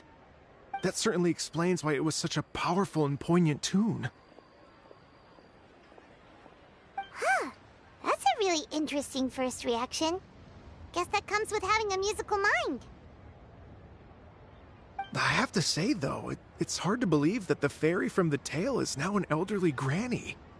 Oh, Paimon knows exactly what you mean. Normally, Adepti don't age at all. But Streetward Rambler, or Madame Ping as we know her, probably only became old because it's what she wanted for herself. Madame Ping possesses vast knowledge and great wisdom. Whatever physical form she may decide to take, her mind and wits are as sharp as they come. Yep, Kuching summed it up perfectly. That's exactly what Paimon was trying to say. I think... yes. I must thank her in person. That can wait until after the concert, though. For now, I need to devote all my emotional energy to the performance. Ah, speaking of, Madame Ping wishes you all the best with the music festival. Paimon has a sneaking suspicion that she'll stay in her usual spot, but listen to the performances from afar. Wait, are you serious? Huh. Oh no, now I'm starting to get nervous. Relax. Just treat it like any other performance. Okay, alright. Nope, another rehearsal is in order. Please excuse me, everyone. Mr. Dvorak? He's already gone. Paimon wasn't even finished telling him everything. Before we set off on our search with Ganyu, he asked us about what music means to people. After our recent adventure, Paimon thinks we have a lot more to say about that now. Please, share your insights with me. Well, we found out that music can be used for good, but also for bad. It can make people happy and moved, but it can also be sad and bittersweet. And music is like a kind of memory written in people's hearts. It can put you in touch with feelings from a totally different time and place. That's pretty much. Though there was more to it than that. It sounds like you had an eventful trip. Don't worry, I'm sure Ganyu will fill me in on all the details shortly. Wait, does that mean you're gonna carry on working? Mm-hmm. Just a few things to wrap up. All the groundwork is done. As long as everyone enjoys the festival activities, all our efforts are worthwhile. Happy Lantern Rite. Happy Lantern Rite to you as well. Whew. That should be everything taken care of, right? Oh, no, wait.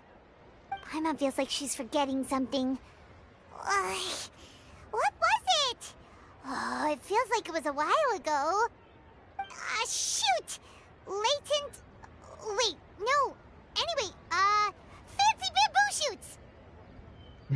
Made from nascent bamboo shoots. Zhongli said he wasn't in a hurry, so if we went now, there's probably still time, right?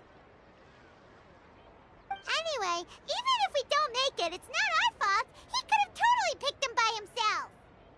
Ugh. Yeah, I could have. Anyway, let's go check with him at Wangsheng Funeral Parlor.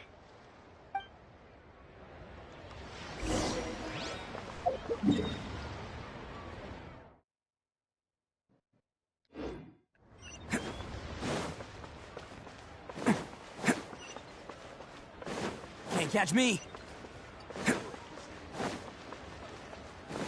Are we gonna meet Hu Tao here? Yep. And Yun Jin as well.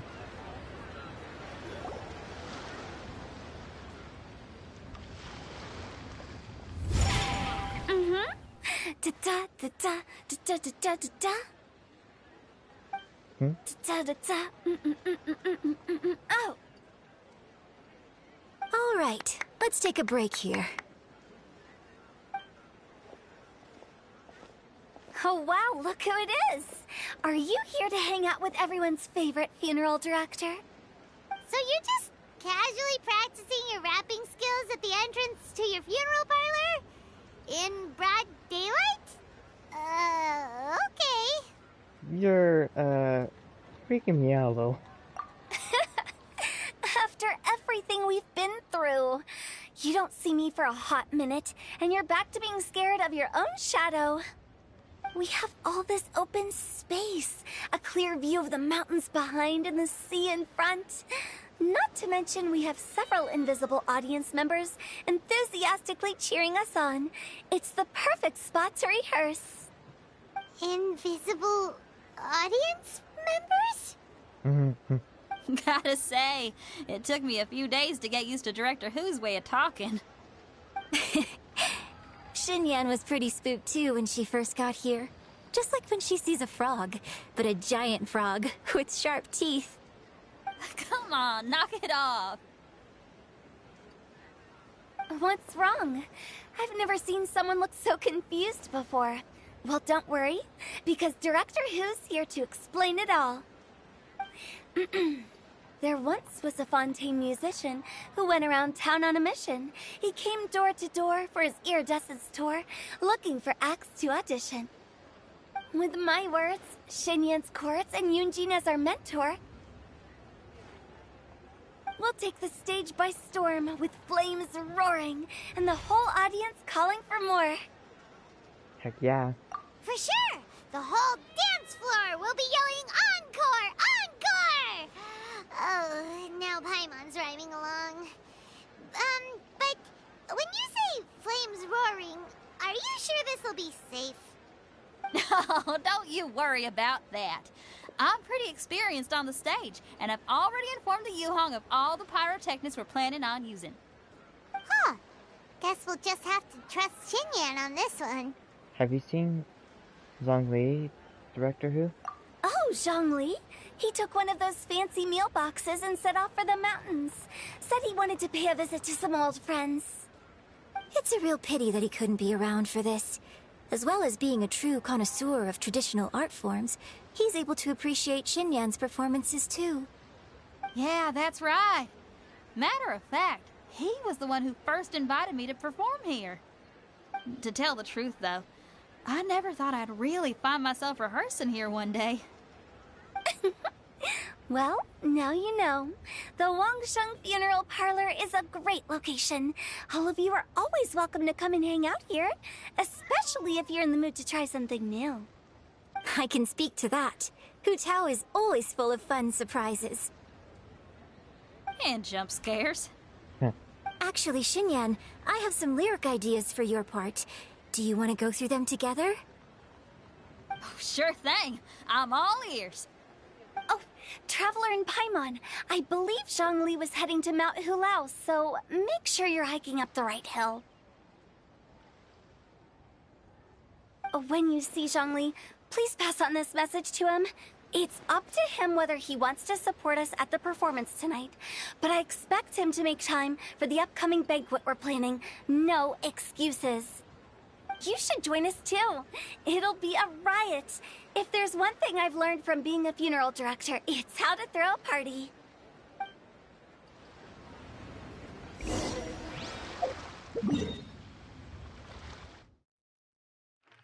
Did you have his chiming a lot this time?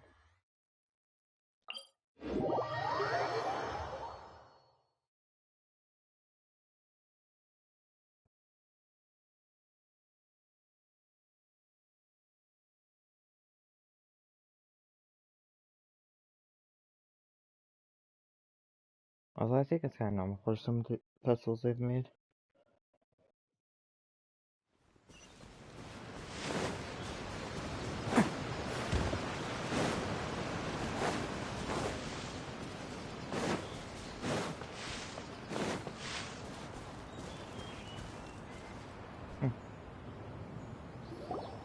Paimon sees them! It's illuminated deer! And illuminated bird number 2! Greetings, everyone. Long time no see. A familiar face. Have you come from Liyue Harbor? How is the city nowadays? Everything's great! But you know, if you're so curious, you can always go and check it out for yourself. In fact, Mooncarver has been taking many walks on Mount Tianheng in recent times. I believe the sights of the city are quite familiar to him. Zhongli! Here you are! We've brought the bamboo shoots you wanted. Impeccable timing.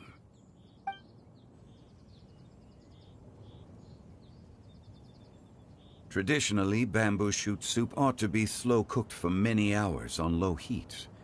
Using Adeptus arts to hasten the process is something of a shortcut. Wait, that mechanism... is that... Indeed. Cloud Retainer kindly lent me her supreme cuisine machine.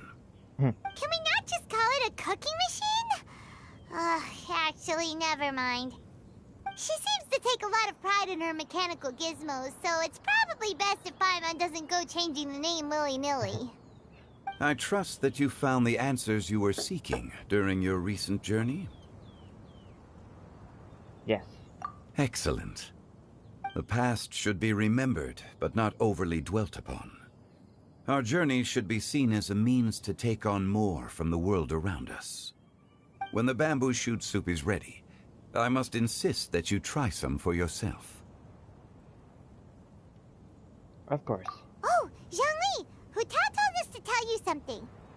She said, it's up to him whether he wants to support us at the performance tonight, but I expect him to make time for the upcoming banquet we're planning. No excuses! When she says performance, she must mean the Lantern Rite Music Festival.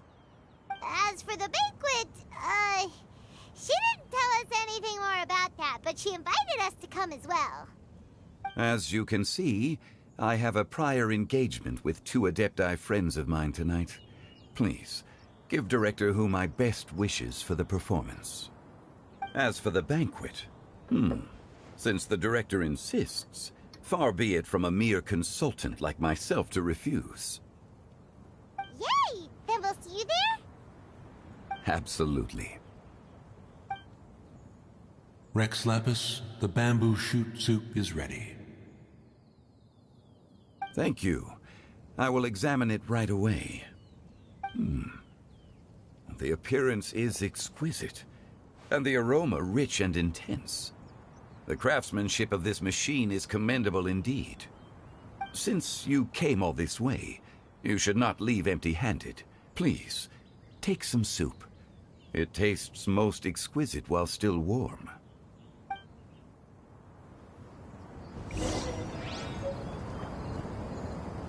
Of course, let's do this. I intend to reminisce with my old friends for a while longer. You ought to get back to Liyue Harbor. There is a performance you do not want to miss.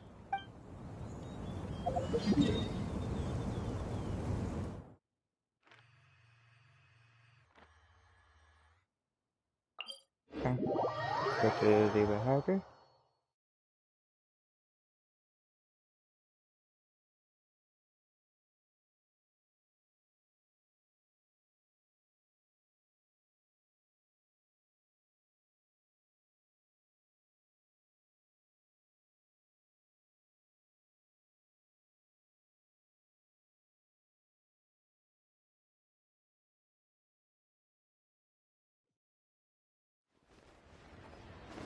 catch me!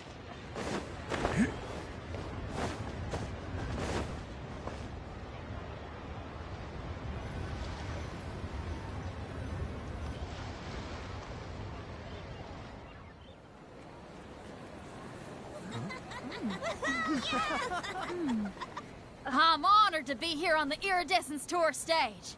All right, without further ado, I'm Xinyan, this is Hutao, and this is a little something called... The Flame Lilies!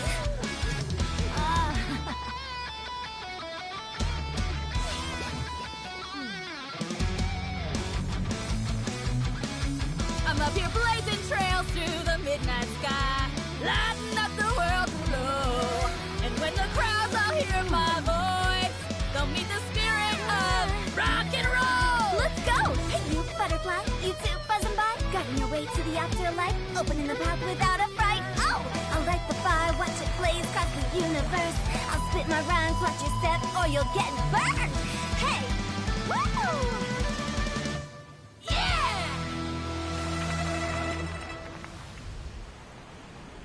Does anyone have any plans tomorrow? With another year behind us, I think we deserve a celebration of our own. My treat. Interested? The Tianquan footing the bill? I can't miss out on that.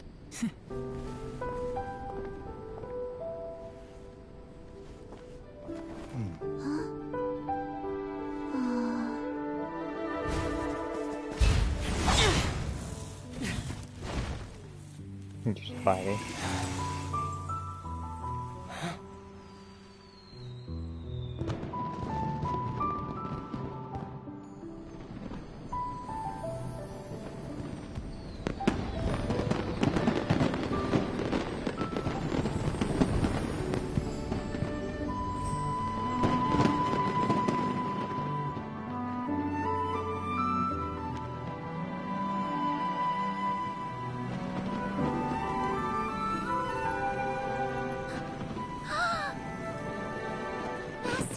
Master, listen!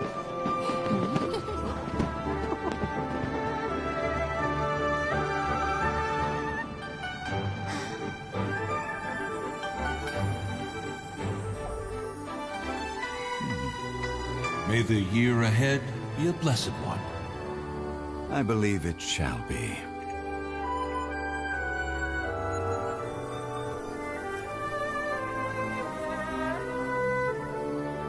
Master, the Xiao Lanterns, Ha! Elementary. One shall fashion for you a Xiao Lantern the likes of which the world has never seen. And you must take it to Liyue Harbor to display its magnificence for all.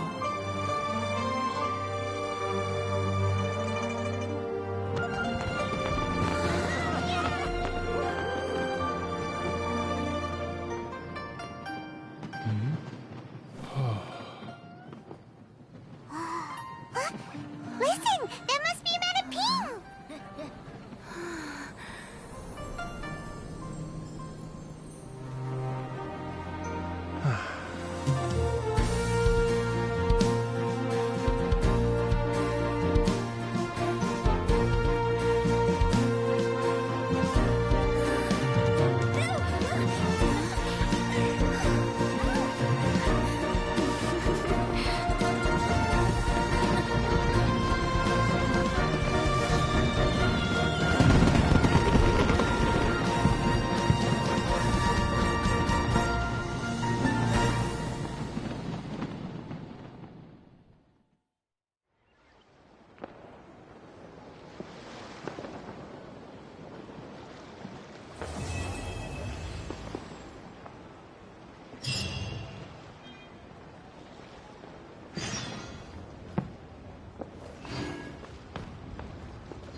That's pretty cool.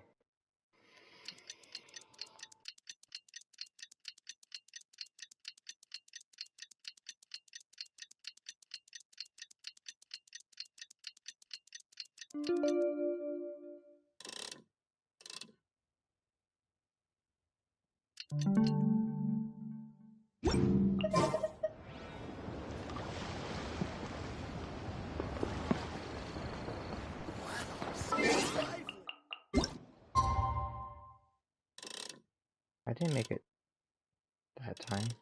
Okay, gotta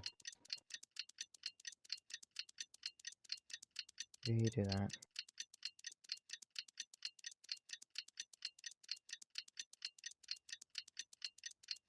I think I actually mean tomorrow, not that night. Traveler, hurry! It's almost time for us to join Hotel for dinner! Ooh, and we'll be meeting at Shinue Kiosk. It's the place with a really long wait list. As expected of the parlor director, always so generous. Come on, let's go!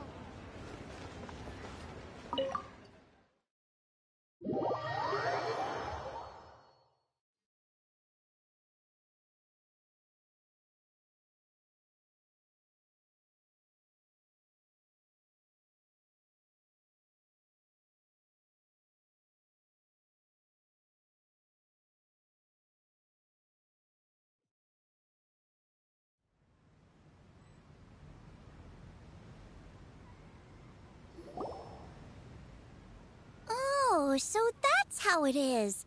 Thanks for the suggestions, Mr. Zhongli. I have them all noted down. I've long heard that your knowledge encompasses all things old and new, Mr. Zhongli, but I never knew that you were well versed in the art of cooking, too. It is truly an honor to make your acquaintance. No need for formalities. I too feel humbled to be in the company of such talented young people. There are many things I could learn from you.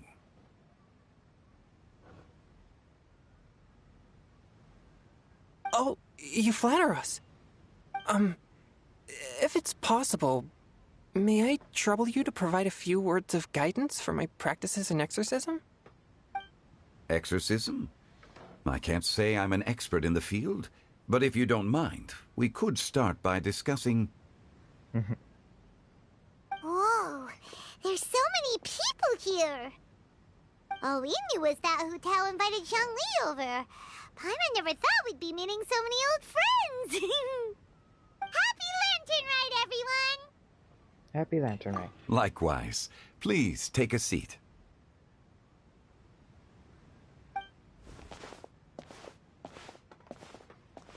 Happy Lantern Rite!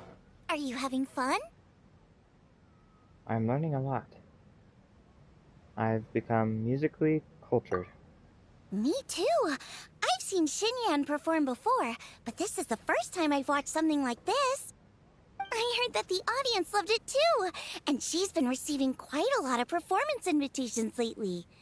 She's more busy than ever, and Yoonjin's gonna help her. Yep, and they asked us to pass on their season's greetings to everyone. They hope we'll have a wonderful gathering. The performance was spectacular indeed. However, it gave Xiangling a huge burst of inspiration, which in turn gave us a bit of a headache. Us?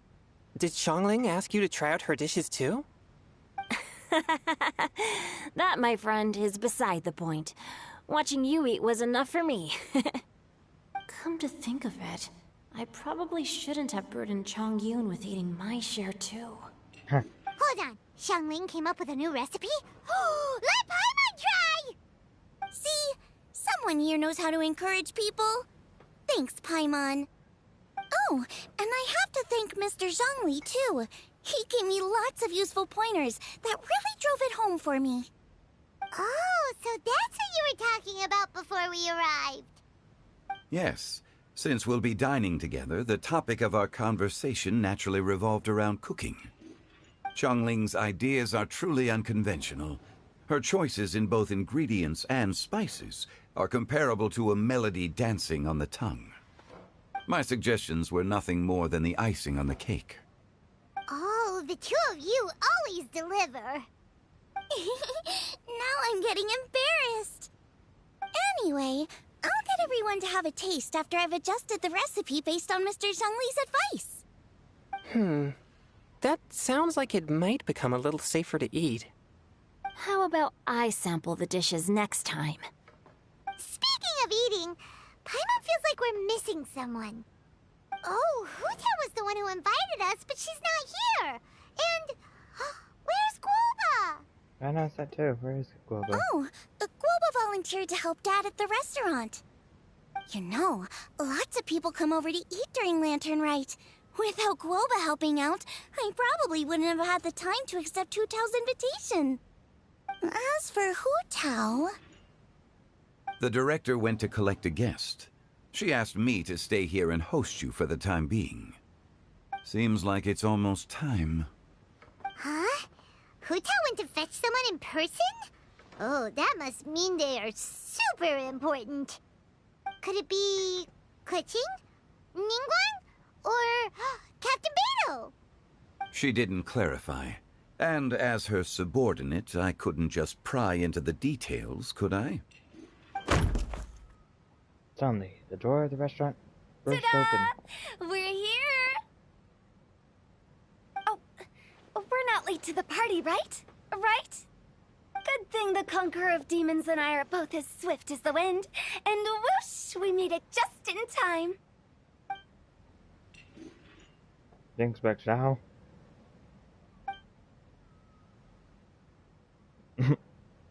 Oh. I see. So the important guest is the Conqueror of Demons. I've been looking forward to meeting you. The director didn't mention anything when she invited us. What a pleasant surprise. Gathered here with us tonight are not only young and accomplished individuals, but also the protector of Leo's peace, Adeptus Alatus. To convene here with all of you is indeed a great honor.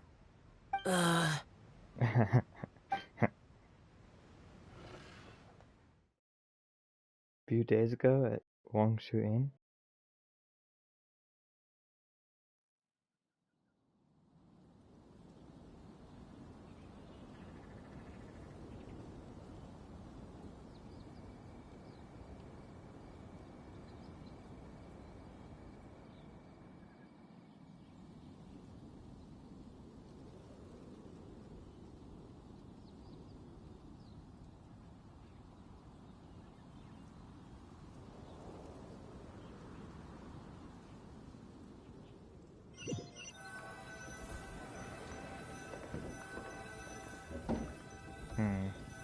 Hope it didn't freeze up.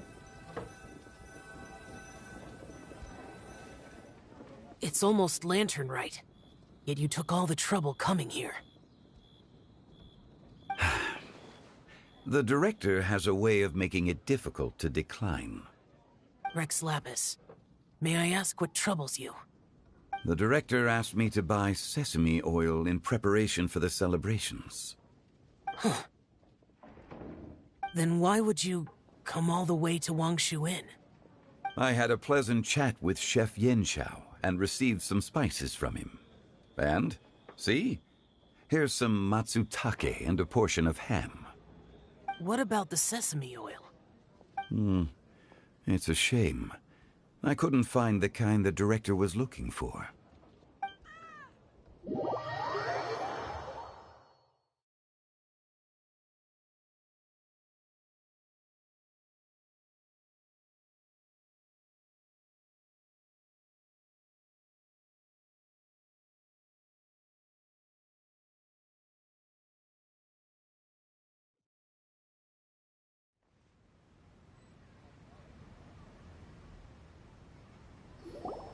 I'm sure you're exaggerating, Zhang...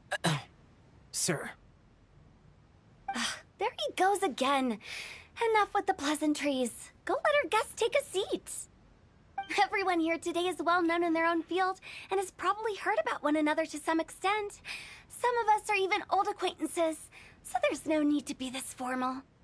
I heard that the Conqueror of Demons and the Traveler are pretty close, no? We're old friends. Great! You two sit together. You should take a seat too, Director. Oh? Finally remembered me? When we arrived just now, the hosts at Xinyue Kiosk told me our dishes are almost ready. Perfect timing. Let's not wait any longer and ask them to bring out the food.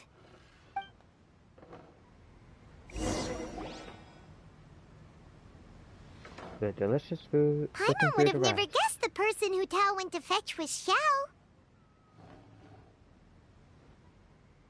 Oh, That's also the first I've heard of the Traveler and Paimon being friends with the Conqueror of Demons.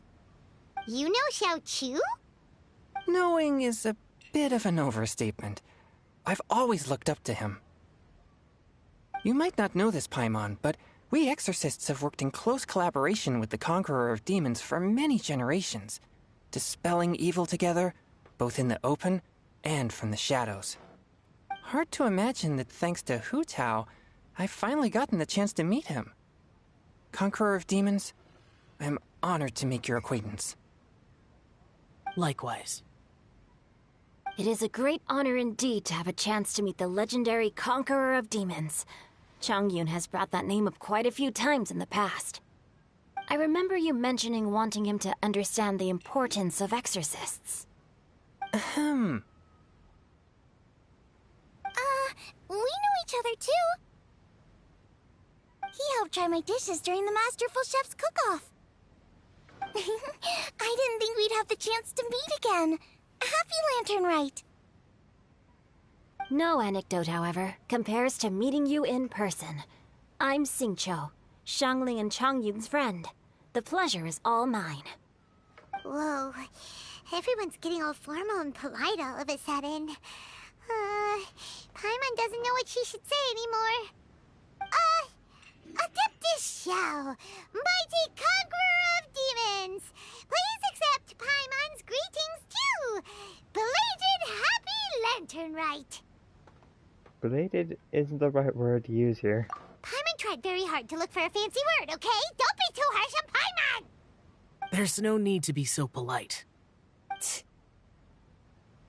You're right. This was meant to be a nice little get-together between friends after all. Too much formality kills the atmosphere. I didn't plan this gathering only for everyone to walk on eggshells. Hiya. What's your true intention, then? A little get-together between friends, sipping the finest tea and watching lanterns float into the sky, bidding farewell to the past, and embracing the present with joy. And that is something our consultant would say. I think it deserves a standing ovation. Indeed. Exceptional acting skills, Director.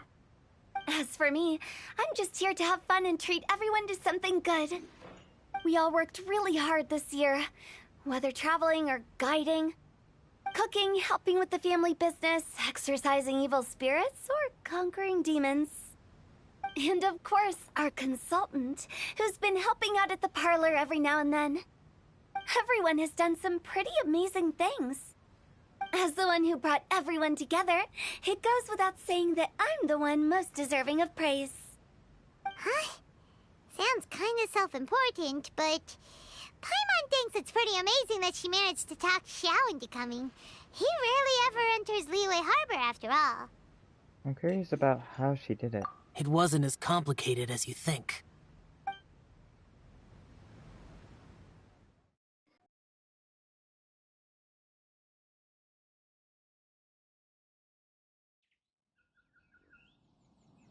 Not too long ago at Wangshu Inn again.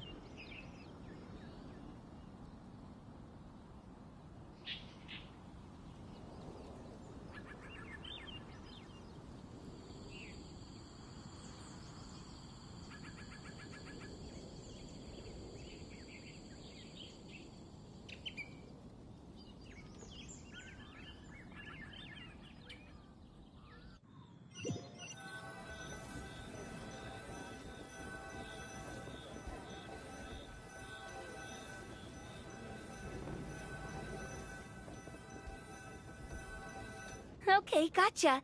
Thanks, boss lady. It's not boss lady, just boss. And there she goes. What a lively girl. Conqueror of Demons, Adeptus Xiao. Guardian of Wangshu Inn, hero of Dihua Marsh. I know you're there.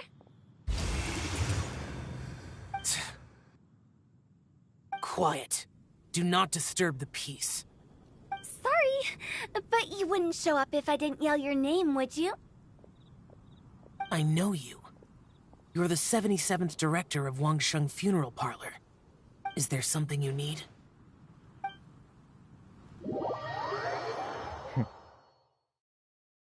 So that's all she had to do is shout his full name and he's there.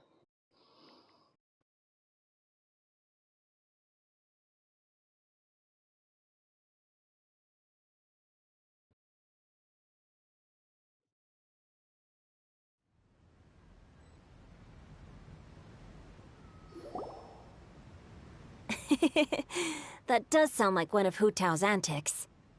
Did the Conqueror of Demons agree to come so that Hu Tao would stop pestering him?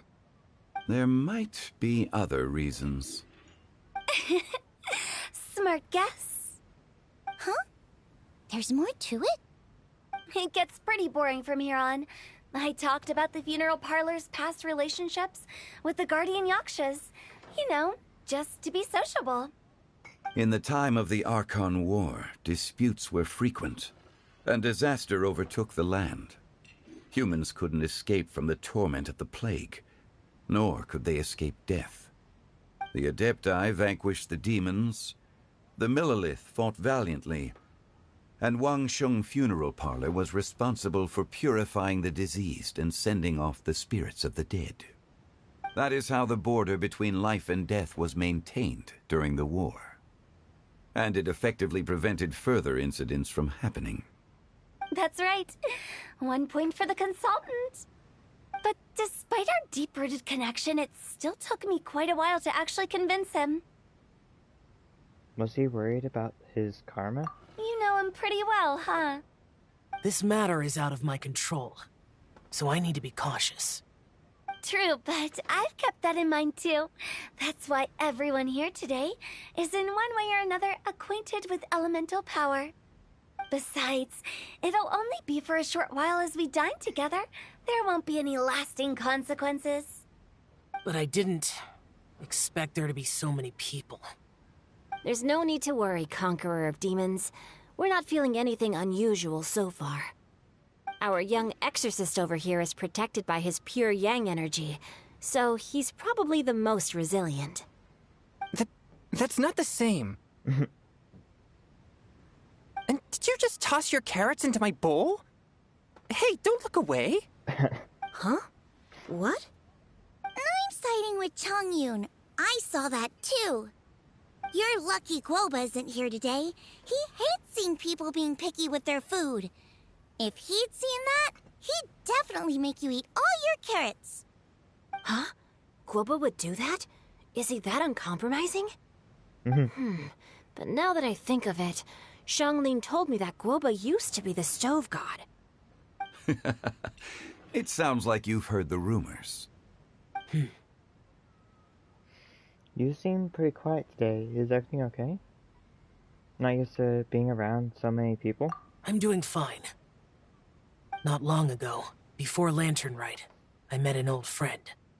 Thanks to his help, things have been a lot more stable than before. That's good to hear. Give everything you don't eat to Paimon. Right! Wait, what?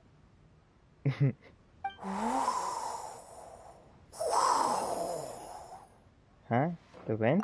Seeds of story, brought by the wind. And cultivated by time. Did Paimon just unconsciously complete that saying? That voice. Could it be? It must be Venti. I think. If I'm not mistaken, there's someone knocking at the door. Don't just sit there, Zhongli. Go welcome our guest in. No such need. I'm coming in. But why is Venti coming to Liyue Festival? You finally let me in. Hello, hello. No matter if we've met before or not, this moment marks a brand new encounter. Old friends and new. Happy Lantern Rite. Oh, it's the tone-deaf bard. Oh, he seems to carry a valiant breeze wherever he goes. It looks like we're gonna be friends. Fate has brought us together, so come on, take a seat and be my guest. Help yourself. Oh, I'll ask them for another set of cutlery. Mm-hmm.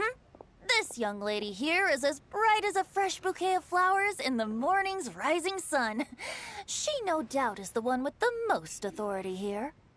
Whoa, these dishes look amazing! Is it really okay for me to join in? All right, I'm digging in. Huh, it's you.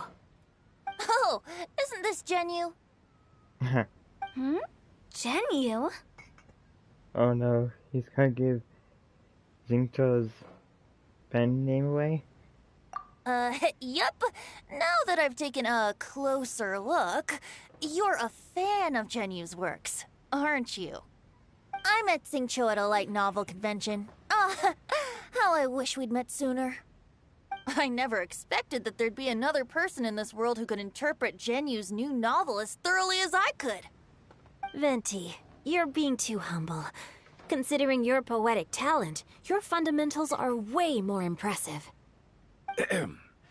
Could this new guest be Master Xingqiu's friend?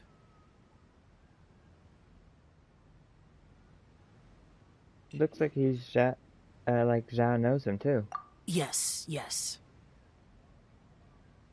Monsters become more active than usual as we get closer to Lantern Rite. I was patrolling Dihua Marsh a few days ago, when I happened to run into this... You've already forgotten? I'm a bard, remember? And bards go around singing wherever they like. Oh, right. And this bard was performing in Dihua Marsh. It was a moving melody, and it made me feel relaxed and at ease. I couldn't help but stay and listen. Thank you for your patronage. So that's how it was. I see. I understand now, too. I'm Zhongli, currently working at the Wangsheng Funeral Parlor. It's a pleasure to meet you, new friend. And I'm his boss. Oh, and if there's anything unsatisfactory, let me know anytime. That's very considerate of you. Oh? No wonder. Only a boss as savvy and reliable as you would be able to hire such an impressive consultant. Makes you wonder if Venti knows a Zhongli, or Zhongli knows a Venti? Like, they're just like acting it out, or what? Oh, you're too nice, Venti. Not to brag, but our consultant truly is impressive. His knowledge extends across the stars and the land, and there's nothing throughout history that he doesn't know. From the sophisticated way he speaks, it's hard not to suspect that he could very well be an adeptus in disguise.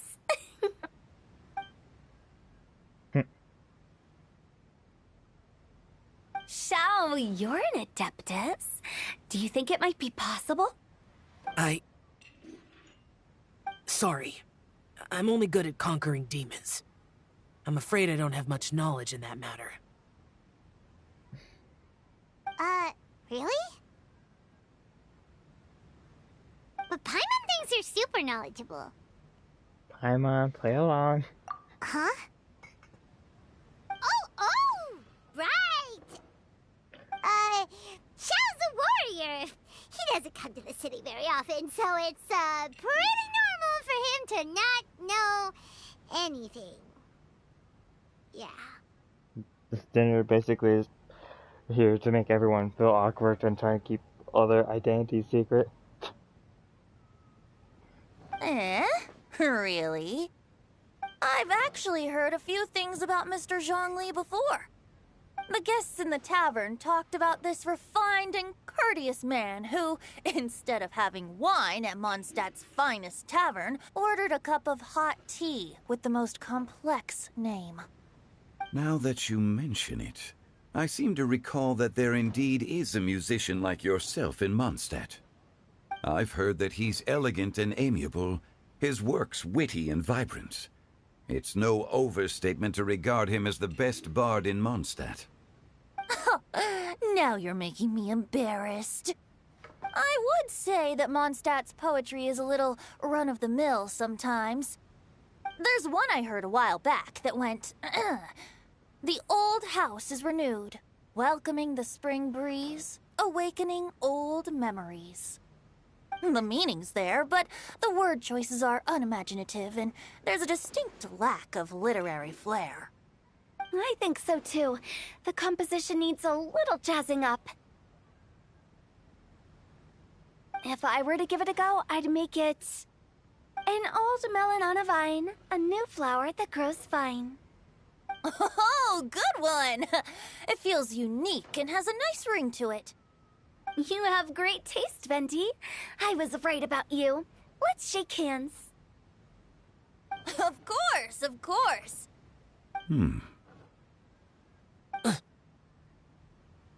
Hey, Shincho! Mind lending me a few books when we get back? Pick out some well-written ones.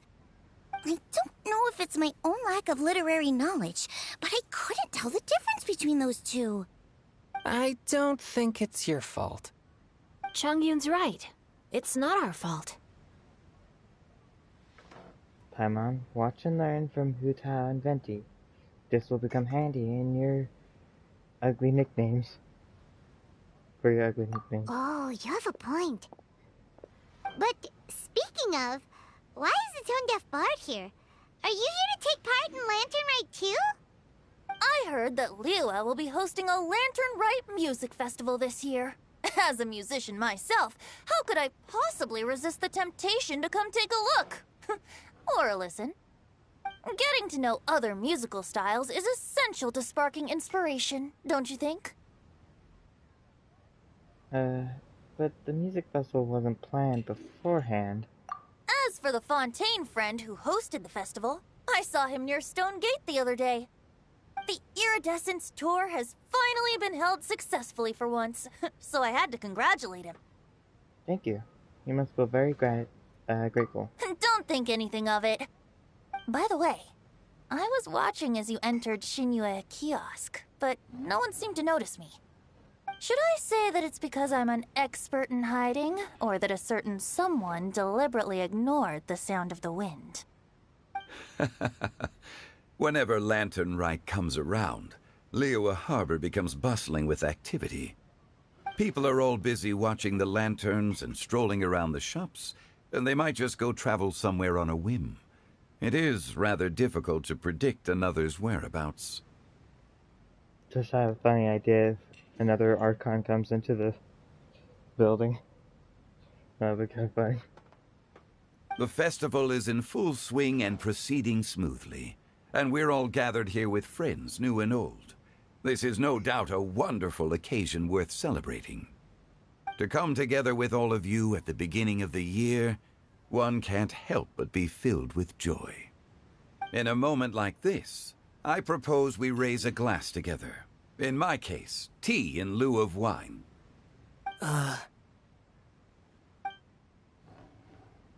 Very well said, Mr. Zhongli. That was exactly what I wanted to say. Now I'm getting a little self-conscious. I didn't cause you too much trouble barging in like that, did I? We usually drink wine during occasions like this over in Mondstadt, but since Mr. Zhongli insists on drinking tea, I'll give a toast with tea too. Everyone, thanks for the treat. You're welcome. As the host of this gathering, I hope everyone enjoys the food and drinks. May this year be better than the last. Considering that everyone may have other matters to attend to later, sticking to tea seems like a good idea. All of a sudden, they started proposing toasts. Should we? Zhao? What's with the urgency? Are you done eating? Wanna head out for a walk? Sure. Have you two finished eating? It's always nice to have a breath of fresh air after a meal. Helps with digestion. Paimon will come too. You're still hungry, right? Yeah? Don't worry, we'll be back soon. Okay then. Don't forget to come back.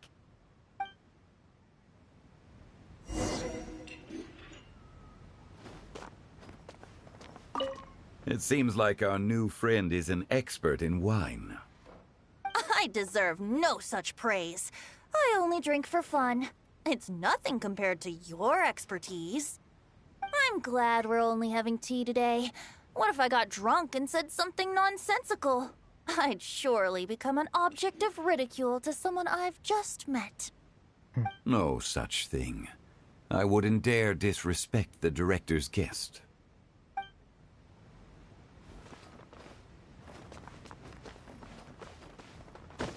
You're not allowed to leave Paimon here alone.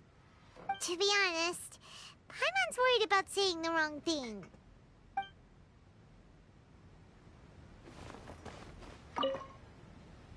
Did you talk about anything interesting before we started the meal? Anything fun I missed out on? Oh, we were talking about cooking. Mr. Zhangli told us that he went on a trip to Qiaoyang Village the other day and got a hold of some uncommon ingredients. Tea seed oil and sesame oil. He suggested I try using those in my new dishes. Oh, no wonder he left his post for so long that day. Those ingredients would be difficult for anyone else to find. I guess I'll need his help next time as well.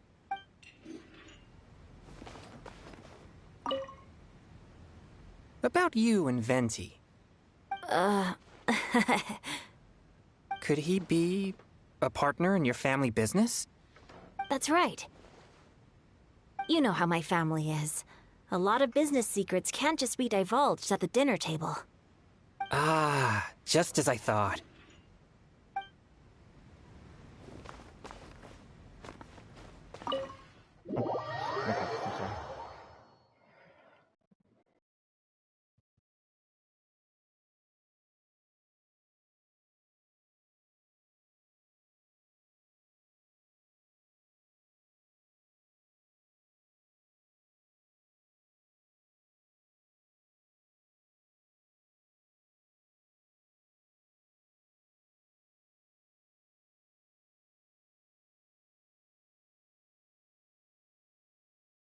This event is pretty long. That is partly why we would probably want to do it in parts.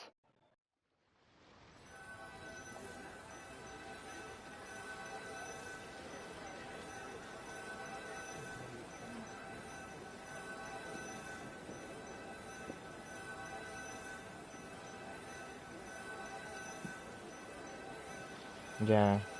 And also separating it means... Are you they alright? can't learn the whole story. Or do everything. Yeah. I should be the one asking you that. It's hard to describe.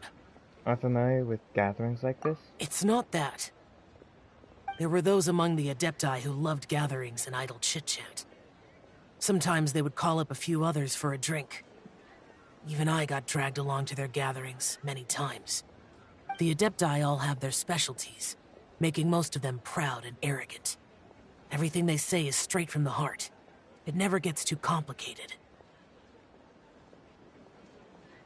But this time... I understand. It's all Zhongli's fault. Actually, no, it's Venti's fault. It's all Venti's fault. No. I didn't mean that. So you know his true identity. I'll get straight to the point then. The Animo Archon is a free spirit, and his temperament is as carefree as the music he plays on the flute. It's easy for a god like him to live in harmony with humans, and that's something I might never be able to do. You don't have to like them. That does sound like something you would say. No matter. I know my circumstances. Whenever I think of the ordinary conversations I've had with you, it feels... strangely novel. Strange in a good way? Yes. The parlor director went out of her way with the invitation, so it was difficult to turn her down. I had made mental preparations before agreeing to come. She told me that all the guests today would be acquainted with elemental power, and I knew that you would be here. But I didn't expect the other guests to be... No one would have guessed. General Capisis always said that we should live in the present and enjoy every pleasant surprise. Perhaps that's what I should do with what I'm feeling now.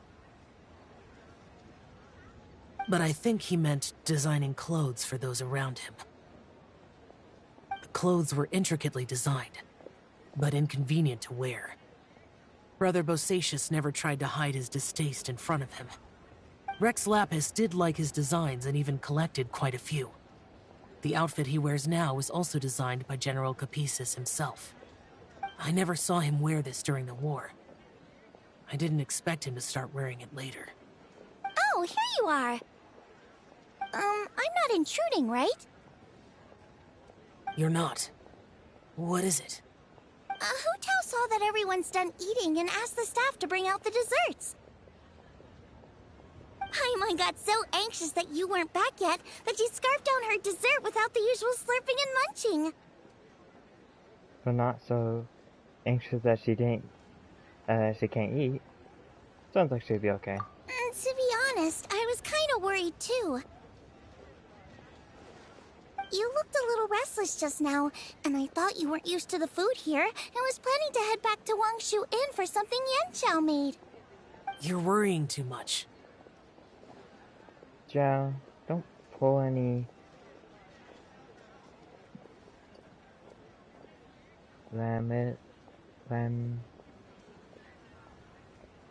Lemniscatic? I see. Wind cycling on us. Why would I? That's his power. Anyway, let's head back. Please wait! There's another reason why I came looking for you. Here, take these. I brought them for you. Almond tofu? Yup. Since the Masterful Chef's competition, you could say that Yanxiao and I are not only competitors, but good friends as well. I visit him at Wangshu Inn sometimes to discuss our cooking. I heard him say that the esteemed guest on the roof loves nothing more than a good plate of almond tofu, so I learned a thing or two about the dish from him. I'll be honest, before Hu Tao invited everyone, she secretly came looking for me, told me about the guests she planned to invite, and asked me for some suggestions on what she should order. So I made a few servings of almond tofu for you guys in advance. Take them as a token of gratitude for your support. When I told Guoba that I was making these for you, he started eagerly running around the kitchen and helping a lot too. Thank you, Zhengling and Guoba. Thank you for the trouble. There was no need to...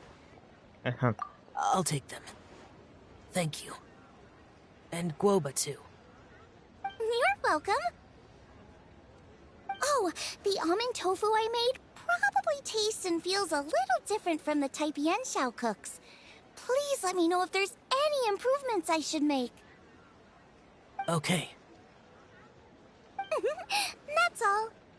Alrighty, we should head back now. We can't keep Paimon waiting.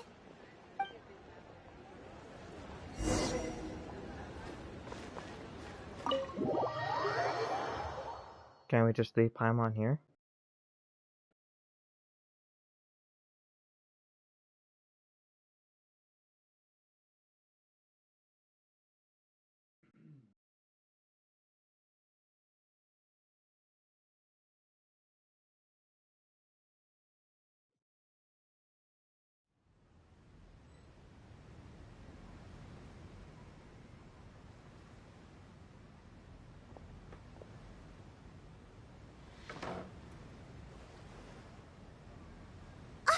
You're finally done whispering secrets to each other?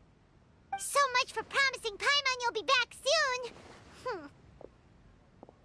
We were pretty quick. You're only angry because you have no sense of time. How could you say that to Paimon? In that case, besides having no sense of time, Paimon will let you know what having no sense of fullness looks like. Your dessert is all Paimon's. Sorry to keep everyone waiting. No worries, we're all just chatting here. There's no serious business to take care of. Whether we're chatting outside or inside, it's all the same. Should I have to be more like Hu Tao, Paimon? Paimon's too busy eating to talk to you. But even though we're all well acquainted by now, I think this festive gathering deserves something ceremonious. Oh? Is this some local custom? Nope. This is something I made up so that good luck will be on our side, that's all. Spontaneity is the best choice to make here. Let's use this incense burner on the table. It's been lit for so long now that the incense is running out. I'll leave refilling and lighting the incense to the most distinguished guest among us all. Lighting the incense will signify continuous growth and prosperity in all our endeavors in the new year. I see. Perfect symbolism, as expected of Hu Tao. And speaking of the most distinguished guest here today, I'm sure we all agree that it's Mr. Zhongli. I'm not very familiar with the details of his past deeds, but chatting with him has been a real eye-opener, even for a bard who has traveled all across the world. If knowledge were a form of power, one could even say that you're a wielder of unlimited strength. But when it comes to having a way with words, the notable bard is certainly one cut above the rest. I just happen to have a good memory. It is such an unexceptional skill, yet you made it sound like an unparalleled talent. I am truly impressed. Since we all get to nominate someone...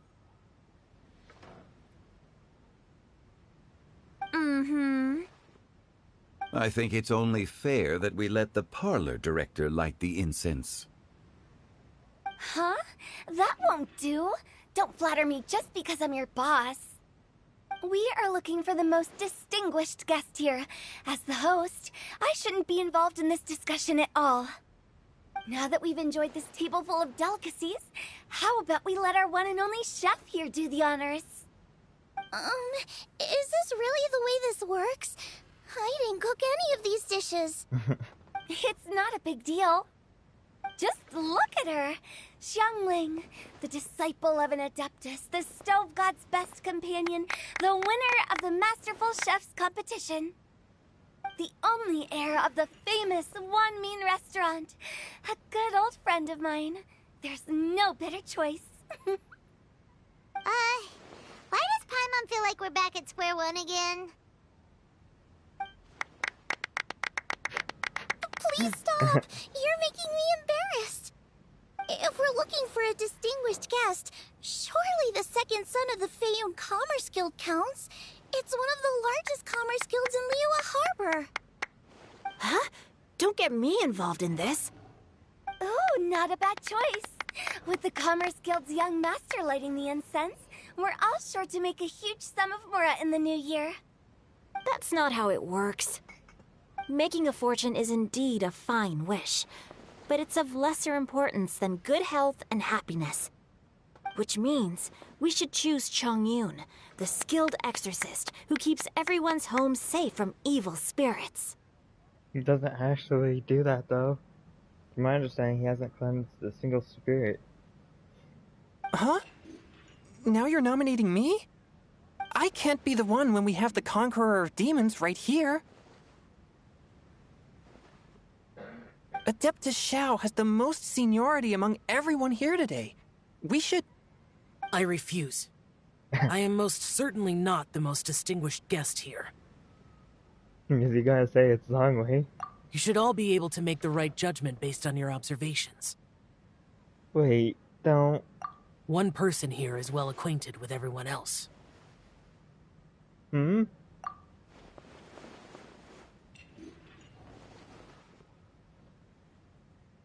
Oh, that's right!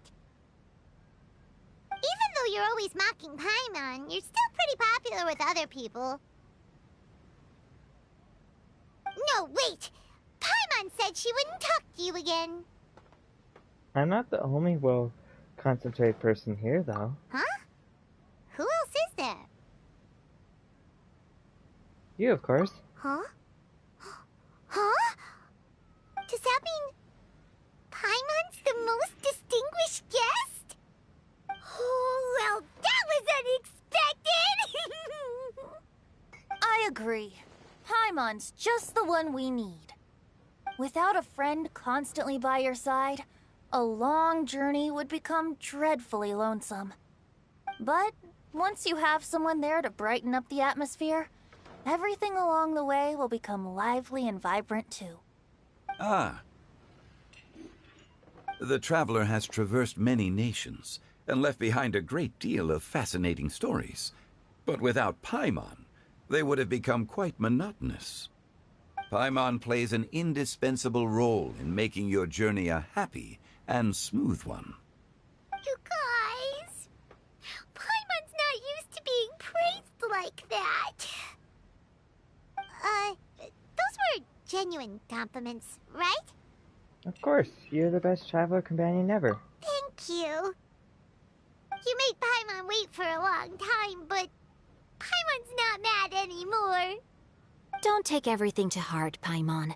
Friends tease each other all the time. That is indeed true. That means Paimon is as important to the traveler as Guoba is to me. Looks like we've come to an agreement. Any objections before we proceed? I trust the traveler's judgment. Then Paimon it is. And now, the world's most excellent traveler's greatest companion, guide, and friend, Paimon, will be refilling and lighting the incense for us. Here you go. Take the match, and don't burn yourself. But if things go really wrong, here's the 2-for-1 coupon. Paimon clumsily lights the incense. You'll have to relax, heart-to-heart chat all the way until nightfall. Now that everyone's had their fill of delicious food and tea, it's time to say goodbye.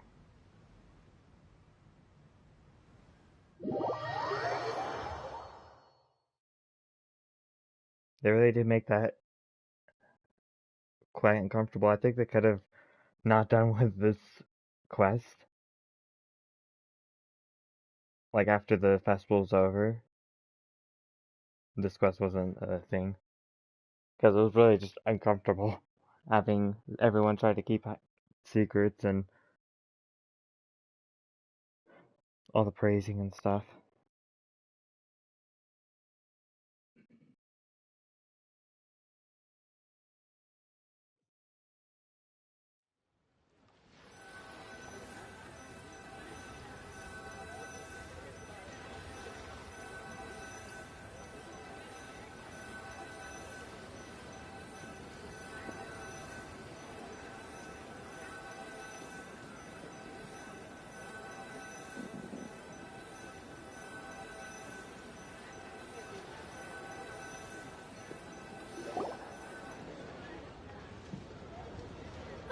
It's getting late. I won't take up any more of your time. You're all free to go as you please. The food and desserts were delicious. Thanks for the treat, Director. Yep, the tea was amazing too. You don't have to go all polite on me. Just remember to come when I invite you next time. Let's see. It's dark out, so I'm going to accompany Xiangling, Xingqiu, and Changyun back home. As for the rest of the guests, I'll leave them to our consultant. No need. I'm headed towards the harbor to meet a friend on the ship. There's no need to trouble one such as Mr. Zhongli. I think you know the place I'm talking about. Come meet me anytime. Hello. It was great getting to know you all. Let's meet again when the spring breeze begins to blow. Bye. Oh, we should write poetry together sometime.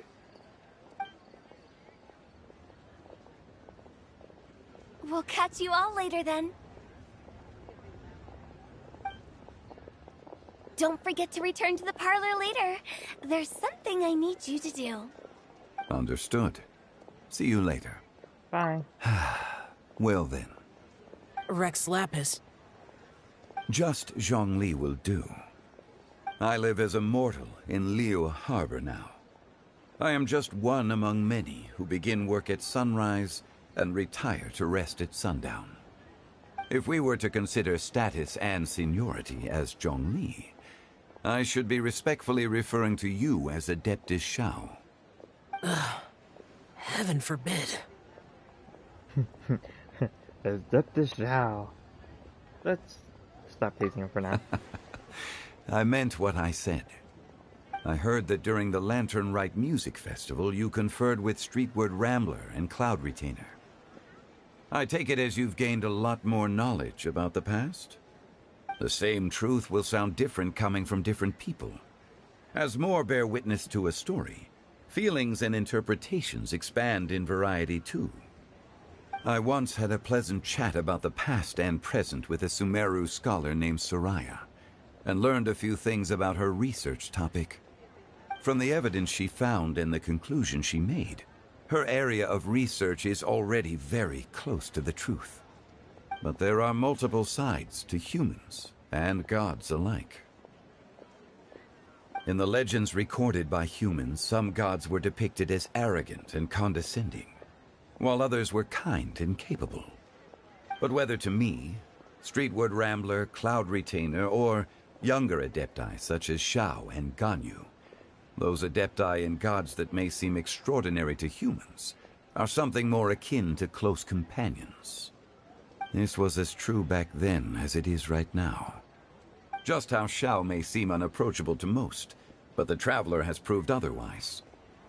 So there's no need to dwell too much on certain things.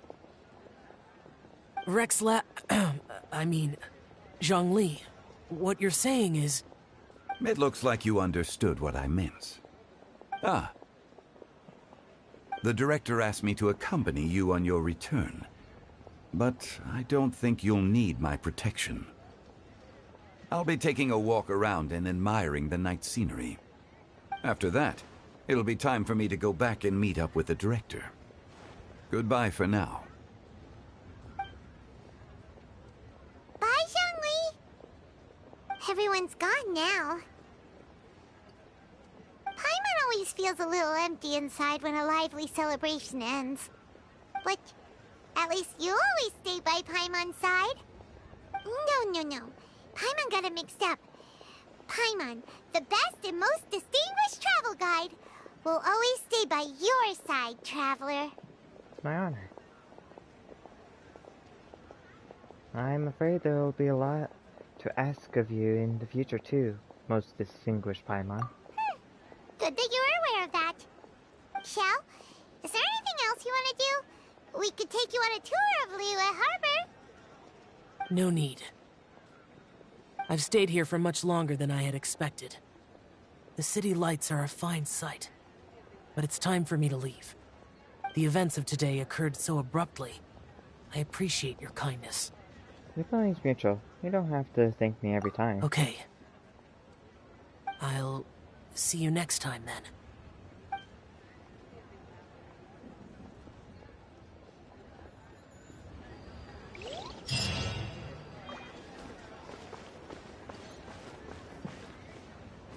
Yeah, that was the English Night Chimes event. I hope you enjoyed it. Oh, there's another quest. There's not a quest? Okay. Let's see, did I click everything here?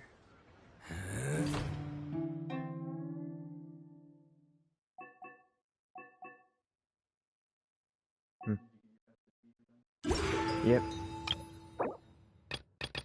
Got all my stuff, got a crown, and got a Yao Yao.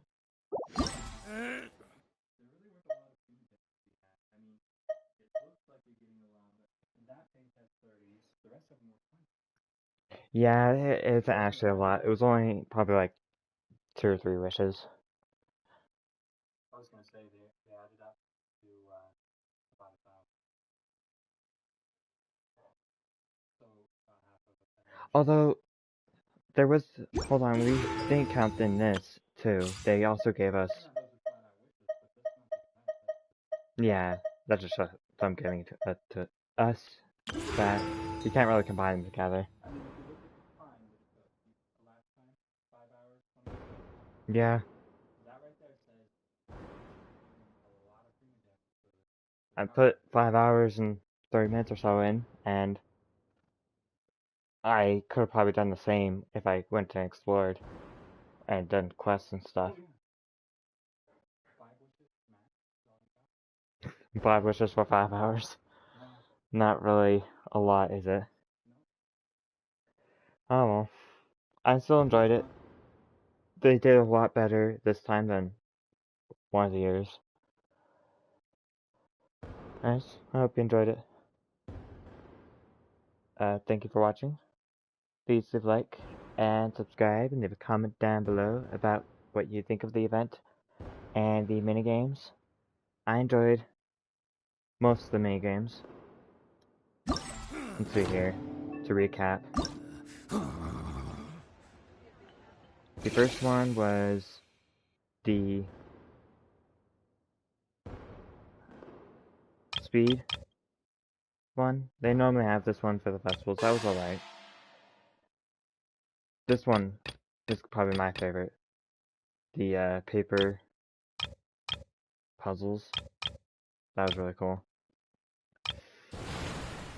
This one I didn't like as much. It's competitive. What was this one?